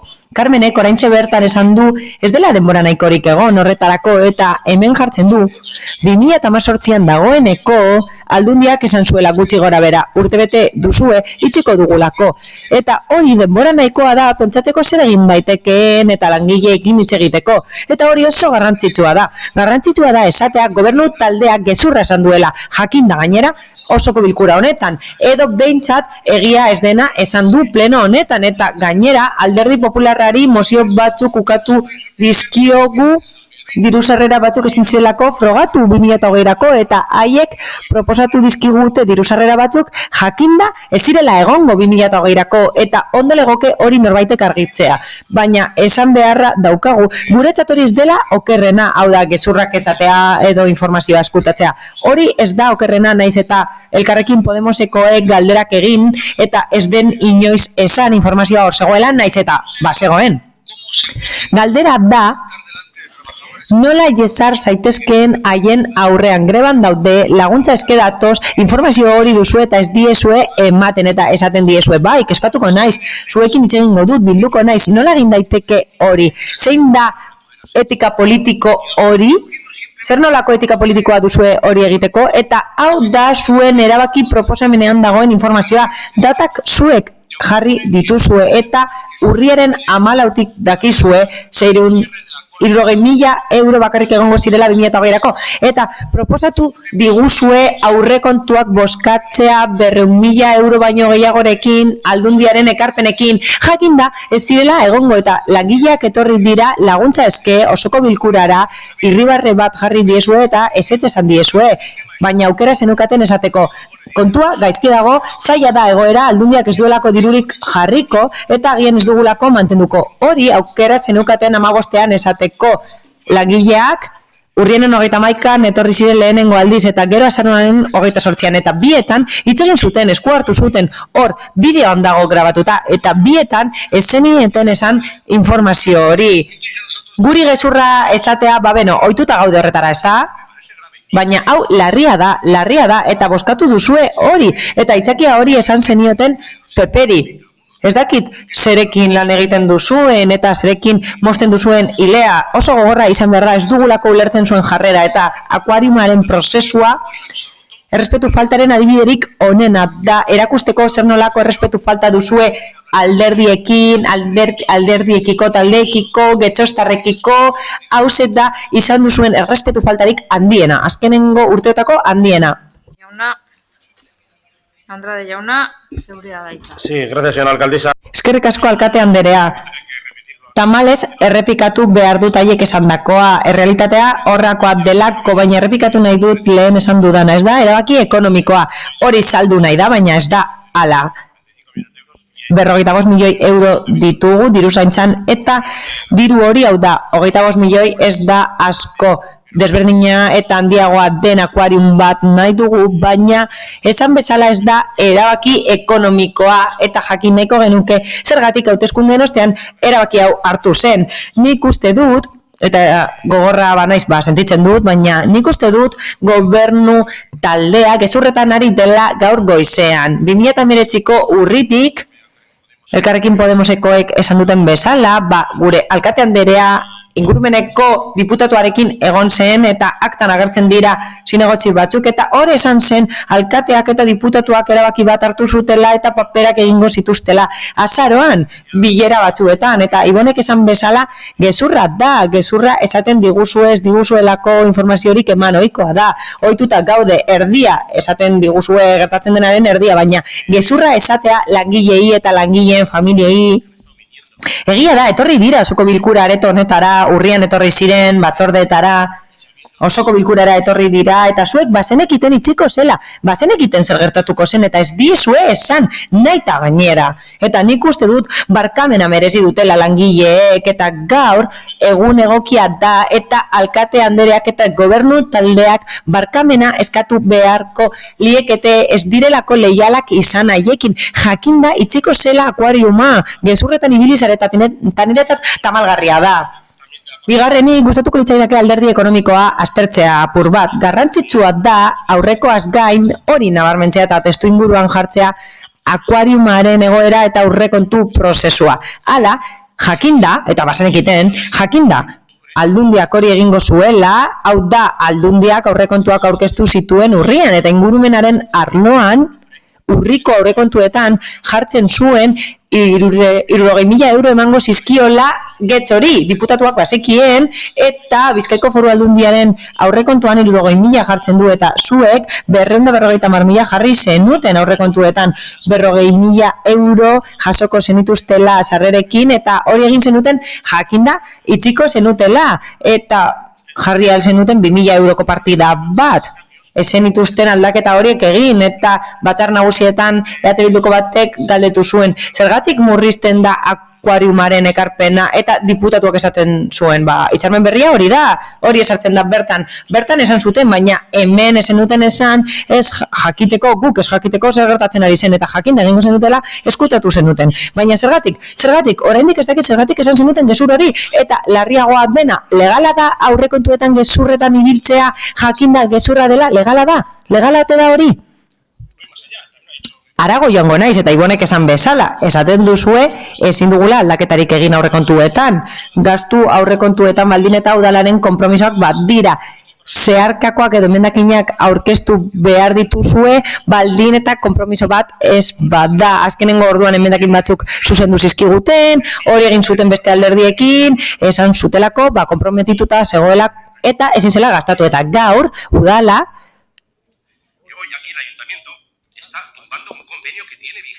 ari da indarreko hitzarmen bat bertan bera utziz. Indarrekoa zen 2025 arte eta bertan bera usten ari da eta aldatzen ari da aldundiarekin sinatuta duen hitzarmen bat. Eta hori egiten ari da, naiz eta eskuartzaileak, arteskariak edo alkate andereak, ez dakit nork agintzen duen, esaten digun ezin ditugula aldatu partidak, eta hori gogoraraziko dut urrengo aurrekontuen eztabaidan. Nahi dugun partidan egin aldugu emendakina. Esaten duzuenean konprometituta dagoela, esango dut konprometituta zegoen akuariuma, eta zuek aldatu zenuten. Gauza horiek egin albadira, egin alda kasu guztietan. Aldundiak albidetzen du emendakinak egitea eta Eusko Jaurlaritzak ere bai, baina hemen kasu honetan emendakinak bakarrik gobernu taldeak egin ditzaketa, zuek ere aukera zenuten emendakinak egiteko zentzu horretan epean zeudetelako. Baina bukatzeko, zer gertatuko da? Ondasunen inventarioa €1.000.000 da, oparituko dugu, zautuko dugu, dalaren parte izango da, salduko dugu, zer egingo dugu? Zer gertatuko da? Oparituko dira, bertan utziko dira... Ezakit, oraindik ez da erantzunik eman. Zer gertatu da langileekin? 2004ko hitzarmenak, 2006koak esaten du udal langileak direla. Udalak eta aldundiak sinatutako hitzarmenean hori esaten da. Harreman guztiak, harreman pertsonalak udalarenak dira, baina zer gertatuko da? Ez dakigu. Eta erabaki proposamena ekarri da goizean eta bertan delegazioa eskuordetzea ematen zitzaion alkateari hitzarmenaren inguruan jarduteko. Horren aurka gaude. Ez gaude ahalmen horren alde, eskutatu digute informazio guztia eta ez dugu nahi ahalmen gehiago edukitzea. Guk beste akuarium bat nahi dugu handiagoa, hobe kudeatutakoa, eta horregatik guztiagatik, azaldutakoagatik abstenituko gara. Bueno, no nos queda otra.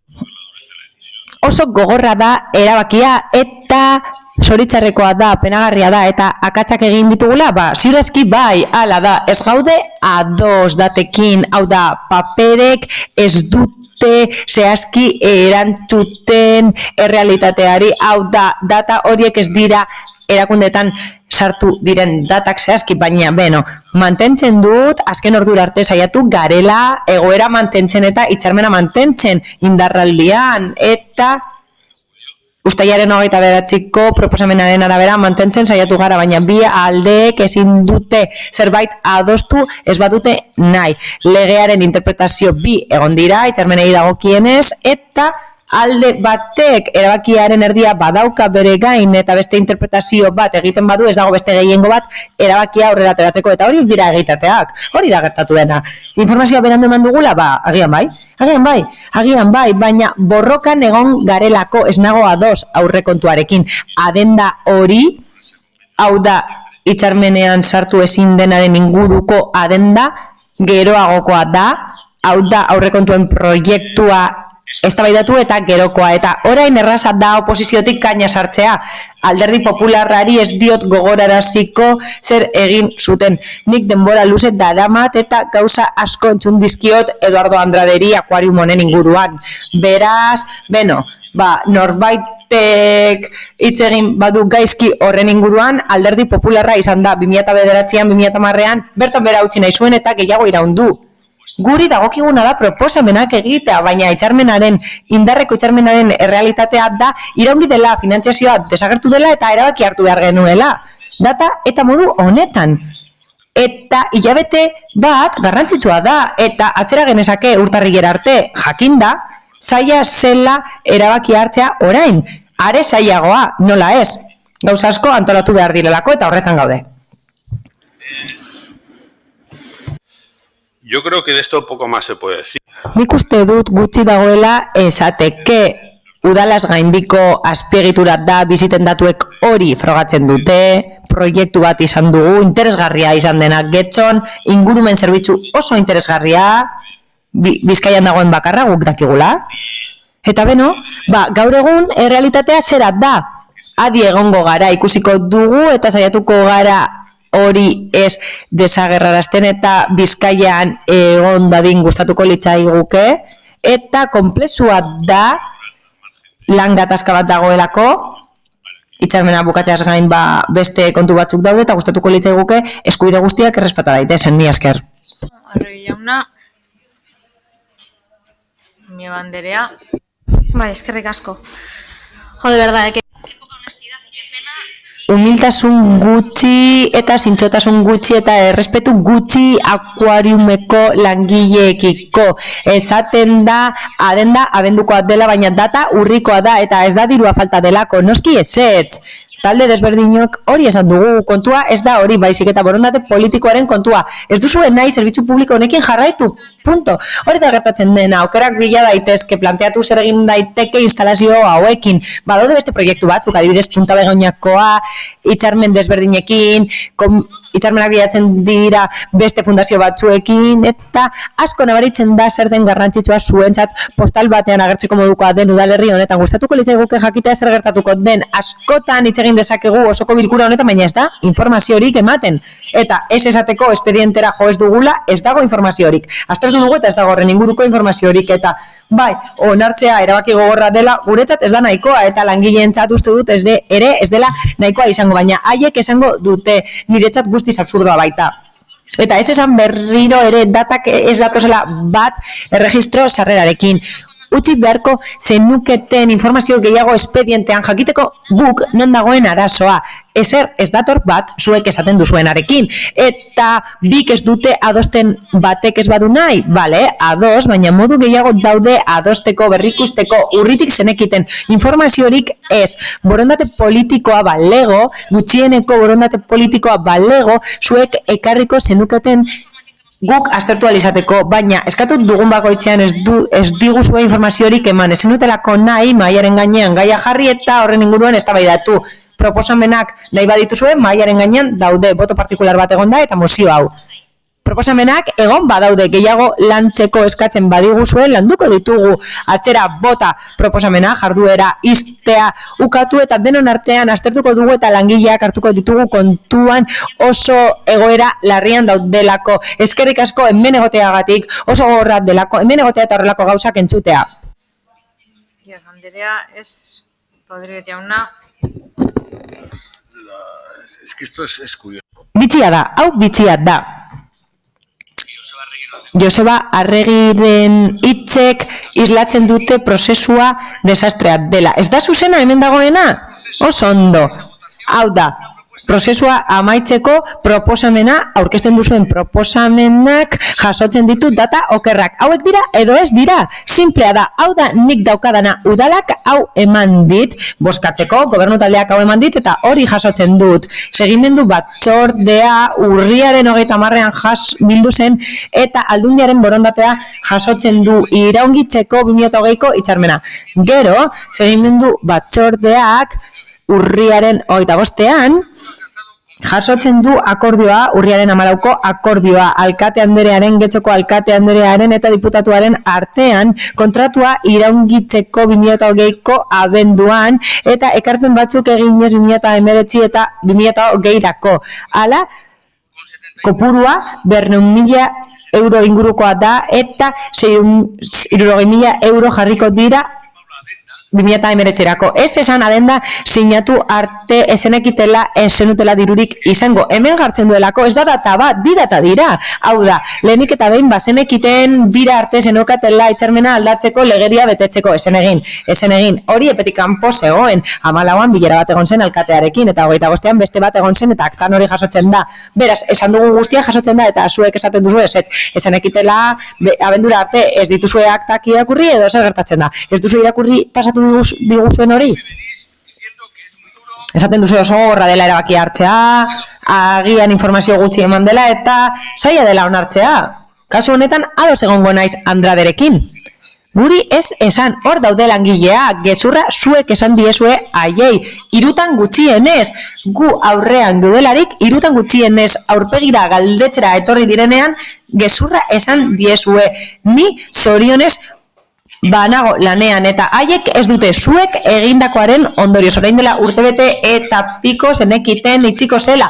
Agian zenekiten ziur, baina aukerak bilatu behar zenituen aldundiak atzera egingo zuelako eta zenuten ezer egin. Beraz, ez esan orain oposiziotik oso erraza dela. Ez. Agian gobernu taldeari eskatu behar diogu seriotasuna. Seriotasuna askotan, aurrekontuetan, zuhurtzia aipatzen da, zuhurtzia printzipioa eta kasu honetan salto egin duzue, paso egin duzue, diru sarrerarik ez egoela. Jakinarren jaso egin zenuten hori aurrekontuetan. Andrade jauna. Sí, gracias, no quiero incidir mucho más. Ez dut gehiegi sakondu nahi, guztiek esan dutelako, baina zentratu nahiko nuke Alderdi Popularra beti egon da aurka. 2006an sinatu zenean hitzarmena aurka geunden bat batean, enpresa buru bati erosi genion dena eta bizitza osorako edo 2025 arteko soldata bat jarri zitzaion, baina batean, eta orduan aurka geunden, baina batean aldatzen da, eta 2005 uste dut PSOE aurka zegoen, handitu nahi zuen akuariuma eta ado zegoen gurekin txikia delako. Guretzat eskasa da, getxok behar bezalako akuarium bat behar du eta handia behar geneukan. Erreferentea izango zena Euskadin, daukagu hor zabalgune bat, benetan akuarium handia egiteko eta azkenean egin dugu akuarium txikia, baina hori beste kontu bat da, orain izten da. Baina nire kritika bestelakoa da, oso gaizki egin delako. Aipatu dute beste taldeek eta oso modu txarrak izan dituzue langileekiko eta gainerako oposizioko alderdiekiko gezurrak esan dituzue faltsutasunetan aritu zaret, ez dakit zergatik egin duzuen. Urrian aurrekontuak onartu ziren diputazioan. Ez dakit zein den udalaren eta aldundiaren arteko harremana, suposatzen dut aldundiak udalei bidaltzen diela partida, jakiteko zenbat diru emango dien. Arlo ekonomikoan lan egiten dutenek aukera dokate aurrekontuak aztertzeko eta ekarpenak ezagutzeko, hau da, aldundiak bidaltzen ez baditu, ekonomiaz arduratzen den zinegotziak aukera dauka partida begiratzeko eta jakiteko zenbat diru emango dion aldundiak hemen gauzak egiteko. Labur biluz, kritikatzen duguna da jarduteko modua eta denbora izan bagenu eta zuek planteatu izan bazenute 2025erako, 2020erako, hitzarmena bukatzen zelako, hau da, 2018an urrian sinatu zen hitzarmena urrengo 2 urteetarako 200.000 euro baino gehiagorekin, baina hauteskundeak eta gero eta gehiengoa lortu eta gero hasi zineten atzera egiten. Ez dakit zer gertatu zen, ez dakigu zer gertatu zen, 2018tik zuek 19 eta 20 sinatuta zen euskaten eta orain batean erabakita bertan bera ustea. Zer gertatu den, ez dakigu enteratuko gara, baina aukera izan zenuten irizpidea mantentzeko 2025 arte eta 2025 arte proposatu alzen akuarium handiago bat eta etorkizuna bermatu ahal zitzaien, akuarium duin bat bermatu ahal zitzaien getxostarregi eta langilei ere bai. Arregi jauna, bai. Simplemente una aclaración. Besterik gabe argibide bat. Datak erregistroan daude, adendaren sarrera erregistroan. Espedientera jotzen dut badakit zein den data, salbaren 20, baina hori da lehenengo testu bat. Eta gero aldatu egin zen.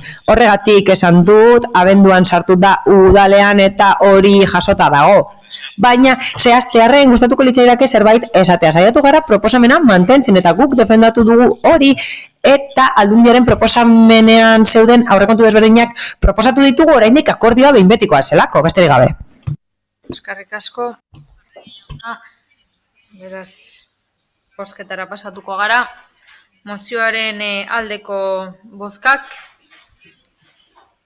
Elkarrekin Podemos eta EH Bildukoak ditugu.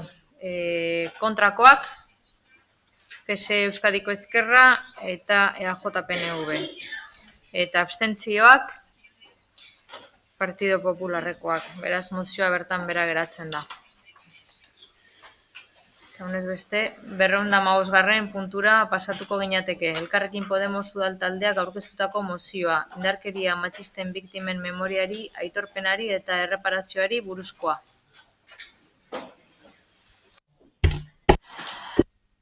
Amia Banderea, zeurea da txanda. Ba, eskerrik asko. Memoria kolektibo eta historikoaren, aitorpenaren eta erreparazioaren esparruko politikek imaginario kolektiboan gai politiko eta struktural gisa kokatzen dituzte giza eskubideen urraketak. Aurrerapen handiak egin dira indarkeria matxistak eskubideen urraketa gisa aitortzeko. Hala ere, orain arte ez da lortu biktimak memoria kolektiboan eta historikoan behar duten tokian kokatzea. Azken horrek eraldatzeko duen potentziala gorabehera. Sarritan gizarte zibila izan da ildo horretako jarduketa bultzatu dituena, kasu askotan erakunden laguntza nahikorik gabe. Aitortu behar dugu hainbat gobernuetatik ere egin izan direla horrelako ekintzak, baina baita izaera puntuala, zatikatua, irizmen laburrekoa eta elkarren arteko artikulazio hori gabekoa izateko joera dutela. Izan ere oraindik ere hobetzeko tarte handia dago Euskadin indarkeria matxisten biktimekiko eta biziraun dutenekiko memoria, Aitortza eta erreparazio politika daukagula baieztatu izan arte. Oraindik lan eremu handia dago esploratzeko eta arlo horretan aurrera egiteko. Politika horiek arreta integralaren parte izan behar dute eta funtsezko tresna dira giza eskubideen kultura zabaltzeko eta indarkeriaren matxistarik gabeko gizartea eraikitzeko. Hori guztia kontuan hartuta Elkarrekin Podemos udal taldeak honako hau helarazi nahi dio Getxoko udaleko osoko bilkurari. Bat, Getxoko udaleko osoko bilkurak honako konpromiso hauek hartuko ditu. Indarkeria matxisten biktimak eta biziraun dutenak aitortzea, bere askotarikotasun osoan, indarkeria matxisten inguruan memoria kolektiboa eta memoria historikoa eraikiz, giza eskubideen urraketa horretarako beharariazko memoria politika publiko baten bidez, erreparazio simbolikoko eta aintzatezpeneko ekintzak barne, adibidez ekitalde instituzionalen edo espazio publikoko oroitzapenezko elementuen bidez. Berdintasunerako eta indarkeria matxistari gabeko bizitetarako sentsibilizazio jarduera sustatzea, udalerriko gizarte eta kulturetxeetan. Indarkeria matxisten biktimen eta biziraun dutenen testigantzak entzunez. Era berean, Getxoko udaleko osoko bilkurak honako eskatzen dio Eusko Jaurlaritzari. Berariazko artxibo bat sortzea objektuak eta dokumentuak ikertzeko eta kontserbatzeko, gizarteak, legek eta komunikabidek Euskadin indarkeria matxisten biktimak aintzat hartzak eta aitortzeak izan duen bilakaera dokumentatzeko, kontzientzia sortzeko eta zabaltzeko balio izan dezaten. Indarkeria matxistari gabeko bizitza eta berdintasunerako hezkuntza modulu bat abian jartzea, indarkeria matxisten biktimen eta biziraun dutenen testigantzak entzuteko, batez ere DBH-ko 4. mailako eta batxilergoko ikaslei zuzenduta. Eta amaitzeko Euskadiko udalei laguntza ematea, indarkeria matxistei buruzko berariazko memoria politika publiko bat abian jar dezaten. EAeko erakunde guztien artean koordinatua, lankidetzakoa, koherentea eta integrala izan dadin. Eskerrik asko. Bai, zerkako bat daukagu. Bai, quería presentar una propuesta. Bai, bestelako proposamen bat aurkeztu nahi duen EAJaren eta PSeren partetik.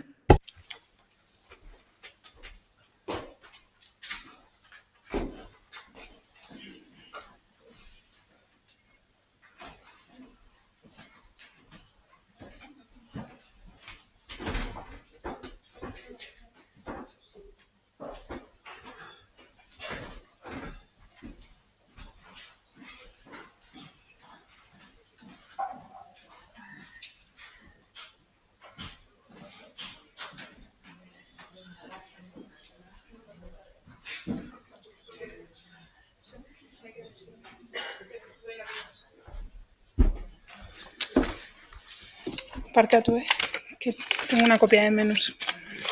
Kopia bat gutxiago ekarri dut. Ya está.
Ahora nos va a decir ella.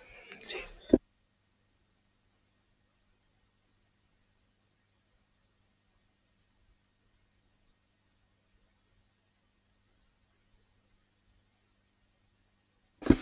Pues procedo a la lectura. Irakurri. El Pleno del Ayuntamiento de Getxo. Getxoko udaleko oso bilkurak bat berretsi du bere konpromisoa eremu hauetan lanean jarraitzeko indarkeria matxistaren prebentzioan, detekzioan, arretan babesean, justizian naiz konponketan. Baita ere indarkeria horretako biktimen eta horretatik bizirik atera direnen memorian. Hori guztia beste erakunde batzuekin koordinatuz. Bi, konpromiso hartzen du gure udalerrian berdintasuna bultzatzeko eta indarkeria matxistari gabeko bizitzaren aldeko sentsibilizazio jarduera sustatzen jarraitzeko. Ekintza horietako batzuen indarkeria matxistaren biktimen zein horretatik bizirik atera direnen lekukotza jasoz. Getxoko udaleko osoko bilkurak honako eskatzen dio Jaurlaritzari. Bat, indarkeria matxistaren biktimen zein horretatik bizirik atera direnen aitortzan eta konponketan lanean eta sakontzen jarraitza gainerako erakundekin, indarkeria matxisten gaineko memoria kolektiboa eta historikoa eraikiz. Bi, askotarizko materialak egiten jarraitzea, gizarteak, legeek eta komunikabideek indarkeria matxistaren biktima eta aintzat hartzeak eta aitortzeak izan duen bilakaera dokumentatzeko, kontzientzia sortzeko eta zabaltzeko balio izan dezaten. Hiru, indarkeria matxistaren biktimek zein horretatik bizirik atera direnen lekukotza jasotzen duten materialak egitea, bigarren hezkuntzako ikastetxeetan erabili izateko.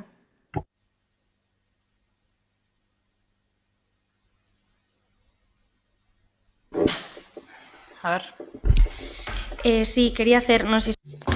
Ez dakit posible den, baina proposamen bat egin behar dut gu bat gatoz aurkeztutakoarekin, baina Eusko Jaurlaritzari eskaerak egiten zaizkion partean faltan bota dugu lehenengo puntuan, zabaltzea pizka luzatzea, ez da? Ze okerrez banago Eusko Jaurlaritzak batu zen Jaurlaritzak eskatutakoari. Giza eskubidetan oinarritutako politika bat aintzat hartzea, erreparazio simbolikoa eta aitormena emanez ekintza instituzionaletan, espazio publikoko oroitzapen ekintzetan, eta hori guztia mugimendu feministarekin eta emakumeen mugimenduekin batera hien esperientziak eta Euskadin izandakoa kontutan hartuta. Beraz, aldaketa txiki bat dago, baina benetan uste dugu bere bizikoa dela kontutan hartzea zuen proposamena onartzeko. Beraz, sartu nik aipatutakoa, mesedez hori ze honetzi baizen Eusko Legebiltzarrean.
Eso que nos gustaría saber si se... Gure proposamena ontzat ematen duzue, emendakin hori osatzeko, ala ez? Nik badu zalantza bat. Emendakin bat emendatu daiteke, hau da, emendakin bat beste baten ganetik, prozeduraldetik egin daiteke? Bai, aipatzen da zeharkako badagoela, eta hori batzen badugu, edo gehitzen badugu, Paula Miebak eskatutakoa gora bera, batzen badugu beste batera, behar bada ematen du, ez da, larrore bat egon dela estelako transkribitu akordiosa, baina, bueno, proposamen bat izango dire, izlatzeke zuzenean, emendakin aurkeztu duten partetik datorrena.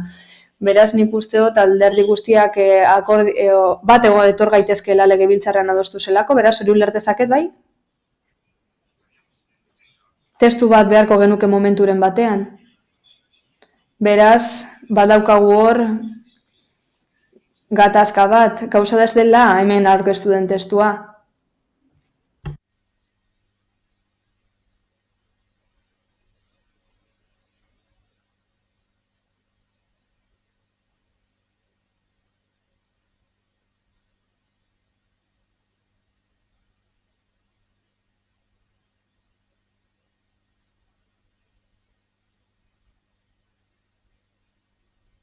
Señor secretario, ¿es posible? Idazkari jauna, posible da, desberdintasuna paragrafo bakarra dela, Podemosetik aipatutakoa gehitzea, beraz gehitzea baino ez denez aktarako talde biek, 3 grupoeko beto esan da bat gatoz, eta Legebiltzarran 3 partez onetsi zen proposamena aurkezteko pres gaude.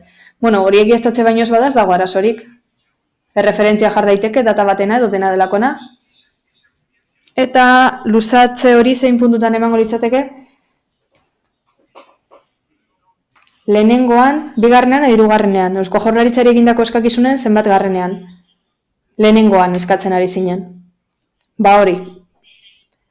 Getxoko udalak Eusko Jaurlaritzari egindako eskakizunen lehenengo puntuan. Eta Eusko Legebiltzarrean hartutako erabakia sartuko genuke, zein egunetakoa da erabaki hori?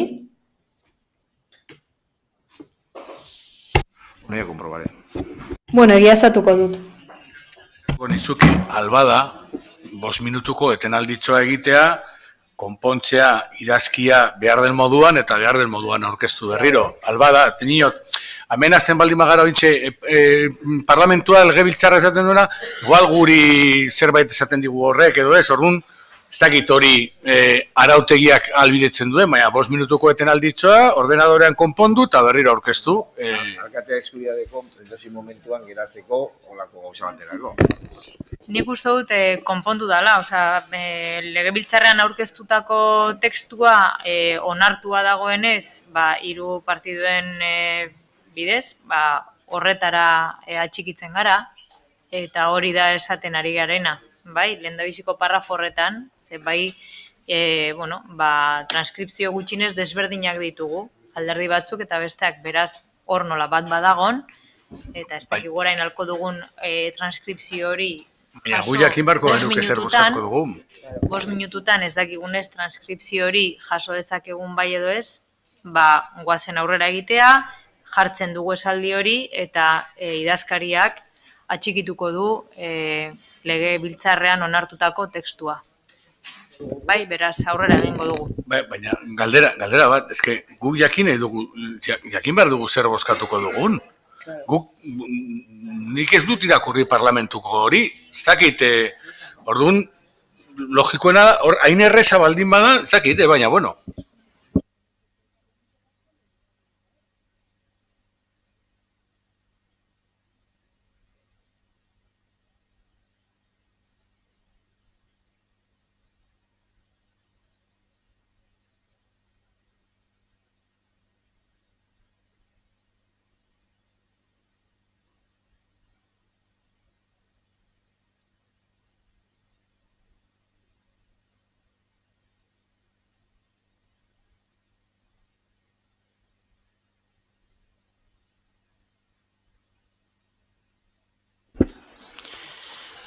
Bueno, acabamos de comprobar en la web del Parlamento.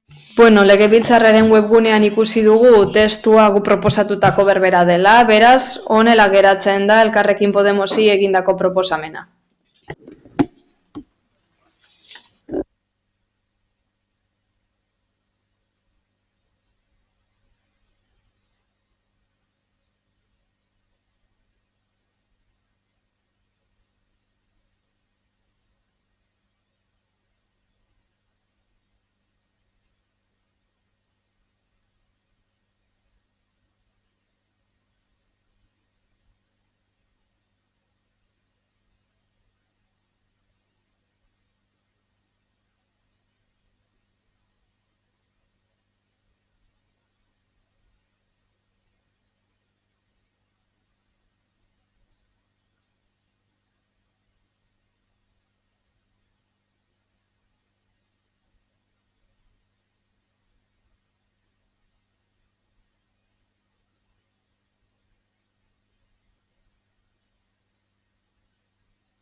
Zer egingo duzue, mozioa zuena da, ulertzen dut zuena bakarrik dela, eta zuek duzue erantzuna. Sí, claro, el problema que tenemos... Bai, gauza da, badugula arazo bat gatoz legebiltzarren dokumentuarekin, baina antzaden talde batzutatik bestera aldatu egiten da, eta gure kasuan esan bezala, badago ñabarduraren bat eta batez ere Eusko Jaurlaritzari egindako eskakizunen lehenengo puntuan kolektibo feministak eta elkarteak barne hartzen dira eta guk hori ez dira agertzen eta gu faltan botaten dugu. Beraz, onar dezakegu gobernu taldearen proposamena, baina mesedez aktan agerde dadila gu faltan botaten dugula elkarte eta mugimendu feministaren presentzia testuan. Dokumentuetako bat, gu daukagunetako bat ez dago ondo, guri ere legebiltzarretik bidali digute eta oso arraro egiten zait onetsi izana zerbait mugimendu feministak aipatu ere egiten ez dituena, baina bueno, gu proposamena onartzen dugu adostasuna lortzeko. Eskerrik asko, beraz, sí.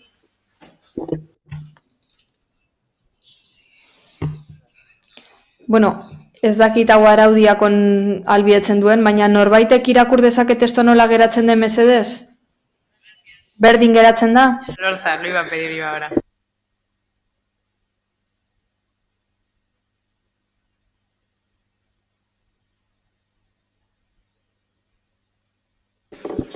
Entonces, procedemos al debate. Sí. Eztabaida hasiko dugu, bai? Goazen ba? Lo que se ha aceptado. Bueno, argitzearren. Guri emendakinean zuzenketan proposatu diguten bezala geratuko da testua. Eusko Jaurlaritzari aurkeztutako eskakizunetan lehenengo puntu horretan hori gehituta eta guk esan da aktan biltza nahi dugula kolektibo feminista falta diela.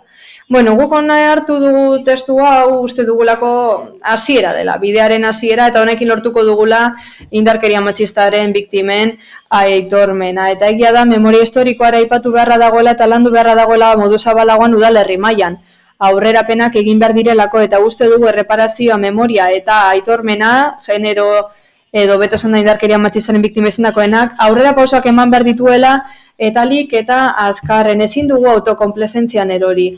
Eta ezin dugu pentsatu gobernuak jada egin duela guztia, ez baita, ala indarkeria matxistak urratu egiten ditu modu sistematikoan eta egituraz giza eskubideak eta beraz memoria politiken garapenarekin ere landu behar dira erreparaziotik abiatuta. Izan ere, memoria gure ikasketa sozialan oinarritzen da eta guk hori uzten diegu emakumeen belaunaldi berriei. Memoriatik ezartzen ditugu gure etorkizunaren oinarriak eta Elkarrekin Podemosen konpromeso hartu dugu memoriak emakume bat ere atzean utz ez dezan. Azaroaren 25ean indarkeria matxistaren aurkako eguna ospatu genuen eta egun horretan Elkarrekin Podemosek Getxon aurkeztu zuen mozio bat honen inguruan. Izan ere guk nahi dugu instituzioetatik eta gizartetik lan egite arlo honetan guztion artean, lankidetzan, alderdi sozial eta erreibendikatiboa kaleetan aurkitzen duguna alde batera utzi gabe. Hortik gogoratzen baitigute asko dagoela egiteko. Indarkeria matxista gaitzesten dugu modu guztietan. Eta gainera, lakra honen biktima diren emakumeak eta giza eskubideak urratzen zezkienak ahasturara eramaten ditu. Gure gustaz memoria ezinbestekoa da akatsak ez errepikatzeko. Balio emanda eta aitormen publikoa eginda bakarrik aurkitu ahalko izango ditugu irtenbide integralak terrorismo matxistaren aurrean. Ito egiten baikaitu. Gizarte feministagoa, duinagoa, justuago nahi badugu egin dezagun lan indarkeria matxista ez eskutatzeko. Izan ere hau ez da hemen bakarrik gertatzen, arazo publikoa da eta guztioi eragiten digu. Izan ere gure bizitzak pribatutasuna publikoa ere badira. Eta hori oinarri hartuta egin behar dugun memoria. Emakume bakar batera ansturan erordez datin. Izan ere, aipatzen ez dena ez da existitzen. Eskerrik asko, Amigo Anderea, Diaz Anderea, zeure da hitza. Mi esker. Bueno, lehenik eta behin eskerrik asko Elkarrekin Podemosi beste mozio hau onartzeko preste egotagatik, PS eta EAJak aurkeztutako onartua izan gaitik. Gure ustez oso garrantzitsua da orain arte berdinsareak egindako lana, indarkeria matxistaren biktima eta biktima izan diren da bizirik atera diren emakumeen erreparazioaren inguruan egin dena, zuzen ere erreparazioaren bitartez, udalek horretarako martxan jarritako hainbat teknikaren bitartez, simplifikatzeko zain gaude ekintzen planoi neurri batzuk hartzeko, baina bien bitartean udaletatik ere lan egiten jarraituko dugu biktima izandako emakumeen bizibaldintzako betzeko eta minoren erreparaziorako. Berdintasun kontseiluan eta informazio batzordetan aipatu bezala aurreko protokola lantzen jarraituko dugu, lortzeko dokumentu bakarra gure jarduketa artikulatuko duena eta hobeto erantzute albidetuko duguna. Hala, erreparaziorako eskubidea txertatuko dugu plan horretan. Gu bat gatoz Elkarrekin Podemosen proposamenarekin eta benetan posten gaitu, adostasun bat lortzeko gai izan garela ikusta gai honetan ere. Gu testu alternatibo bat proposatu dugu,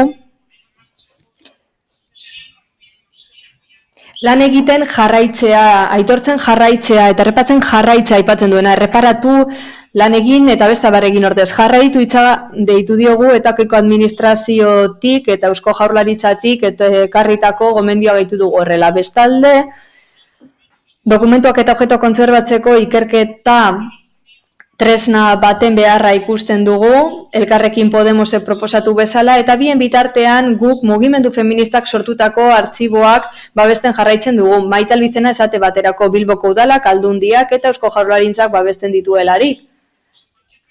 Emandako diru laguntzez gain, dena den ñabardura batzuk direla bidea aurkeztu dugu bestelako testu hau, eta eskerrak eman behar ditugu kontu honetan ados jartzeko gai izan garelako. Eskerrik asko. Eskerrik asko. Bai, Zamora Anderea, zeurea da hitza. Eskerrik asko, alcaldesa. Desde EH Bildutik positibotza jotzen dugu Elkarrekin Podemosek aurkeztutako mozioa. Izan ere gure ustez beharrezkoa da memoriaren aitormenaren eta erreparazioaren politikan aurrera egiten jarraitzea, instituzio guztietatik. Mozioan hainbat neurri ageri dira, funtsezkoak eta beharrezkoak. Erreparazio simbolirako ekintzak, sentsibilizazio kanpainak, horiek guztiak biktimen testigantzak barne hartzen dituzte, eskolako materiala eta bar. Hala ere, gure ustez, neurri horiek guztiek parte hartzea eta mugimendu feministaren lidergoa ere barne hartu behar dituzte beti, eta kasu honetan ez da horrela izan. Memoria eroikitzeko, aitortzeko eta biktimak erreparatzeko indarkeria matxistaren kasuan oso garrantzitsua da. Eta denboran indarra hartzen du, proposamenak betik gora datozenean. Esan dugu beste batzuetan ere mugimendu feminista nekatuta dagoela da. Ekitaldi simboliko eta fisikoz nekatuta. Guztia ez dela gero praktikara pasatzen. Prozesu hauek mugimendu feministatik sortu behar dira, biktimen beharrizanetatik eta emakumeen elkartetatik, eta ez goitik beherantz. Proposamenan ondorengo bota dugu faltan. Diru laguntzak planteatzea biktimen erreparaziorako, kohezkuntzarako planak ezartzea, ikasturte bakoitzera egokituta, praktika memorialistak eta feministak udalerrian ezagutzera ematea, eta autodefentsa feministara bideratutako ekimen eta espazioak sustatzeko diru laguntzak indartzea. Kasu honetan hasten ditu egingo gara. Eskerrik asko, Zamora Anderea, eta Lortza jauna, zeurea da hitza. Buenos días, gracias. Egunon eta eskerrik asko, alkate Andrea. Genero indarkeriaren biktimek gure errespetu eta memoria osoa merezi dute. Borroka honetan egindako esfortzu orok gure parte hartzea eta babesa izango ditu. Ez bakarrik talde politiko moduran, pertsona modura ere bai. Bizitza publiko zein pribatuan parte hartzen baitugu. Zorionak, azkenean ikusi duzuelako biktima izatea zein gogorra den, zein behar izan dituzten. Beti pentsatu izan dut edozein pertsona duinek duela sentsibilitate nahikoa, konplexuak alde batera utzita eta ausardiaz biktimen mina bere egin eta kontutan hartzeaz. Duela gutxi, zuk, Amieba Andreak eta gainerako zinegotzi guztiek Alderdi Popularrekoak izan ezik, kontrako bozka eman zenuten, eta ez abstentzioa, kontrako bozka beste antzeko mozio baten arira. Bazegoen bai, desberdintasun bat, subjektua terrorismoaren biktimak ziren, edo aurrean ditudanek esaten duten bezala komodinaren biktima, ez bi genero indarkeriaren biktimak. Baina Amieba Andrea, zuk argumentazioan aktan bertan nageri denez esan duzue. Biktima guztiak aipatu behar dira. Guardia Zibilarenak, indarkeria matxistarenak eta gerra zibilarenak barne. Zer aldatu da orain? Biktima jakin batzuek totum revolutum horretatik ateratzeko, eta orain bestelako aitormena eta tratu berezia merezi izateko. Zergatik mozio espezifiko bat, biktima espezifiko batzuen eta beste batzuk kanpo utzi. Zergatik biktima batzuk bai da beste batzuk ez. Guk ez dugu ukatzen, biktima hauek duintasunez eta memoriaz izan beharreko aitormena. Nola ez? Baina gogora ekarri nahi dut ETAren terrorismoan edo komodinaren terrorismoak 19 pertsona, 6 sekuestro edo baiketa, 6 bomba eta hainbat estortzio ekarri zituela getxora. Hori pairatu zuten pertsona asko, zenideak, eskolako lagunak eta lankida dira. Eta niri ere maritimoko bombarekin etxea apurtu dizidaten. Nola esango digu gure bizilagunei aukeratu dituzten zinegotziek edo ordezkariek etxoko udaletik memoria eta rekonozimenduaren eta reparazioaren alde egiten dutela genero indarkeriaren biktimen kasuan, eta berriro diot zilegi dela, baina nola esan diezaiekegu aldi berean terroristei egindako omenaldia baimentzen dituela edo oraindik hitzaldiak eta abar ikustea gure familiak eta lagunak ez zituzten presoen alde. Txosnan ere jar dezakegu. Horrelako zerbait, ez da, seguruenik indarkeria matxistaren kasuan txosnan kartela jarriko bagenu, ezen uten berdin hartuko. Berriro diot, gizalegez ari gara, eta ez legezkotasunez. Baina horretan, ez zaude, oker zaude. Biktima guztiekiko errekonozimendua aipatu dugu, eta hori ulermenetik eta duintasunetik egin behar da, baina legezkotasunetik ere bai. Legezkotasuna behar da, derrigorrezkoa da, bestela, izan ere, edozein errekonozimendu itxutzetan geratuko litzateke. Nik badakit biktimak erabili dituzuela, baina biktima guztia dira. Eta batez ere ondorioa jasan dituguna gure bizitzetan. Hoien duintasuna bermatu eta duintasuna gorde eta ohoreak kentzea ez da gure lana izango. Eta gure hemen dauden talde guztioetatik badakigu molestatzen dizuela indarkeria mota hau badakigu, baina gu uste du ignominiosoa dela eraberean lehenengo edo bigarren mailako biktimak izatea, batzu tratu bat izatea, beste batzu beste bat, eta hor sartzen ditugu, bigarren sakoan sartzen ditugu gainerako biktima guztia, difuminatuta geratzen direnak, Amiel Andreak esan bezala. Biktima guztiek merezi dute memoria, rekonozimendua da erreparazioa. Biktima guztiak indarkeria desberdinen biktima izan direnean, memoria eta rekonozimendu propioa merezi dute. Eta amaitzeko. Alderdi popularra beti egonda eta egongo da biktimen ondoan. Indarkeria mota guztien biktimen ondoan. Horregaitik proposatzen dugu lantalde bat sortzea, zeharkakoa eta parte hartzan oinarritutakoa. Horrela guztiok emango diogu forma memoria egiteko moduari. Eta biktimak errekonozitzeko moduari. Eta hori egiten dugunean, osoko bilkura erakarriko ditugu oinarriak honez daitezen. Eskerrik asko. Eskerrik asko Elorza jauna, eta alderdi jeltzaleatik, Uriarte jauna, zeurea da hitza. Eskerrik asko. Gai honetaz, gai guztietan gertatzen den modua, baina gai honetaz bereziki, akordio batera heltzea garrantzitsua da. Gure gobernuak aurkeztutako emendakina edo testuaren proposamena onartu egin da, eta eskertzekoa da. Eta honela idatzita dagoen gure aldarrikapena eta ontzat emango da osoko bilkura honetan, ez dut hitz gehiagorik esango, horretan geratzen da islatuta gure kriterioa eta nahikoa da horrekin. Eskerrik asko.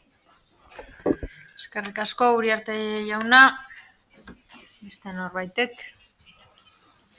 zeurea da hitza, Amiel Andrea.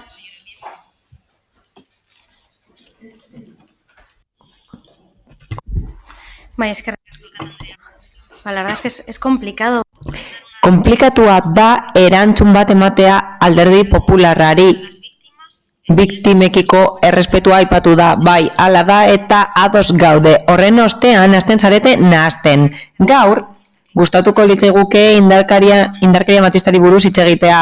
1000 emakume hil dituzte eta hori ikusita zerbait egin beharko dugu, ezta? 1000 biktima daudelako. Zuek esarete etortzen memoriaren eguneko manifestaldira, memoriaz ari garenean biktima guztiak hartzen baditugu barne eta alderdi guztiak batzen bagara, zuek ez bazarete joaten, ez duzue adostasuna adierazten memoriaz ari garenean. Horregatik gustatuko litzaiguke hausnartzea horren inguruan eta biktimen inguruan akordioak lor ditzakegu, baina ez esan memoria eduki behar dugula eta gero ez etorri memoriaren egunera.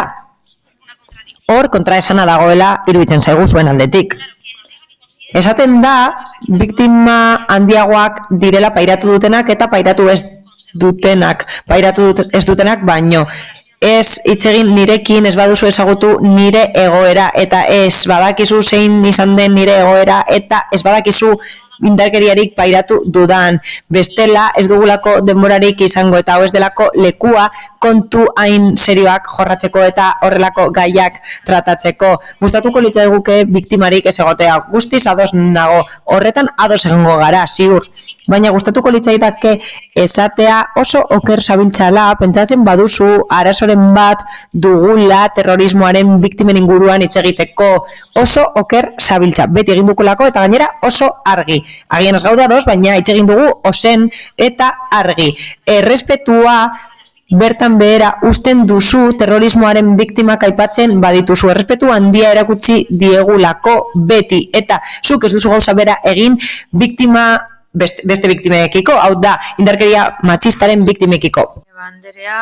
Díaz Anderea. Bueno, yo solo...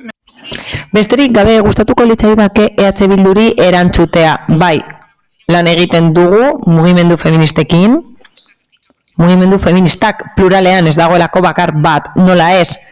Horregatik, aipatu dugu ezin genuela babestu eta Elkarrekin Podemosen mozioaren aurrean zeharkako bat aurkeztu dugu hain zuzen ere horregatik. Sartu nahi delako mugimendu feministaren parte eta ez genuelako ulertzen dokumentazio zentro bat egin behar dugunik mugimendua egiten duelako. Horrez gain, aipatu da prestakuntza, hezikidetza, eta hori egin dugu eta gehiago egin beharko dugu eskola zentroetan eta herritarren artean oroar aurrera egiten jarraitzeko prestakuntzan eta sentsibilizazioan eta oztopo guztiak kentzeko, hau da, desberdintasunak sortzen dituen oztopoak gainditzeko. Hala, Alderdi Popularrari erantzuteko, atsegina izango naiz, eta gustatuko litzaidake hau esatea. Lan mahaiak proposatzen dituzue, baina existitzen dira. Adibidez, berdintasun kontseilua eta zuek ezarete normalean etortzen. Eta oso interesgarria izango litzateke zuek etortzea informazio asko ematen delako bertan, eta ziurazki informazio horrekin beste adierazpen batzuk egingo zeintuzke delako. Beste norbaitek, Zamora Anderea, zurea da hitza. Eskerrik asko.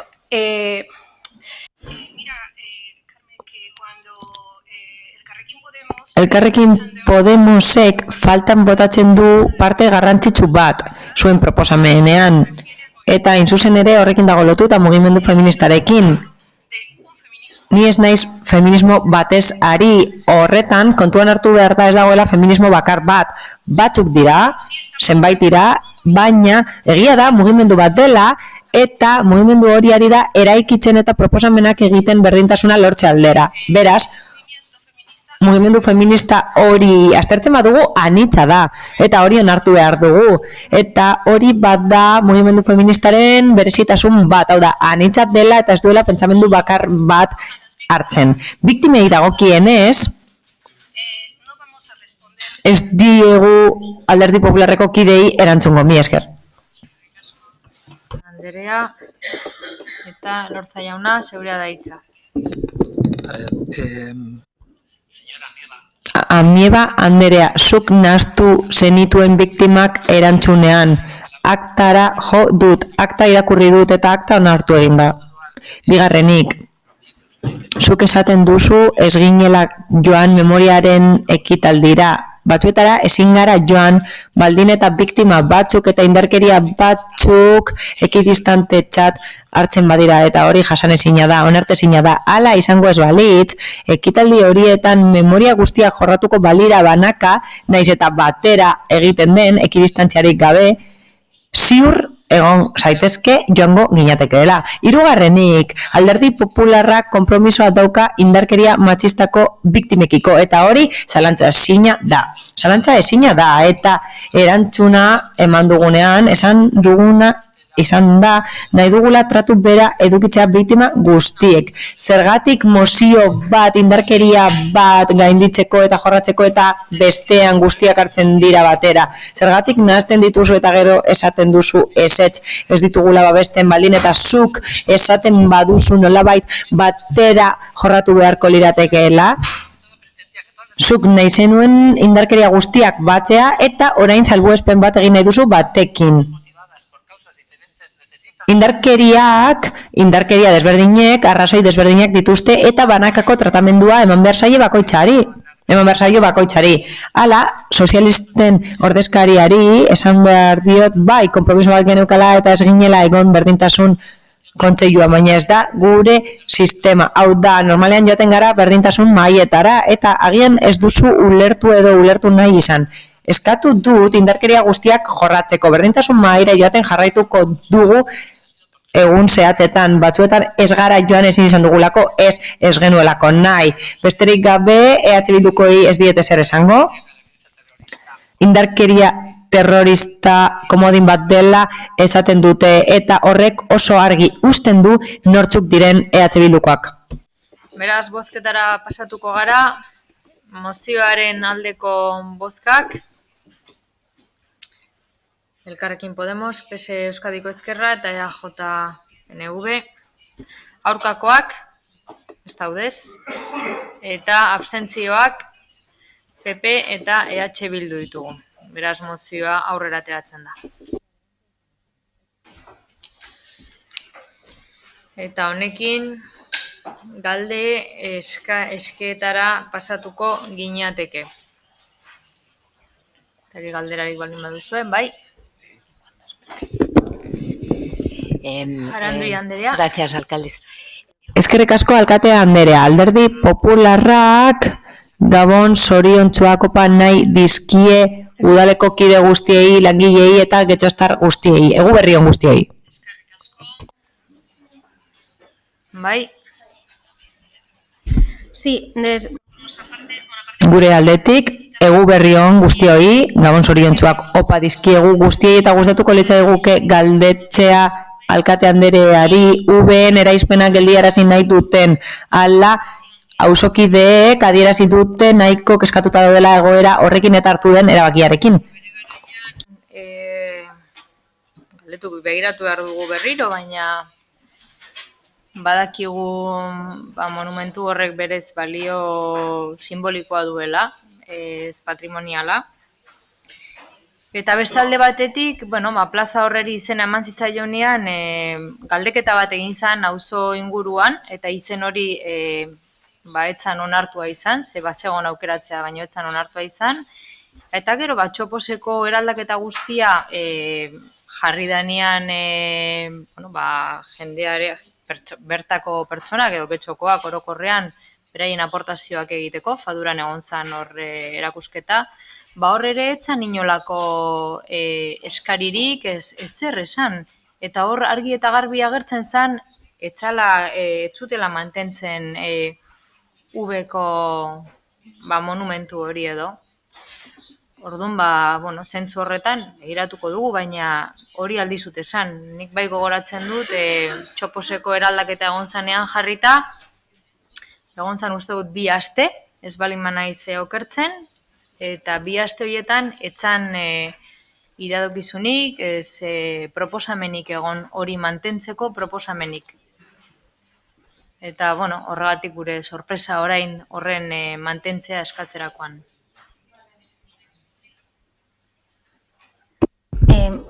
Es que, a nosotras lo que nos han hecho llegar es que... Guri helarazi digute jendeak ez zuela proposatu pentsatzen zutelako bertan utziko zela, ez kenduko zela. Eskatzen dugu berriz kontuan hartzeko eta aztertzeko ikusi dutelako kenduko direla eta orduan adierazi digutelako kezkatuta daudela jakin izan balute agian proposamen asko egongo zirateken orain dauden bezala bertan usteko. Horregatik eskatzen dugu berriz ere aztertzeko erabaki hau.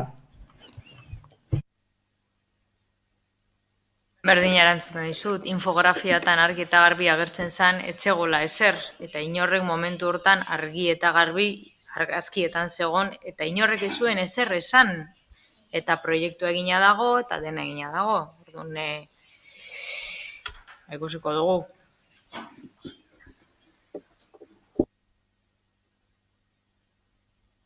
Ez balin badago, bai.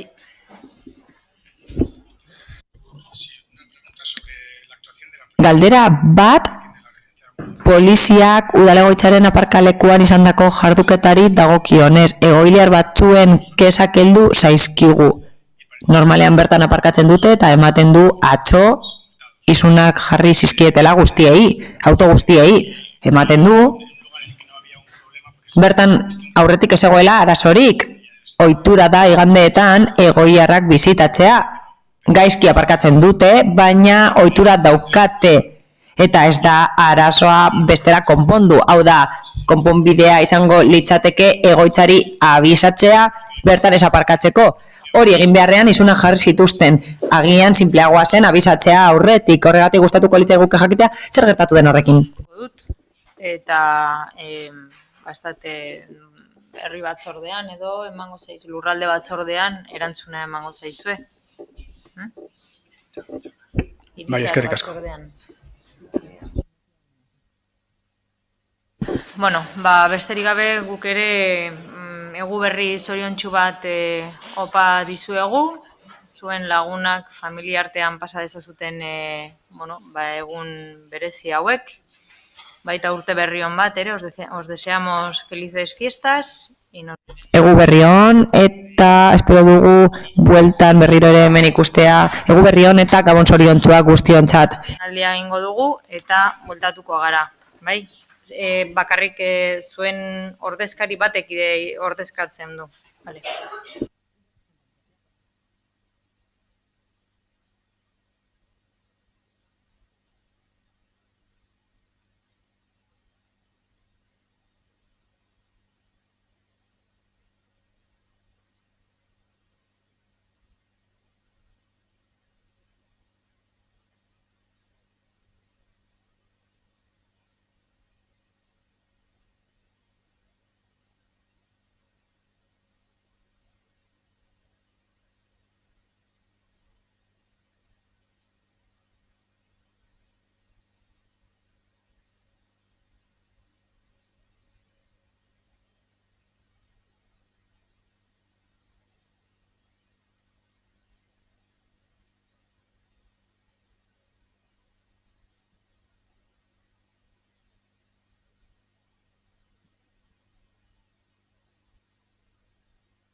Bueno, arratsaldeon ja.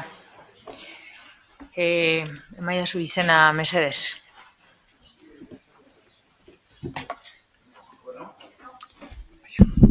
Bueno, soy Javier Urkiaga naiz eta langileen delegatuan naiz akuariumean. Langileen ordezkaria berriro ere gaude hemen. 2 hilabete daramatzagu greban. Hauze da nire 3. eskuhartzea osoko bilkuran eta ez egitekoan egon naiz. Asko kostatu zaigu hau egitea nekatutak gaudelako. Gezurrak esaten dizkiguzuelako. Gu etortzen gara ona, osoko bilkurara, hasieratik etorri gara, arazoa saltzera, eta lortu duguna da besterik gabe gezurrak. Erantzutean gezurrak, esatea. Oso ondo egin duzue. Zuk oso ondo egin duzu. Gezurra esan didazu, guztiz, erabat. Lehenengo hitzaldian, eskatu genuen udalaren implikazioa. Horretan esan zenigun, gauza bakarra esan zenezakeela. Kontratua bukatuko zela otsailean, 2 luzapen zituela. Urriaren 31 izan zen hori, eta hitzarmena bukatzeko akordioa sinatuta zegoen ordurako. Engainatu gintuzun. Orduan, grebarako eskubidea adierazi nuen eta asteazkenean esan nion, zer gertatzen da grebarako eskubidearekin eta esan zinan gaur kudeatuko dut. Ematen du akuariuma gabonetan irekita egongo dela. Kudeatzailearen iloba oporretan dago, eskola oporretan dago eta goizean irekiko du eta hori ezin da jasan. Hori jasan ezina da. Ezin da baimendu. Horrez gain, 2008ko aurrekontuetan gezurra esan zen. Aurrekontuan jaso zen partida bat akuariumerako 200.000 euro baino gehiagorekin aldundiak jarriko zituenak. 200.000 gutxi gora bera, eta azkenean partida hori 250.000tik 60.000ra jaitsi da, eta jakin bazenekiten itxiko zela. Bide batez, argistapen gastua, gabonetako argistapen gastuaren aurrekontua handiagoa da, ezta? Hori nik dakidala. RAEk iruzurra definitzen du honela, egiaren aurkako forma eta zuzentasunaren aurkako forma baldin eta pertsona kaltetzen badu, eta hau iruzurra izan da. Gure aurkako iruzurra.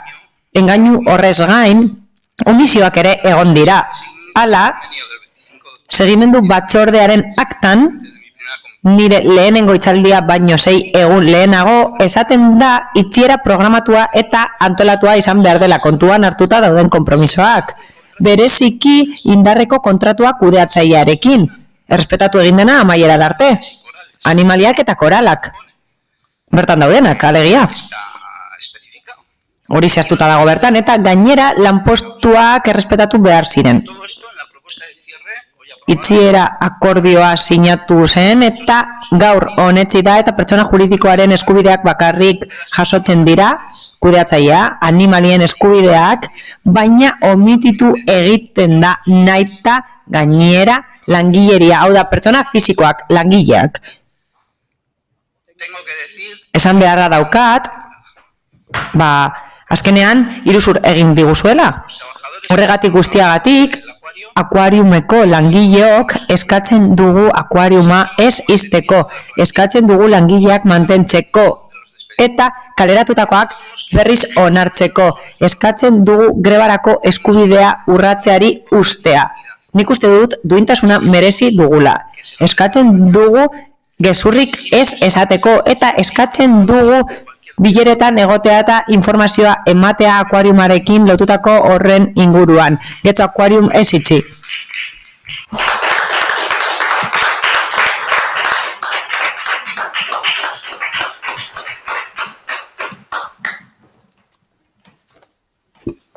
Bueno, decisiones complicadas. Erabaki zailak dira, konplexuak dira, eta bai egia da, dokumentu ofiziala azaroaren 20koa dela. Orduan, irmoki erabaki zen aurrera ez jarraitzea. Aldundiak ohartarazi zigun, batzordean esan genuen bezala, posiblea zela akuariuma iztea. Eta aurrekontua murriztea horretarako. Hala, egia da, gure aldetik, ez geundela ados iztearekin, saiatu garela, saiakerak egin ditugu beste aukera batzuk bilatzeko, baina ez digute aukerarik eman. Bidea ez da erraza izan,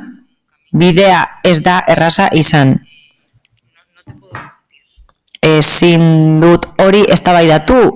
Gustatuko litzaidake beste gauza batzuk esan ahal izatea. Gustatuko litzaidake orain dela 2 hilabete dena ondo zijoala esan ahal izatea. Ez nekien ondo edo txarto joango zen, baina gustatuko litzaidake dena ondo dagoela eta zegoela esan ahal izatea. Ez da guri gustatuko litzaiguken bezala gertatu, baina hala izan da. Oso gogorra da erabakia. Eta oso gogorra da zuen egoera une honetan. Jakin badakit, ingurumen sailetik biltzen ari direla, enpresarekin bilerak egingo dituztela, zuen eskubidea kontuan hartzeko, espedienteak eskatu dira, eta babesa emateko eskatu diegu. Batez ere langileak babesteko eskaera egin dugu, jakin badakigu, arrainak, materialak, eta bar aipatu dituzuela, eta zentzu horretan esan beharra daukat, enpresa harremanetan jarri dela ingurumen sailarekin, eta ingurumen saila eta enpresa jarri dira harremanetan Donostiako akuariumarekin eta Gijonekoarekin, eta saiatuko garela alden neurrian animalia horiek beste leku batzuetara bidaltzen eta beste leku batzuetan kokatzen. Gustatuko litzaiguke Donostira eramatea, ulertzen dugulako akuariuma udalaz gaindiko zerbitzu bat zela, eta zentzu horretan ulertzen dugu Donostiako akuariuma dela zerbitzua ematen diena eskola zentro guztiei Euskal Autonomia Erkidegoan, alegia, baina ikusiko dugu zer gertatzen den. Ez dakit horrela izango den edo bestela jardungo den, ez dakit. Baina esan dezaket, osoko bilkura honetan aipatu dela hori, zein den arrainen eta materialen egoera, eta horiek leku aldatuko dira egin behar den bezala eta modu egoki batean, besterik gabe. Ezin dut besterik esan, ulertzen dut eta islatutat dago dokumentu guztietan. Pentsatzen da animalien eskubideengan eta koralen eskubideengan. Gu horretan gaude, ados gaude eta greban gaude horregatik eta egunero joaten gara lanera baldintza egokietan mantentzeko animaliak, akuariumeko animaliak, nola ez. Baina langileen eskubideak, kasu honetan, urratzen dira, omititu egiten da, etengabe gure grebarako eskubidea jasota dago, eta aurreko osoko bilkuran aipatu nuen eta hori ez da aipatzen. Bihar greban gaude, bihar 24 da, hilako 24, eta ordutegia badago aldatuta irekitzeko. Eta hori ezin da baimendu, hori ezin da ahalbidetu. Hau da, udalak onesten duena, ingurumen sailak onetsi du eta akuariumaren ilobak irekiko du, baina ezin du egin ordutegitik kanpo eta gu greban gaudelarik. Ezin du hori egin eta gainera ez du gutxieneko zerbitzuetan parte hartzen, ez dauka inolako zentzurik. Aurreko osoko bilkuran, esan nuen, zinegotzi arduradunarekin hitz egin nuen eta esan zidan zerbait egingo zuela eta pentsatu nuen ados, ondo, zerbait egingo du, baina orain berriz ere esateran nator eta erantzuten didatenean hori ez da aipatzen, hau da, langileen eskubideak aipatzen direnean ez direla existitzen ematen du, niri asko gustatzen zaizkit animaliak, nik ulertzen dut, baina esan bezala, animaliek ez dut eskubiderik eta guk bai, zuzendari eskudunak esan zuen bezala. A mí me consta que se está trabajando con la empresa, también. Badakit lanean ari dela enpresarekin, bildu egin dira zuekin ere bai, printzipioz hemen egon ginen, beste gai bat jorratzeko, greba beste kontu batengatik zen, horregatik deitu zen, beste arrazoi batengatik, orain greban zaudete hiltziko delako, eta esan beharra daukagu, lanean jarraituko dugula itxiera ordenatua lortzeko.